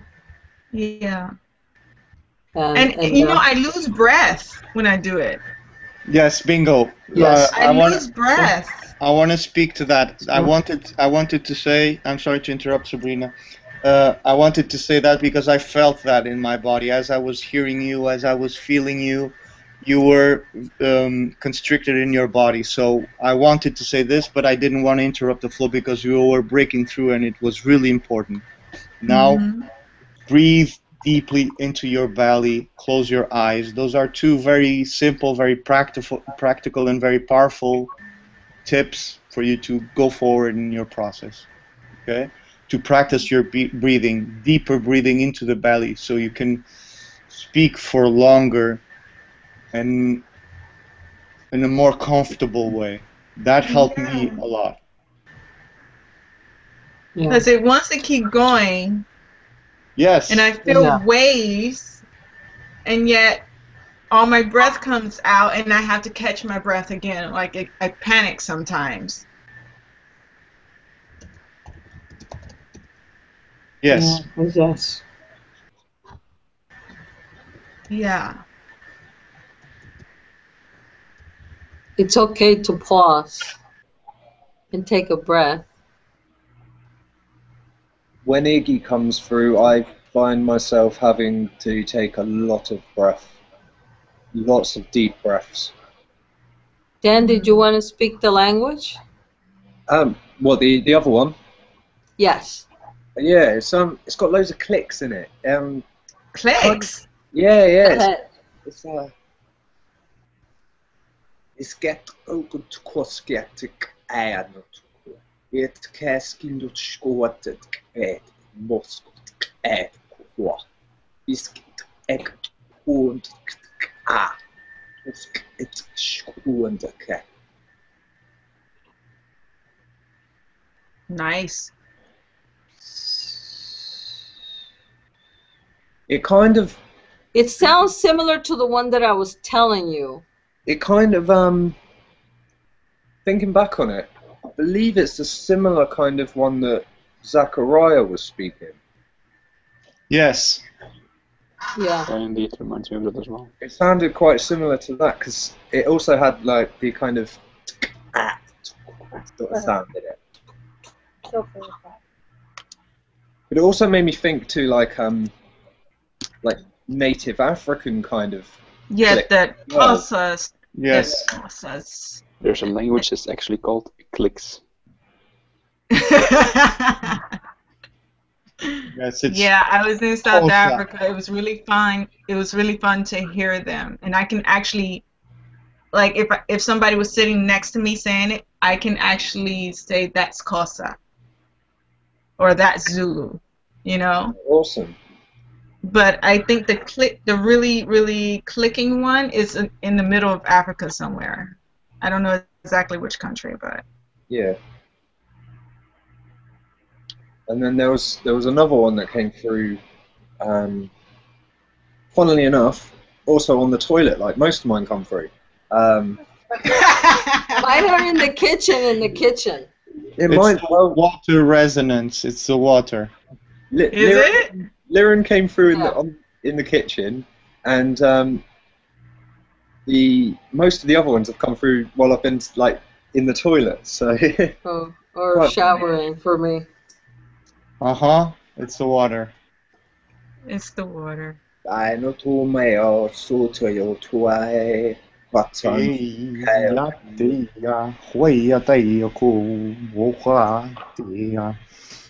but course and I told Dia solo tu rei.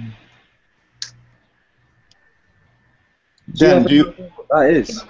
Keep going. Yeah, I want to shift back to the one you were speaking before. Okay. With the clicks, because it was wanting to come through me, but I was replying to Sabrina in the chat bar, so I didn't. And you were speaking, and then there were questions that I didn't want to interrupt. So. Okay. Yeah. Go again. Yeah. Cool. Do you want me to do it again? Mm-hmm. Yes, please. What connected shit. Ja, takaki jala.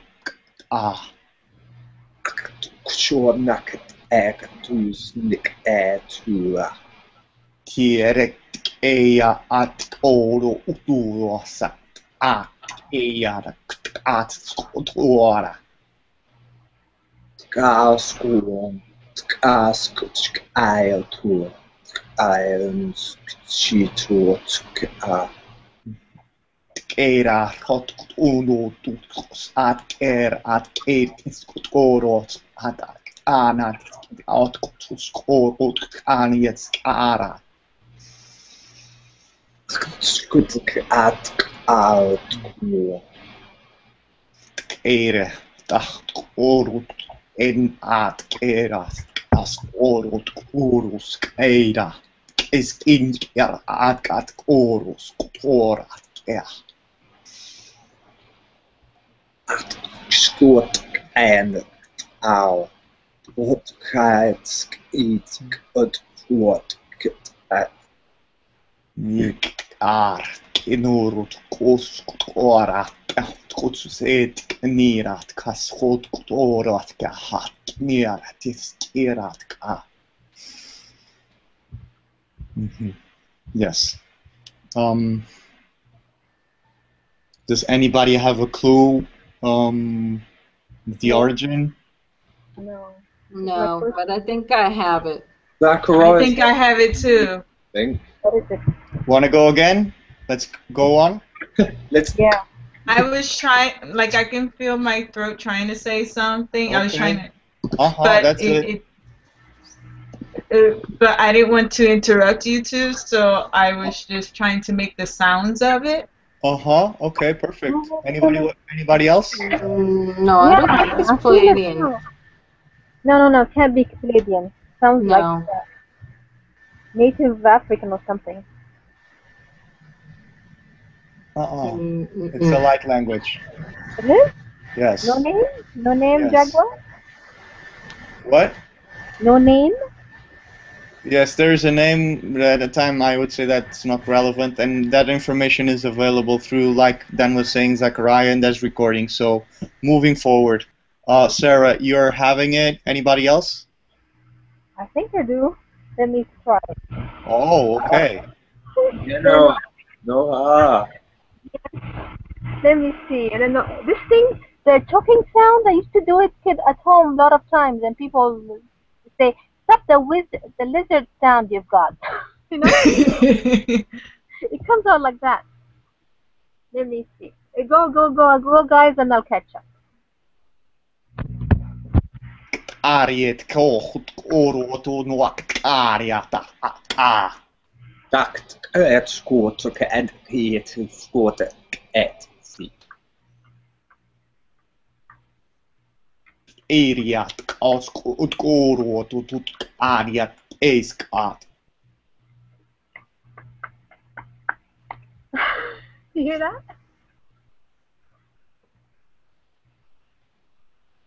Takt eskut kuo.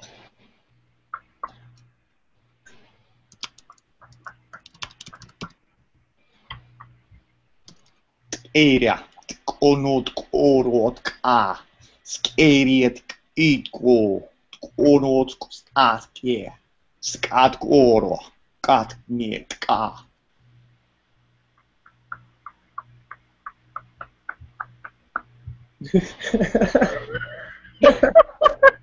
I've got this all the time, believe me.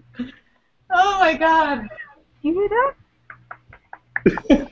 I can hear that clicking noise. I could do that too.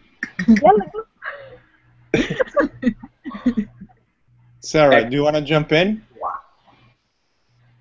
There goes that fear again, but I felt it coming, Yes. but it wasn't having the sound of it yet. I was trying to get the, not the vocal idea, but yeah, I want to get the vocal idea, but I was trying to feel it in my throat first for some reason. That's fine. Do you want to, at any time, as we were exchanging before, Dan and I, if there's a space, feel free to jump in if you wish, okay? Okay. Does that resonate with you? Would you like to do that? Okay. Are you sure? Brain aside. Hmm? I need to put my brain aside. My brain is like that. How insightful. Very good. Very self-aware. Congratulations. Very powerful and simple technique, as you are doing right now. Just breathe, focus on your body, allow the mind to float around, to yap around. I want to do this, I gotta go do that.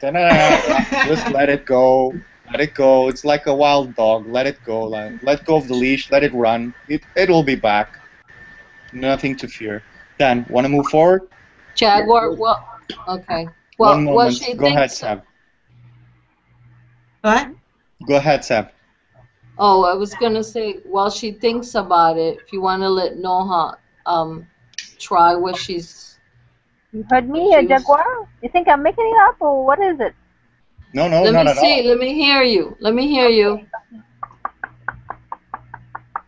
How are you doing it? Is your tongue up on the roof of your mouth? Yeah. Towards the middle? Let me think about that. Yeah, it's there in the middle. Okay, hold on. I have to practice it now. Join Light in. language?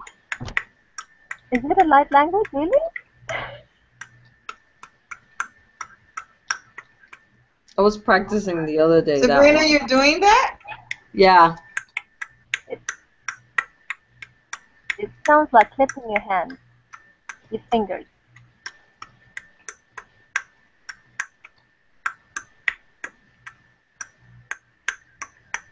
My mouth gets tired. That's what I'm concerned. Is it light language? I thought I was making it up, you know? No. Hello? No, you're not making it up. Really?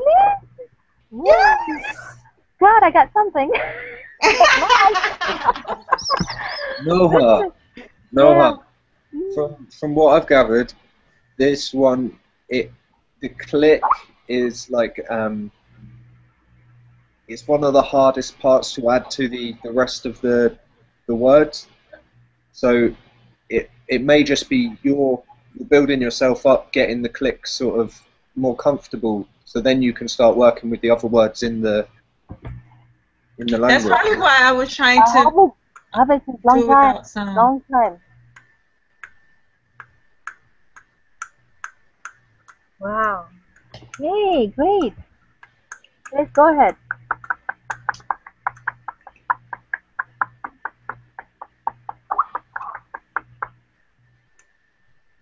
No, because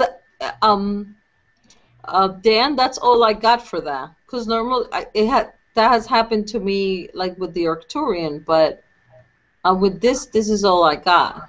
Ah, okay. Just that clicking, Maybe the clicking is a complete. like a dolphin kind of thing. Yeah. Yeah. Wow. No, it could be dolphins. You say you like dolphins. You even show the ring. Wow. Amazing. Something came up. Alhamdulillah. In that case, it would be cetacean. What is cetacean? It's the language of the dolphins. Oh, okay, great. Yeah, because I started doing it. Oh, but I think I had spoken it to Dan. The day I was like thinking about the dolphins, and I said, "Oh, it would be nice if I spoke some dolphin." Beautiful. Yeah, I remember. Yet And then- my first instinct is according to Dan, that you're practicing the clicking aspect of this language. Okay. Not to say that it the same skill, let's say in terms of phonetics, isn't valid for cetacean. I wouldn't exclude that possibility. Rather, I would just say that right now, the higher probability is that you're working on developing the clicking aspect of the language we were speaking before. That's my understanding only. Hey.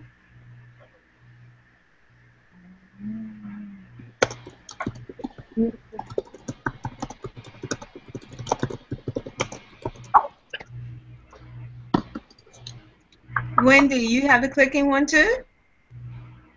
Dan? Wendy? No, actually, I was just kind of doing it along, and I was laughing because my mouth got tired too. I couldn't keep up with it. It was like, okay, I can't do that anymore. That hurts.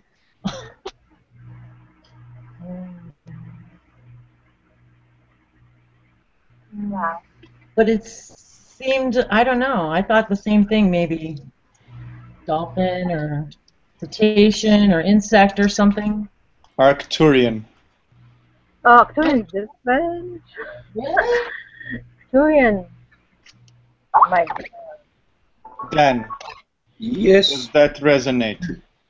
What, the Arcturian? Yes.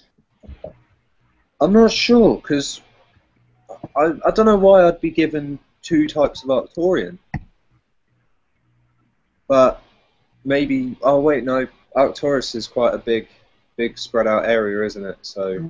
Why yeah. not, Dan? I have a couple of Arcturian. Okay, yeah.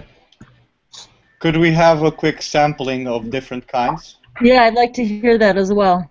Yeah. Trying to remember though. There's the one that Nick speaks, which I don't remember now. That I know that one, and then there's the one that I normally do. And there was one more. I think it's the one that Gabriel's been doing. The problem is that I can't do it. Do you want me to start? The one that you referred to coming from Nick just wanted to come through me. Okay, go ahead. One moment.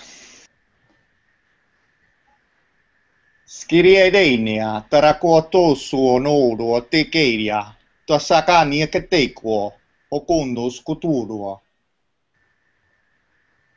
Keni te tenia kato tona skotono sokotati andoko sotana tuku sanana no koto skotonowa. There you go. There's right there two very close but two different types. Dan, you want to continue? Sabrina, do you want to try another one? He's got the cool skill, the guy on. Whoa, that was a fucking new one. Yes. There you go. There you go. Wow. Really. Yeah. Wow. Yeah, that one. The funny thing, I was just bringing myself back up to the other Arcturian, like the higher. Yes, I could sense your mind freaking out. As I came back, because I was listening to you guys, and it brought me back down to another level, and it just sunk in there. Okay, go ahead. It's so funny. Go ahead.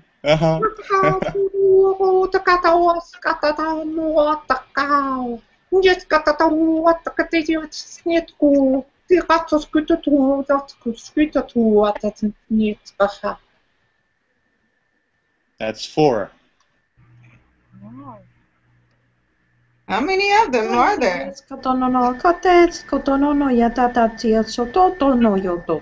Tanto tono katana tutu tata skotono. Tanatu skatana no toto skotono to. Ivyarat katas kuriat kuriata. Iska.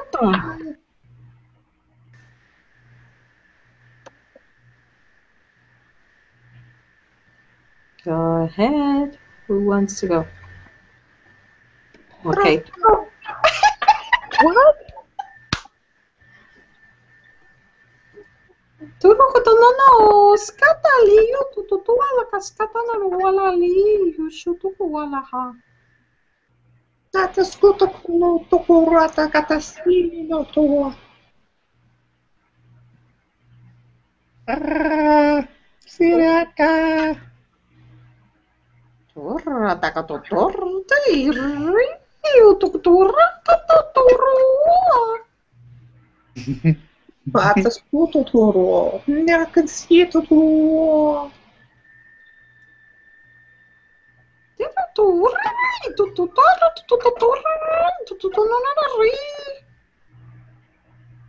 Rita suo, tvetntier, kratrio. That's 5. Wow. At least, or 6 different ones so far that I can count. So That I can count. At least 6 Arcturian. 5 or 6 different dialects. Wow. If my counting is accurate. And you know for sure they're Arcturian. Not all of them. Wow. That's still amazing.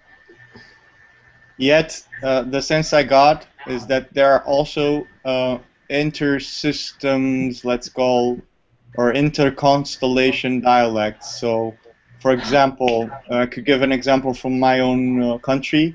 There is an official language. There's an ancient version of that language that is very similar to the language that is present across the border in another country, the northern part of northern western part of Spain, that is very close by to the northern. Basque? No, it would be in this case, to be more Catalan? specific. No, that's on the east side. It would be Galician, so gallego. Galician. El gallego, Ay. yes, el gallego y el mirandés. Okay, so there's an example of a type of language that has shared roots, and it's very useful in communication in geographically similar areas. So I would say the same principle applies to galactic languages. So there are dialects or mixed, let's say, hybrid languages that are useful in a given geographic area of a galaxy. For different species to communicate better in between them. So I would say my instinct is that at least we spoke one, or I spoke one of them. I'm not sure, but that's the sense I got. Yeah, well, that's what Lakesh told me on my first session. I remember that, yes. Huh. And also that sometimes in the beginning stages that languages come through mixed. And then they start to separate. So that's also to be expected for you, Ruth, Noha, and whoever else might be, Michael, who might be, or Franti, might want to be exploring your languages. So it's normal in the beginning stages. Yep. Tukos kalo no kusku tua shato kolo kua napuku skatana laka suku tua lakashi to sokotola. Yes, I love you too very much, and it's also very exciting to be here sharing this and supporting others in this process. I love it. I love that you can understand one another. That is so amazing to me. Sabrina, the feeling is, in shorter words, the feeling is mutual. Yes, it's also very exciting. It's so beautiful.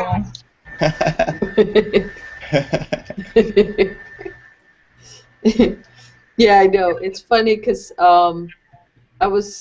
when I had a session with Jim and I was talking to my emotional guide, And I was talking about healing, and she was saying how when I speak the languages, it seems that a lot of times I'm saying like prayers, and like praises and things like that. Yes, So, blessings. You give a lot of blessings, yes. Yeah, And that I praising and encouragement, yes, also. Oh, so she was telling me to. She was trying to encourage me to keep at it. I said, "Oh, really? That's what I'm doing?" Yes, very much so. It's a core part of your communication in light languages. You're always giving out blessings, expressing your love, and empowering people. That's something that resonates very deeply with me. Empowering others, empowering yourself, and by doing that, empowering others and sharing that. Yes. Yeah, no, that I do like to do. I like to empower people. I actually found that by empowering other people, it somehow empowered me. Yes. It's a matter of resonance. Yeah. Yeah. What you give off, you get back. True. That was the one thing I could never explain to my superiors in any career, was just that if you empower other people, you then empower yourself, and they just could never seem to comprehend that strategy. And yet it failed, their way failed every time. Yes, because we are conditioned in a cultural system that is rooted on fear, it is rooted on limiting, disempowering beliefs such as lack, a very scarcity mentality, and seeing others as a means to an end and not as allies, you see, as something to be stepped upon and not as something to walk beside us. Right. So, and if you empower people, you might challenge their power. Yes. Well, what's interesting is I have a very, very negative individual in my experience, and the funny part about it is now that I have changed, I have empowered him to be the individual he came here to be, which is apparently a very negative individual. And ever since I have shown him that I allowed him to be negative, do you know he has done nothing but reflect nothing but unconditional love back to me? What and a coincidence. And only me? Only me. Coincidence. Isn't that? Because it's your vibration, darling. Yes. Your vibration. It's your vibration. Go ahead, Roxy. Bring the next stripe. Are you ready, Wendy? Yeah, you're about to get it. It's gonna be lightning. You're gonna get whipped again. Go. You gotta get it. Dig deep, Roxy. I sense where you're going, and I sense you're ready. But it's your choice, Wendy. Are you ready? Are you ready? Are you ready? I think Wendy had enough for today. Okay, guys. Leave her alone, I think please. she's about to get a spanking. Leave her alone. She needs to digest what was done to her before. I keep hearing languages coming through, but I really am not sure what I am feeling. Oh. She can handle it, and it's not about languages, it's about limiting beliefs, and I want to create a space for Roxy. Roxy, if Wendy wants... Yes. Well, first let me give you the 3D perspective. Okay. And stand by. Are you there, darling? I am here, my friend. Ah, it is time for a gift. Welcome to your show. And once again, thank you for vibrating into our reality, all of you out there in the collective at this moment. This is Osipius, of course, from the Oversoul Collective Fire, once again connecting, let's say, vibrationally with you all, but more focused in the broad awareness of all that is, with the entity known as Wendy. Now, Wendy, I'll call you Harmony because that's how we connect in what you would call the other realms. You gave yourself an understanding. There were 5 probabilities in front of you with this entity that changed his vibration. Each of those would have given you back in that exact moment a reflection to yourself on the vibrational state you were putting out. In other words, if you would have been less idea of what you call vibration, he would have had different words. If you're a little more higher vibration, even more different words, but more positive. And as you keep raising your vibration, no matter what you knew about that entity, no matter what you thought about that entity from the past and past experience, you chose not to create that again and assume he was going to be the same. You held your vibrational love in the moment and put that out. And now all of you entities, listen now. It is a law. What you put out is what you get back. You must remember, in each co-creative moment of now, there are billions of probabilities in each interaction you're co-creating with what you would call an entity, an image of a human, that kind of idea. So again, your vibrational state in that now changes every time you change your vibration. And now you're being different with him, so you get back what is different according to what you're putting out. And then you added in the paradox. But only with me. Well, no kidding. Because it's your vibration. And the other one that is sensing a different vibration, reliving what he was, choosing that person as what he was, expecting them to be the same, so putting out that vibration in themselves, they only receive the same old song and dance in that fashion. So do you understand this is an epic moment for you to understand how what you put out is what you get back in its clarity. You lived it. Not only that, you vibrated it. It is quite simple, entities of ascension. What you put out is what you get back. Do not be aghast because someone changed. They have the probability of changing every moment. They are an image in your reality.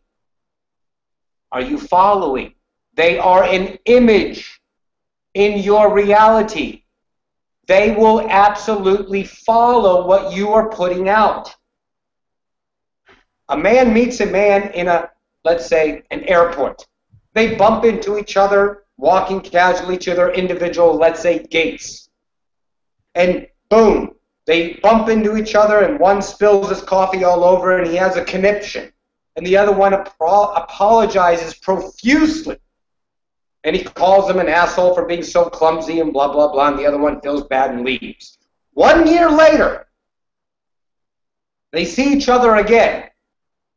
Right there, the guy can be an asshole or the guy can be wonderful. It depends on the guy that caused the accident. In other words, the one that bumped into him, causing him to spill the coffee all over him.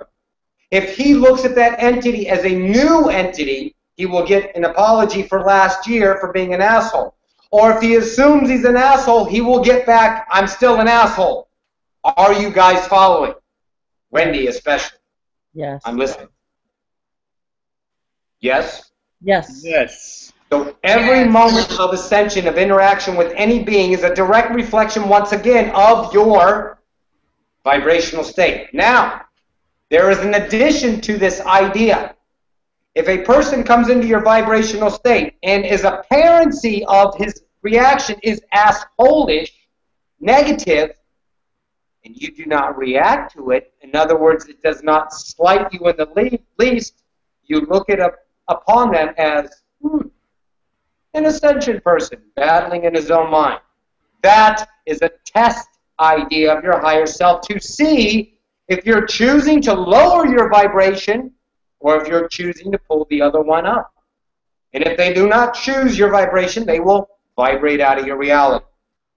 So every moment is an epic understanding of your individual understanding of your vibrational state at every moment.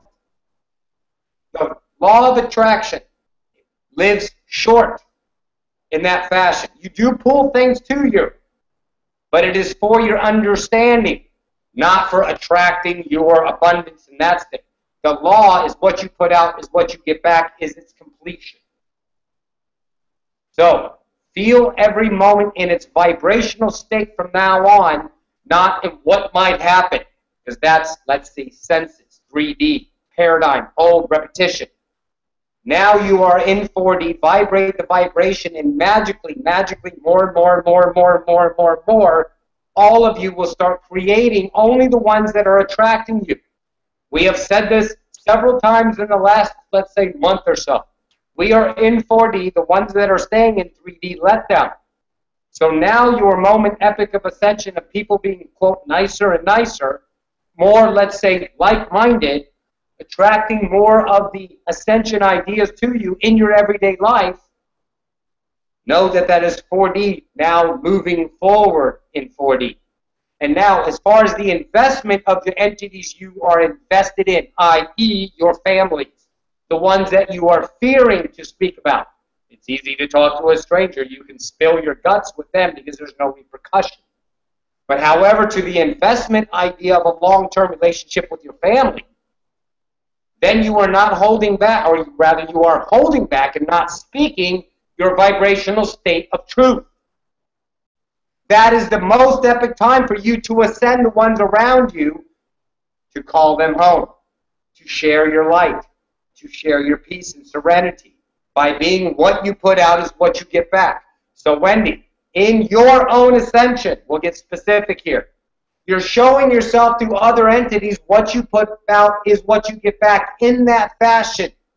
And it's easy to do it with someone that is not so close to you, invested in a relationship and that whole paradigm of what you guys actually call a relationship. Now you're giving yourself the idea, the trust, to move forward, especially with your loved ones. And we know who you're talking about. To be your truth right now with him. Most epically, because you're putting out love and you will only receive love. It won't look like, oh, darling, I love you for being so awesome. No. It'll come in the fashion of, I need to understand who you are. I feel a vibrational sense of understanding here. I'm fighting in my own mind. I'm losing what I used to know and understand. That I relied on as a, let's say, pinnacle of a rock I could hold on to and rely on. But you're no longer choosing to be that. However, I feel something different in you that is vibrating. You won't use the words vibration. That makes sense to me. I want to understand it. And this is an epic point in both of your ascensions. His choice to wake up and your choice to continue your 4D ascension. Either way, you will continue what route you're going to take in that fashion. So in other words, you've just seen wholeheartedly, 100%, through all of these synchronistic moments, through all of these people speaking the exact same thing. What you put out is what you get back, and you saw it in the mirror of reflection. That is not a coincidence. That is synchronicity. That is you setting up your own ascension.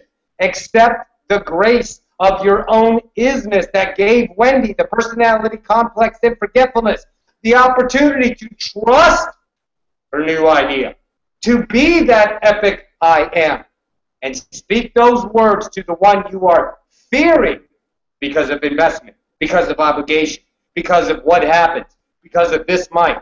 Step through that wall of fear, young entity. Step through that and be the vibrational state of your choosing. In other words, harmony. Be that harmony self, higher self in this fashion, that you are. You are channeling. You are speaking. You are that. Be that with him. That will allow him to step forward and light his own eternal flame upon the spark that you've given him to come into 4D. To remember his calling home. To find that sense of peace in you. Only expanding your relationship beyond all comprehension of intimacy, of love, of unity and oneness of all that is. So, dearest Wendy, it would be our greatest wish if you choose your own excitement at this epic moment of your ascension and trust you have everything you need. And all the probabilities of your choosing is only epic. This is Osipius from the Oversoul Collective Fire. I shall turn you to Raxia. I bid you a good day, Adonai. Hi, guys. Welcome back. That was awesome. Oh, wait. Thank you. That was awesome. So, Wendy, how do you like it? Yeah. That was awesome. And I know that resonated real good with you, yes? Oh, yes. Yeah, we know exactly what we're talking about. Awesome, awesome, yeah. awesome, awesome, Wendy. Awesome. Yes, we do. Thank you very much. You're welcome, doll. I'm here to service. Yay! Hey, let me share. Can I share a real quick synchronistic moment, if you guys don't mind? Yes. First, I would like to say 5 words, Roxy, if I may. Yes. Epic black belt shit.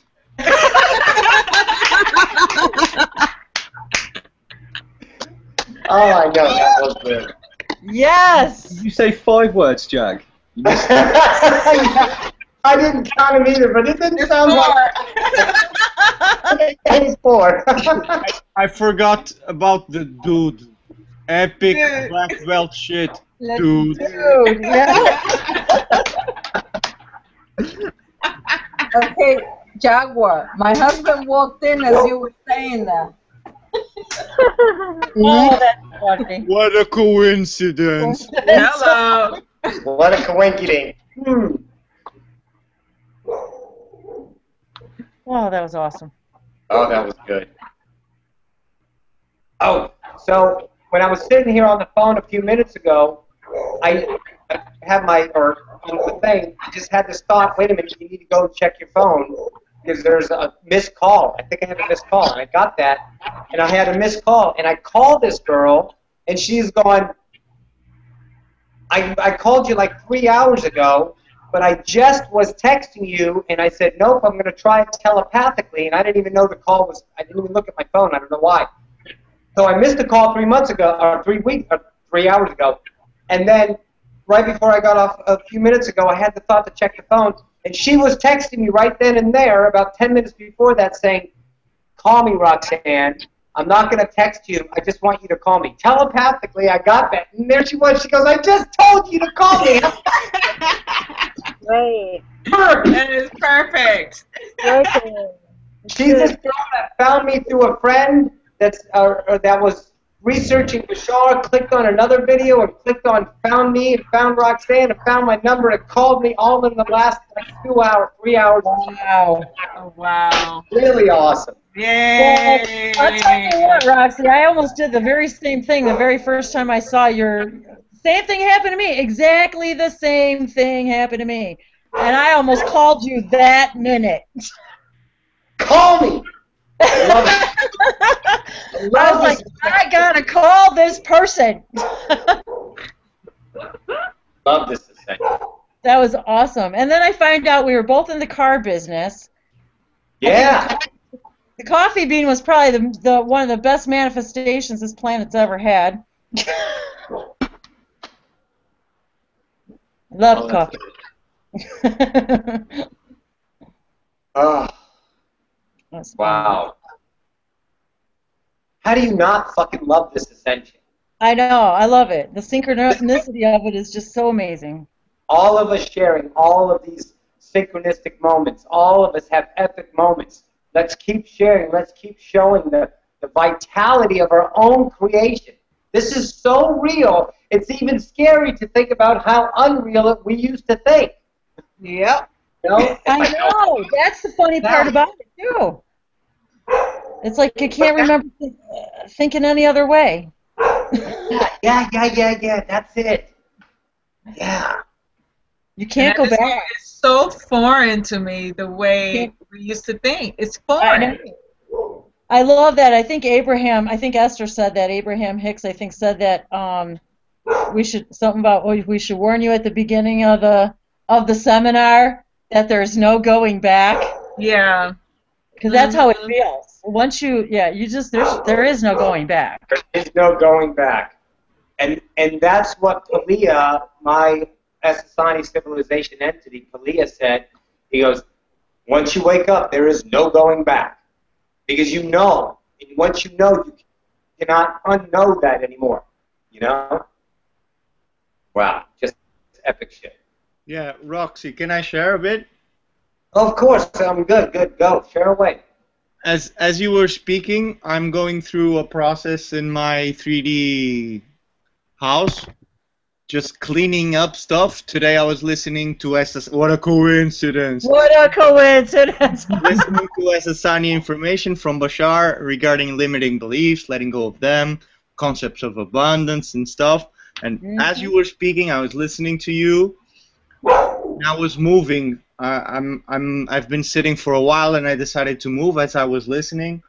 And all of a sudden, and this been happening a lot lately, as I'm processing clutter and getting rid of stuff in 3D and throwing it out and giving it to people that want it, whatever, you know, getting rid of it, from decluttering my space, my physical space. There's money hidden in corners. Oh my God! I'm letting go of in 3D of old stuff, of baggage, of stuff that's cluttering my space. Money is showing up in 3D, you know, euro notes showing up, and everything like it's a hologram. This is like a movie, like a video game, you know? Yeah. Good for you. Yay! Guess what? I declutter, and every time I declutter, more clutter comes out. Yeah, no kidding. Oh yeah. It's like Dan said, the onion approach. A layer only reveals a deeper layer, you know? It's fractal. The layers just keep getting deeper and deeper, and it's just every time we peel another layer, like, oh, you know, before I used to think, oh, damn, another layer, what? And then all of a sudden it's like, oh, now I'm excited because it just keeps epic. It's shifted from, I'm still ascending. What's next that I have to work off? And now it's like, I love it. What's next? I can't wait. So exciting. Yeah, very exciting. It kind of starts off like playing pass the parcel with yourself, but then you start uncovering little prizes inside. So then you're like, oh wait, this is good. Yeah. Yeah. On that note of the wound I talked about earlier, I've already shared on the topic of today's webinar on the Hucolo site. So if anybody wants to refer to that, the links are already up. So I wanted to say that. If you want to go and search into that aspect of, why does something else come up as I process my personal quote-unquote stuff, you know, individual stuff. Deeper layers are there, and then we shift from the personal into the transpersonal. The concept of the wound might be useful, so the links are already there for those who might be interested in that. Okay. Okay, thanks for that. Guys, it's getting quite late here, so I'm gonna go. Later. All right, good night. Good night. We Alright, love you. Love you too. Namaste.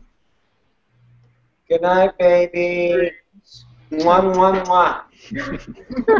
Mwah. Bye. Bye, Mike. You know, Jaguar, you're from Portugal, right? Yeah. Jag?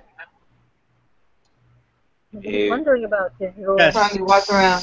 Yes, it's true. It's out of the bag. I'm not scared of men in black anymore. So I live in Portugal. Hey, Portugal. You have a freak, light language freak amongst your kind, Portuguese. That's right. Hey, you want to hear a synchronicity, Jaguar? Go ahead. My husband's family is from Portugal and Spain, and their family name means the Latin port, and it also translates back to the keepers of the gate. What a coincidence! Wow. So the keepers of the gate. How do you like that? There you go. Beautiful, poetic. Awesome.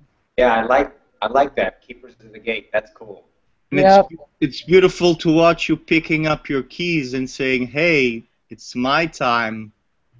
Yep. The gate the gates no longer need to be shut. It's time to let them open up. Exactly. And it's beautiful to watch you do that, you know? I can feel the pain coming up, you know? And it's part of the process. Just breathe through it. It's nothing to be scared of. It's nothing. Just so many, like you said, there's so many layers too when with the expectations and all of the junk, all of the stuff we were conditioned to believe as ourselves, and it's just. Well, once you start to understand and when you start to allow everything, it's like when you have your vision set on things to turn out a certain way in the future or whatever, and once you start opening up the fact that anything is okay and everything is good, then it makes all that fear melt away, that, well, it's okay if it doesn't turn out that way because it's only going to be awesome. There you go. No matter what. And so even if it doesn't take you down the path you thought you were going to go, it can still be amazing or more amazing than what you could have even imagined to begin with. I don't know, it seems kind of like I can't even really put the words, I don't know. Like I have all these visions like of having certain things turn out a certain way, but it's okay even if it's I'm doing it all by myself. That's okay. I'm okay with that now. Awesome. That's where that was the biggest hurdle I had to jump, is because I had to learn that it's okay that even if it turns out that I need to do this by myself, that's okay too. Yes, absolutely. And I think once you allow that, then you can allow everything else as an equal possibility, whereas you might have closed off like, oh, they can't possibly understand this. Do you see how is exactly that belief that is at least part of what resonates the frequency of loneliness? Completely. You see? You said it yourself, you know, the master is coming from within your own lips, you know? You're speaking it out as you go, as you process it, as you allow the feelings to go through you, and I can feel you, you know, across the Atlantic Ocean, outside space and time.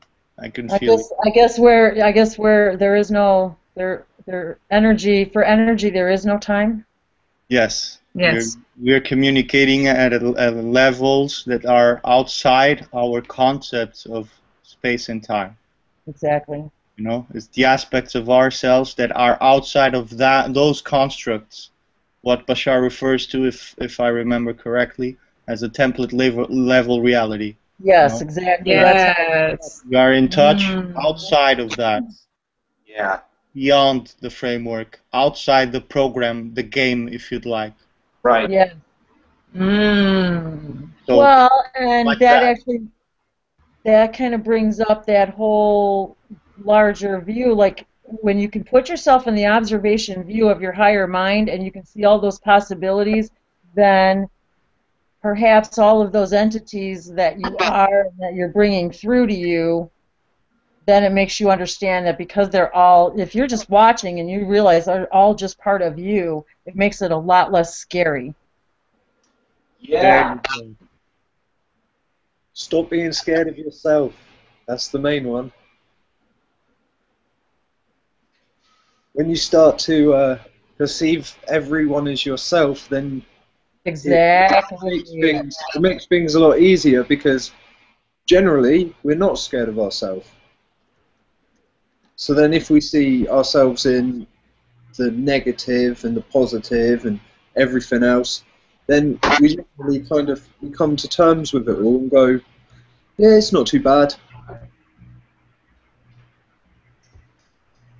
Well, and it's interesting too because, like you said about reflections and so forth, I find that when you're confident and stronger in your own beliefs, and the others are allowed to feel that way about themselves, then it's almost like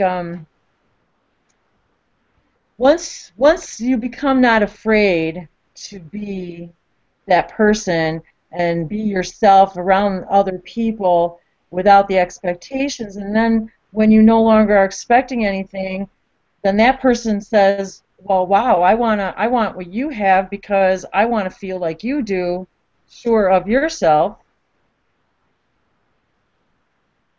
And I think that, I don't even know how to say it really, like the more I'm standing up for what I want to do and being less afraid of who I am and speaking things of how I really feel about things, I think that it almost attracts the other person to you. Yes. Absolutely. That's perfect.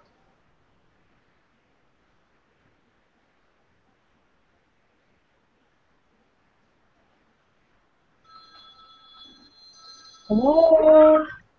Sorry. That's okay. Well, I mean, because I'm thinking, you know, when you're so afraid to be yourself around somebody, and then you're finally, and then once you stop caring about whether or not you're going to be accepted, well, then all of a sudden it's kind of like giving somebody you like the cold shoulder in order to get them to pay attention to you. It's like the same premise. Once it doesn't matter what anybody else thinks, well, then they're like, oh, well, wow, okay.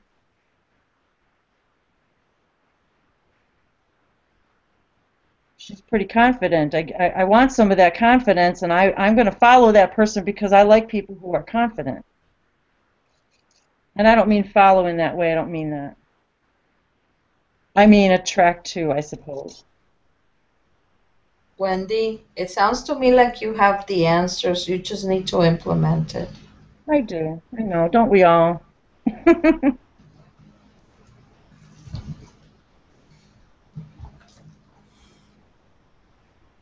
So thanks for all those layers, guys. Mm-hmm. You did the peeling.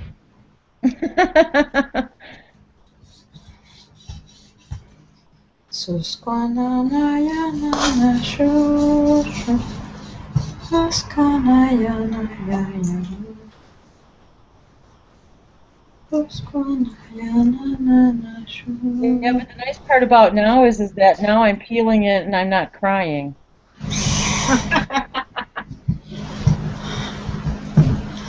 like Jaguar would say, bingo!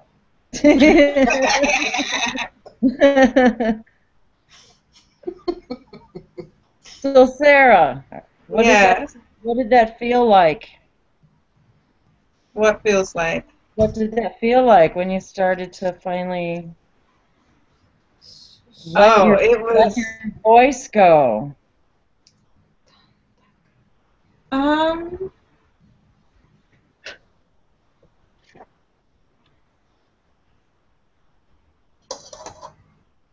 It feels grotto and it feels good at the same time. Uh-huh. But, I mean, I don't think I could not make that noise if I tried.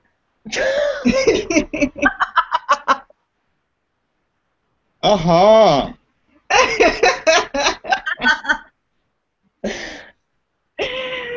Oh.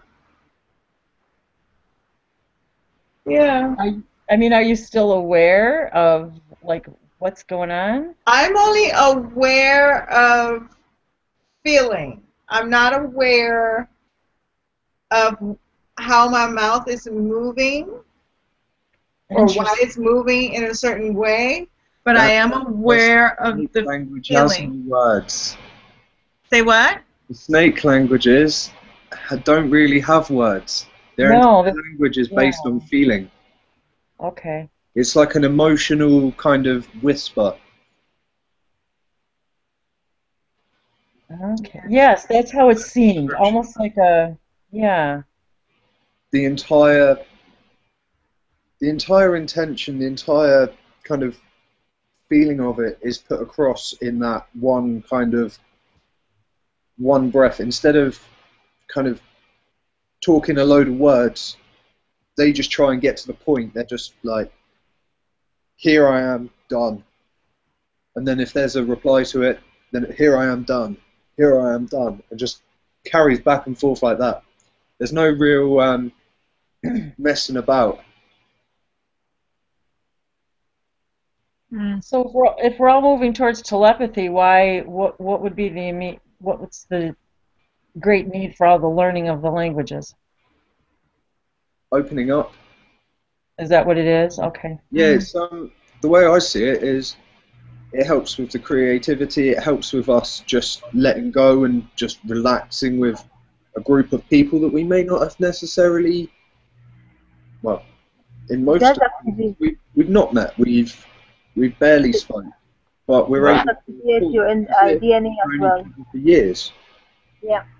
Or many, many lifetimes in some cases. Yeah, hey Wendy, look at, or not Wendy, I'm sorry, Sarah, look at it like this. Without me speaking different languages and then learning to translate those languages in my mind, which is really telepathy, gives me now the allowance to trust in telepathy in and of itself. And now I'm using the light languages as a springboard, so to speak, to be more telepathic in that fashion, you know? Yes. Yes. You know, when I was running out of breath, I did feel my heart for some reason. I felt it like there was a small pain in my heart, and then I had to breathe again. Huh. Like it's not using my brain muscles, it's actually using my stomach and my heart. Well, I mean, that's what Bashar's been trying to tell us for a long time, too, is that we all really need to learn how to talk to our hearts. Because that's really where all this interaction, I think, is happening. Yeah. You want to talk to your It's heart. not really in our head, I don't think. It's our heart-mind. Chants and tones are the easiest way to speak to your heart, because you can find the resonance of the heart, and then you can stay at that same frequency. So then you can vibrate your heart, you can vibrate your stomach, you can vibrate all parts of your body. Yes. I quite often go from like root to crown and just move my way up using toning and just vibrate every section of my body, and then move it back down, all the way back down to my feet, back up to my head, and sometimes I even try and vibrate parts above my head and below my feet and try and feel outside of my body as well. That's like the Hathor channelings, that, you know, their idea. You start low and you vibrate in different parts of your body, and you go up and down and you go outside of your body. Absolutely. You know? That's actually how I started speaking the languages, was most likely some kind of like Hathor started to come through. And then as I started to become more kind of comfortable with it, Lyran came through. And I was like, oh, wow, that was a pleasant surprise. Yes. And that's how Parisian started for me, was because I was toning with the Hathors, and then it scooted into this new idea. You know, the words became shorter and then became more distinct, and it was a different vibration, but it was the vibration of another language. So it seems like the Hathor vibrations start triggering different ideas and stuff. And you know, the synchronicity about the Hathors is from when I started speaking Hathor way back in October, I only knew of Tom Kenyon. And then I didn't know of anyone else doing the Hathors, and then I heard about Daniel Scranton. And then all of a sudden, in the past, I don't know, month, there's just so much idea connecting with the Hathors, and now I think the Hathors are showing, or we're showing, how much the Hathors are truly involved in this entire ascension. And now the tools that have been there, they've been giving to us, are now coming into fruition of themselves. I love it. Okay. Yeah. That makes sense then, because I've been actually, I've been toning along with Daniel when he does his meditations, and I've been able to, while he's been doing the Unicorn Collective, I've actually been able to kind of tap in, and that was so amazing. I never felt anything like that before. That was so cool. And Nora Harold too. The same with like the mermaids. Yeah. That toning, that kind of high. I've been doing a lot of that. It's kind of funny. It just occurred to me. I was always like in the middle to upper soprano area in singing, and I tend, even though my voice is a little low, I tend to like sing and talk higher when I'm in that state of mind. Freaking awesome. You can see how many tools are all leading us to the same point of now, expanding into a next idea. We rock. We do.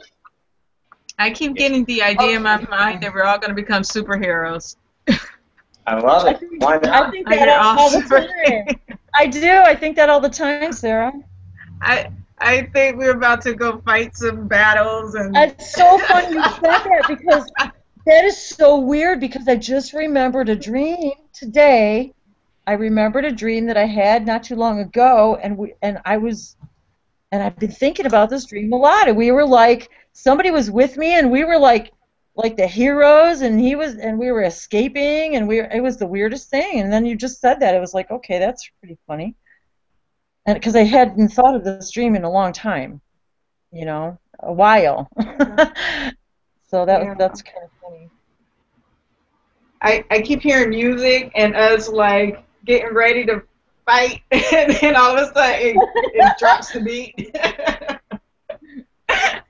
And there we go. It's done. Oh yes. Oh, well.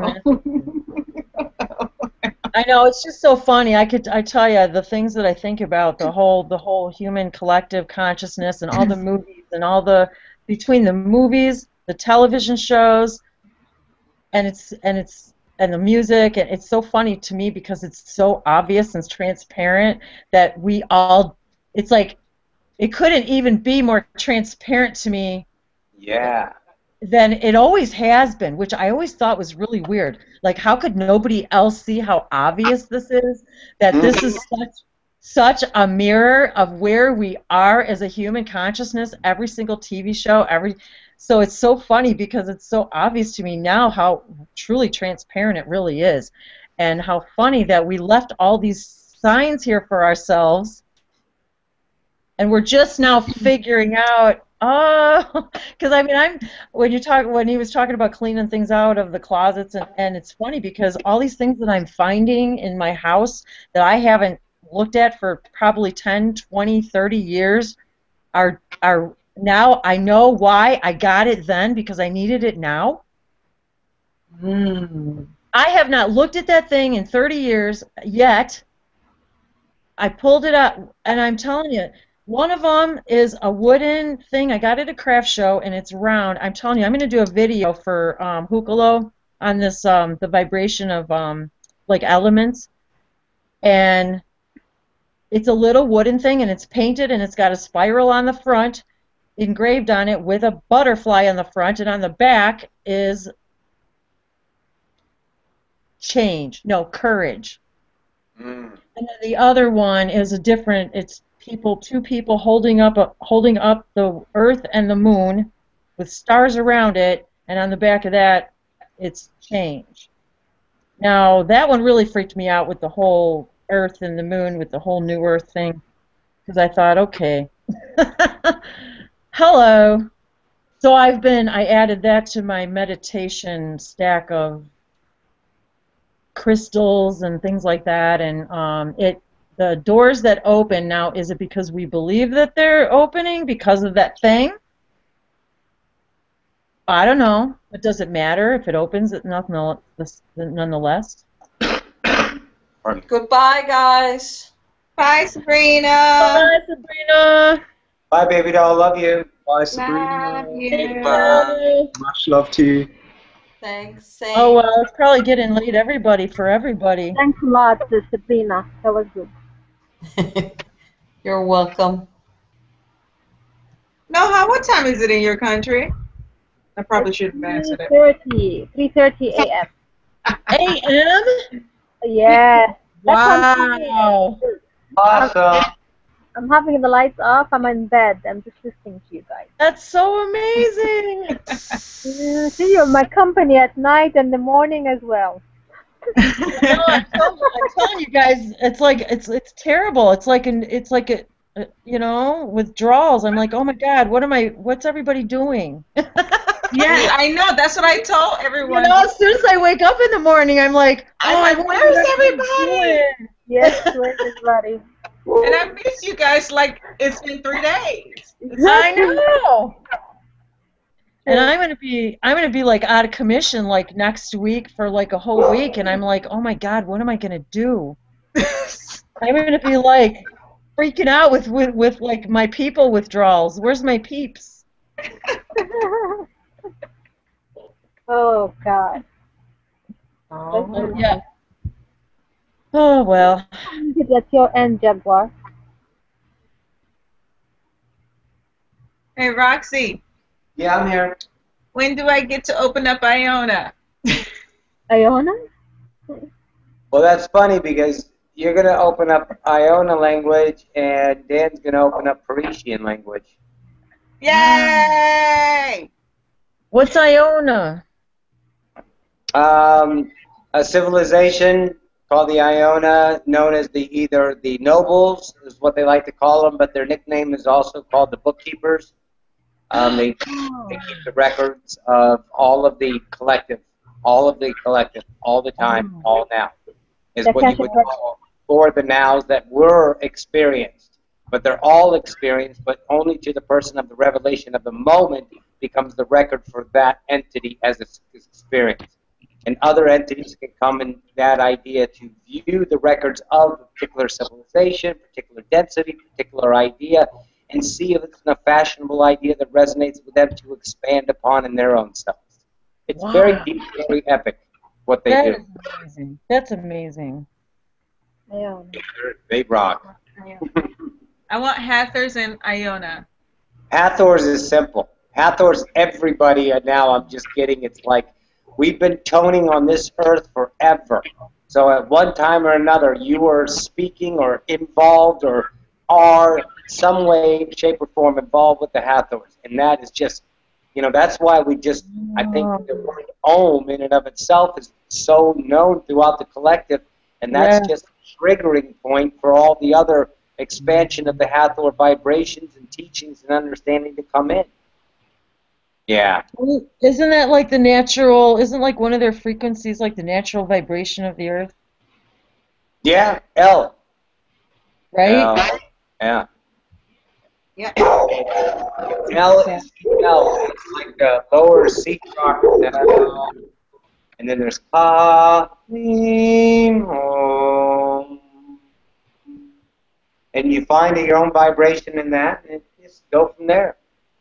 I always do the El Ka Leon because I love the elements, and you know, through a couple of different books in what you call, you know, history, they were all, the elements are in and of themselves entities, choosing to be earth, choosing to be fire, choosing to be air, existing as that entity or as that idea as an entity, an incarnation as fire, all experience of fire, all experience of space, all experience of water, all experience of earth.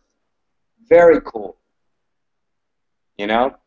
And I chime to them because I love feeling good vibrations with the alpha. So speaking. You know? So what do you want to try, Sarah? You want to try Iona? Yeah. I want it to come through. Okay. I'll start out in Parisian so I can trigger some things in Dan, and then I'll switch to Iona, and then you can speak if you want to or not. Okay? Okay. All right. Koshna, kiniya toko kaniya totuma, Koshna kaniya toko to Tiriyato Kaniyato Toshna Diata Niyato Kumara. Kushna Kaniyato Kushna Mpaku. Kambara. Chona. Koto Toniyato Koko. Mata Tiriyato Ko. Shanako. Homata Yiko Kushna. Hiniyato Kumata. Hikuniyako Kushna. Pura Data. Hiniyatora. Konatoro.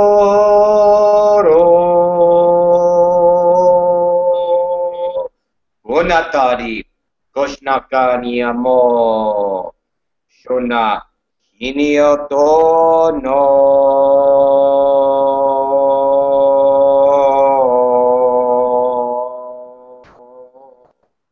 Shona. There you go. You did both already? Yeah, the first one was Parisian, and then after it said Mpaku, and then it went to the deeper language, Chokonoko, Kanyakokoma.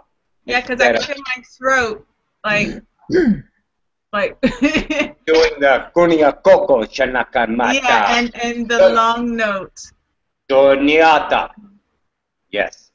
Yeah, I can feel it. Yeah, Parisian is lighter. Koniapana, Koniatotosnotona. Bombara, you no nia. Shiniatokoma. Koniata. Iona. Koka. Kaniakokush nakanamatura. Yokuyuto. Yoto. Irishnokara. It's more from the gut, the thrasos. It's more crusty. Make sense? Yes. But my throat wants to do something, but well, then do my it. brain's getting in the way. That's okay. Put your brain on vacation. My throat wants to do something. Yeah.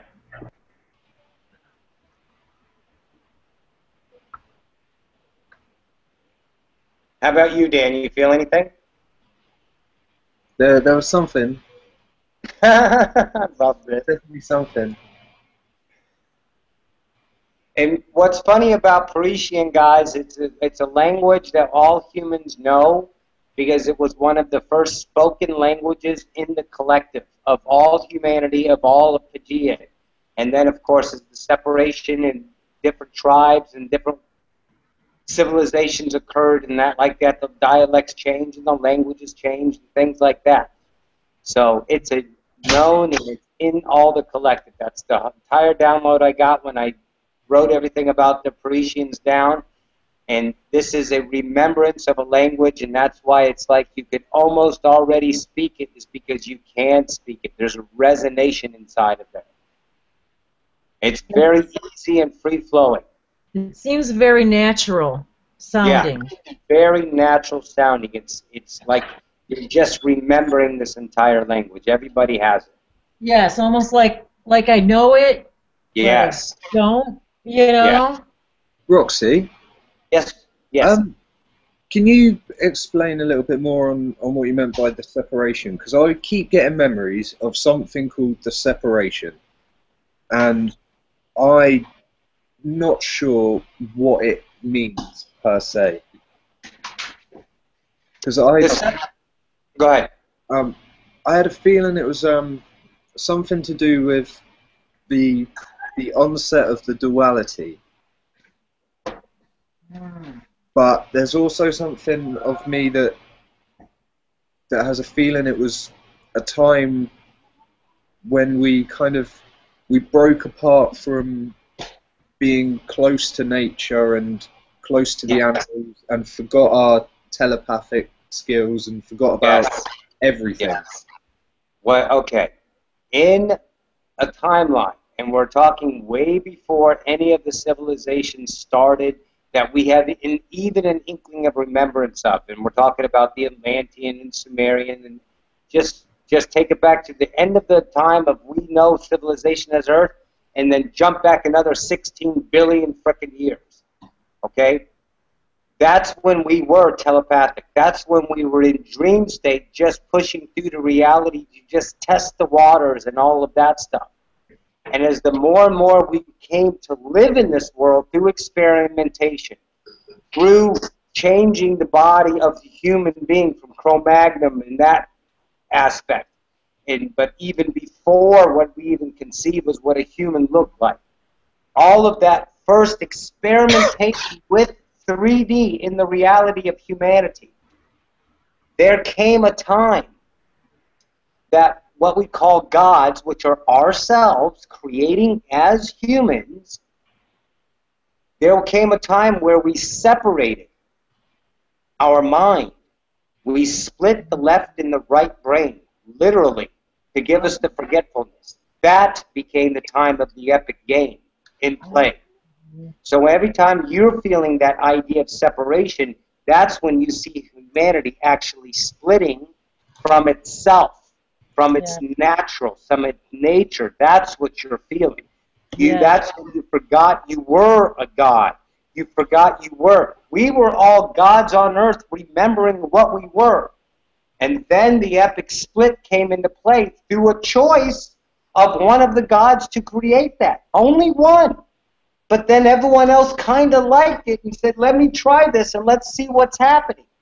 In that forgetfulness, the dream state became less and less, let's say, seeked or less and less needed.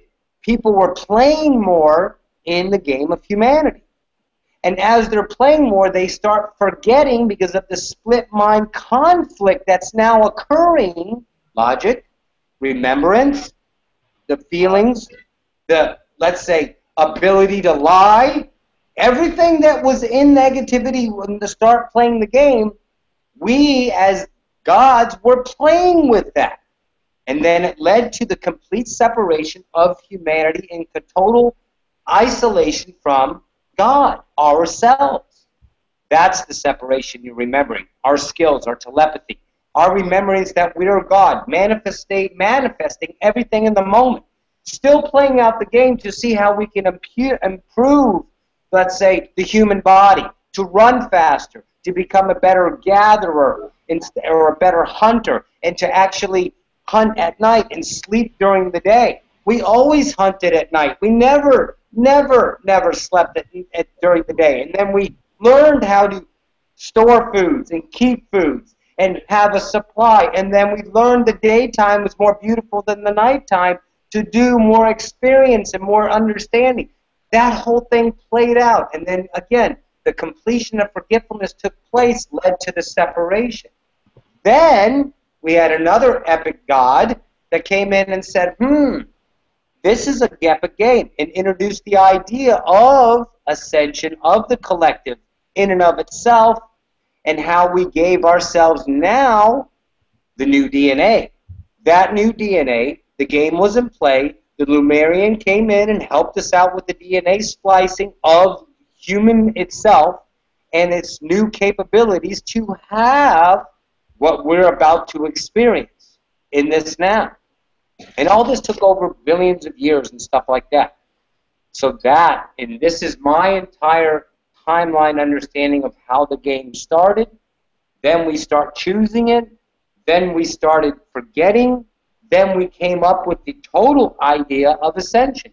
Because other ones in forgetfulness do ascend, but they never at the level of forgetting their God. Level 2, through a second density, they live a life out in the paradigm. They know they have instinct and understanding, and they have a fluidity, but there's no conflict because they only remember in the density of, I'm a dog, I'm a cat, I'm a dog, I'm a cat. That's it. They don't go, I'm what? I'm this. I'm looking in the mirror. I don't have self-reflection, a self-awareness. But in 3D, we have that. But in the games of forgetfulness, to ascend out of that, you always knew you were a god to a point. But this is the only one, depth of forgetfulness, that you never really, really remembered on day one that you were God, that you were the creator, that you were infinite and remember. So everyone was like, wow, look where this is going. Let's start playing the game. And we did. And here we are. It's the biggest game of all time. And now we have the DNA to play the game. And the DNA has been here for a long, long time. And we evolved into the being we see in here. And this being is going to be, just like Sarah said, it's going to be a fucking superhero. We didn't give ourselves superheroes because it's a joke. We are Superman. We are the Spider-Man. We are those things in an idea of a reality we can do in a human being. Because we are that. Does that make sense, guys? I just put that on my Google page the other day of I feel like a fawn, like a new, how did I, something like about a newborn fawn with superpowers. Yeah. You know, like I can't walk, like I know I have all these superpowers and I don't know what they are yet, and I can barely walk, but boy, I know they're there. Right. And I have dreams all the time of just jumping and then in the air doing another little jump, and I kind of float for like a little second. I was like, holy shit, I had that. You know? Oh my God, I can't believe you said that. I was just thinking this morning about the last dream I had that I was flying, and I was like, I knew I could. Yeah, it was like, I know I can fly, and I'm like, oh, damn, I got it. And then you feel that one little moment, it's like, holy shit, I can fly. And you're like, damn, what happened? I thought about it. Shit, don't think about it. Yeah, I have dreams I can fly all the time. I love it. I love it. Flying all the time. Hey, Dan, does that make sense what I said, sweetie? Yeah. It's I'm just having kind of thoughts back to a very, very long time ago. That separated. Really long time ago. Oh my God! You cannot believe what I just got. Now I know what I am in this ascension and how it equates to humanity and stuff. But you, okay. There's only a few of us that are here, and I mean in the collective. I'm not including myself in this. That are the originals. And we're talking the originals that created the sun, and the first planet we played with was what we know as Mercury now, the first planet which we destroyed because we were in competition of gods playing, just having fun, but it no longer became, build-a-build, but we didn't build humans on there or even animals. And then Earth started. I just got you were one of the original gods. And that's not a joke. I'm not making that shit up, of course. I just got it and says, Dan's one of the original. There were about 30 to 40 in play, and then it came up to like 100 and 100. You were one of the 30 or 40 that even was there during the sun birth of this entire Akashica universe. Dude. You created this galaxy in that fashion and kept expanding it. And you were the ones that helped create creatures, animals, trees, and watched them flourish and made your own creation and watched how they played through time. And then you helped with creation of humanity and come up with different aspects. You actually, here's what you did. You gave humans longer legs so they can run faster from fucking prey, from predators. Great, thank you. So since we need to have longer legs so we can run faster. I'm a little bit of a lanky human, so that makes a bit of sense. that does kind of make sense because I remember being from Shadow. That's pretty much all I remember, is being from Shadow and bringing the shadow or bringing light to the shadow or something. That's how I've always felt. Like oh my gosh, yes, like I'm resonate with the void. Yeah, definitely. Like I resonate with the void. Like, God, that's so weird that you said that. That's so weird. Bashar said that he did too. Yes. And Dan, Osifius is saying you need to don't have like a 3D I must need to know this, but do a nice deep meditation on this in the broad awareness, because there you've just opened up a huge trigger. And okay, it's not for the simplicity of knowing what you were and what you are, It is for the knowledge that exists in that remembrance that's going to be epic. So go there and don't fear it, which I know you won't, but he just wants me to tell you, do a nice understanding of this. Spend some time there, you know, and play with it, because this is a lot. This is really, really big for you. Oh, I love it. That's so awesome. Yeah. If you choose, then he says. Yeah, Wow. I definitely feel that I'm gonna have some fucking awesome dreams tonight. Yeah. Yeah, you're gonna go way back.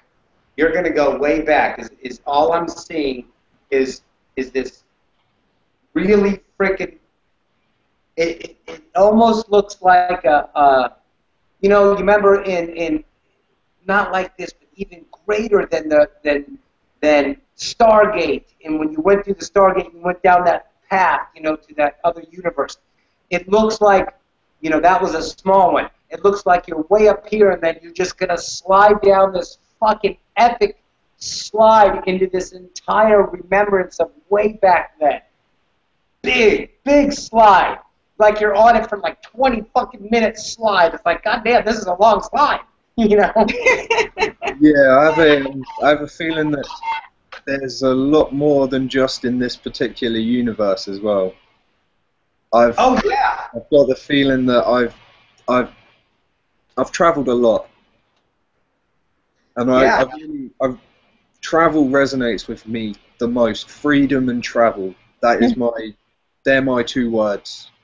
I love them, and yeah. Oh. Deep shit, man. Awesome. Me too. Yeah. Deep into Great work, everybody. Wow. So, Roxy, I got a question. Yeah, baby. So, we all choose our experience here, obviously. Did some of us choose to be somewhat awake? Oh, not somewhat awake. Once you're awake, you're awake. How? I mean prior to that, like when you said we forgot. Right. And there's that tickle in the back of your head that, you know, like you know something and you know it, but you don't know how you know it. Yeah. Did some of us choose to be? Did some of us choose the experience of being partially awake before everybody else? You know, that was. No. What do you think, Dan?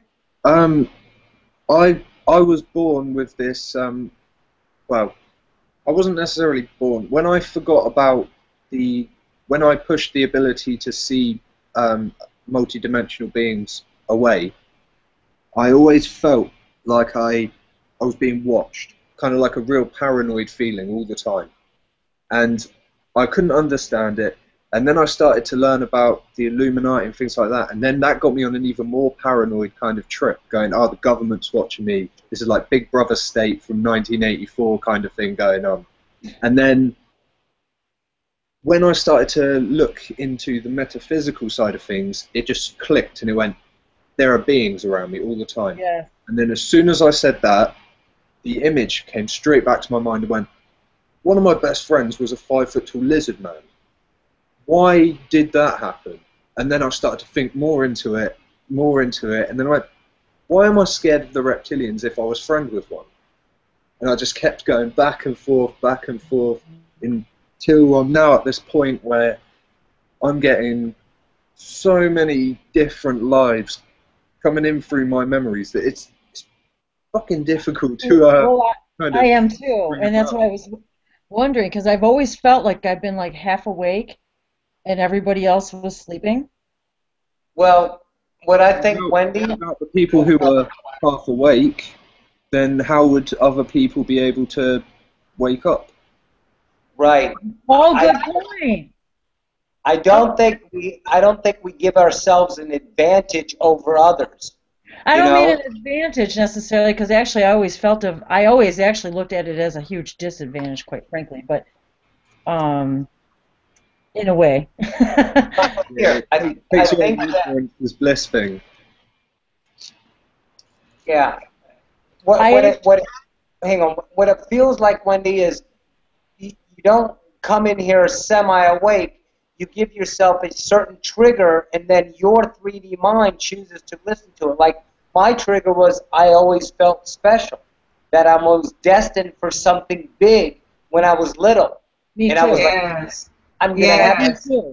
find what you call, you know, I'm giving myself that I'm different, I'm special, I have something in me that is waiting to come out, and I could never find it.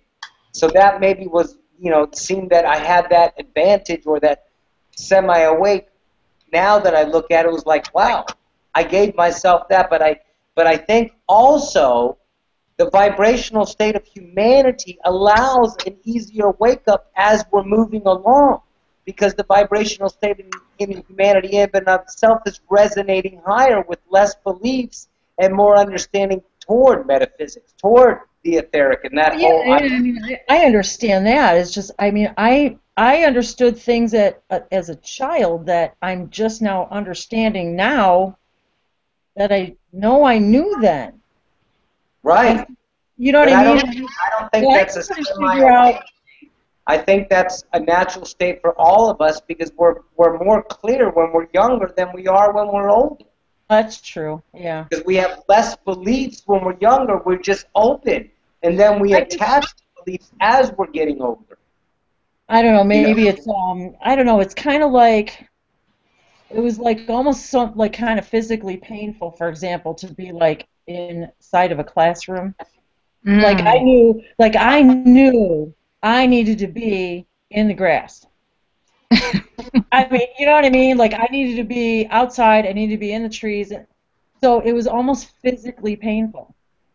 So Yeah, that's, you know what I mean? Like those kinds of things. Like, or why don't the adults see what I see? Why is it so obvious to me, and not to? Right. But if you think about this, all of us had great things when we were childs too. We had invisible friends. We thought we were special. We hated school. We wanted to be tiny. And we're like, why are you thinking like that, you big monster? You know? Don't tell me. Then they're feeding us and they're clothing us. So we listened to them because we had to, because we were fearful that we would get in trouble and all that bullshit. You know?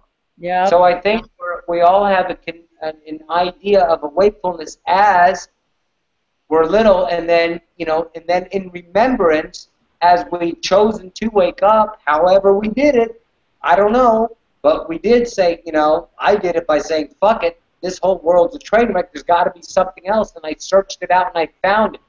Just like when Dad just said he found metaphysics, he goes, "That's it. There's other beings." So he followed his excitement to get to that. And then, poof, all the remembrance comes in. Yes, that's true. That's how it is, too. Very individual, but, as a collective, there's a lot of resonation between all of us in the way we woke up, equated to when we were little.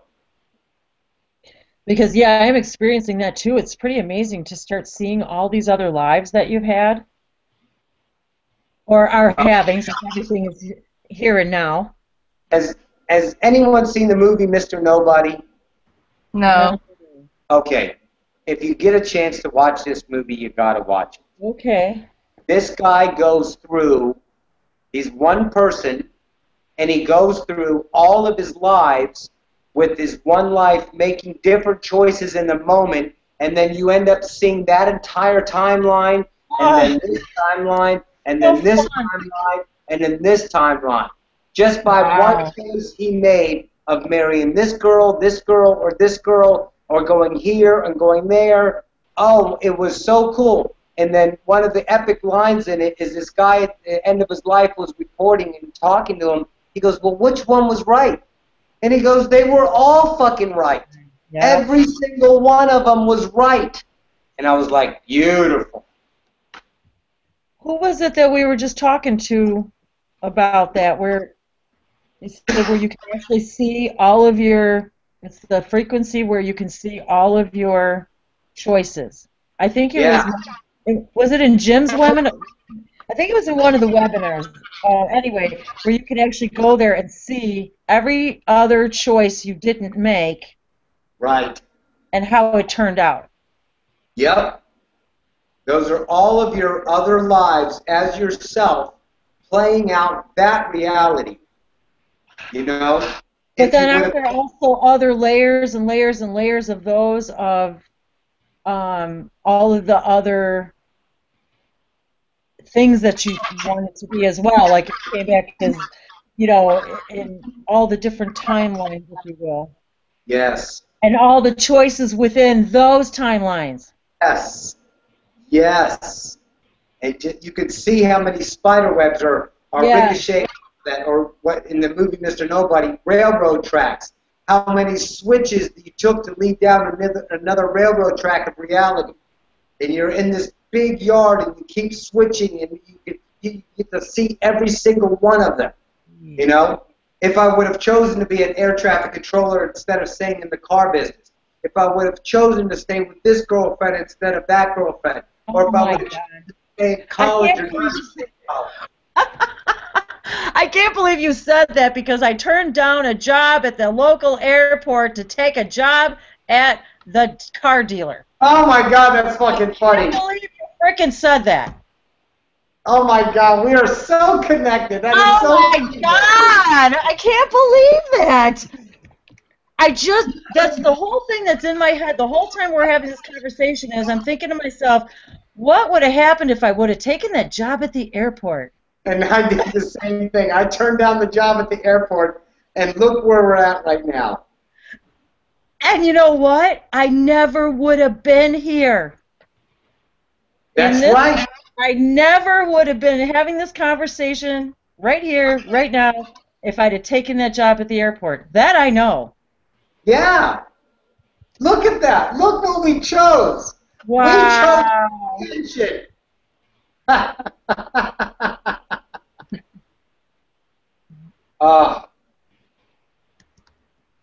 I know where I would have been if I didn't forget the multi-dimensional entity viewing ability. I'd probably be locked up in some kind of mental home. So I'm kind of glad in a way that I did because it allowed me to experience 3D. Yeah. Yeah. Exactly. Yeah. But now I want to see them again. I've been asking them to show themselves, so in time they will, but no buts, they will, but stop saying but. We can't help it. Yeah, that's really something. Wow. I love it.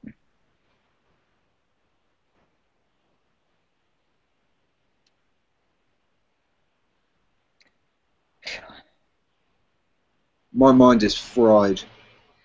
Yeah, that's just a lot of information. A lot of information. Well, this hangout's also been going for like 5.5 hours as well. So. Well, you guys have been in it the whole time too, so. I think it's probably time that I stop the broadcast. Yes. Then it allows. Okay. But we should probably this will carry on anyway. So you guys. Oh, it will. Oh yeah. Goodbye to all the viewers, and much love to you all. Goodbye, viewers.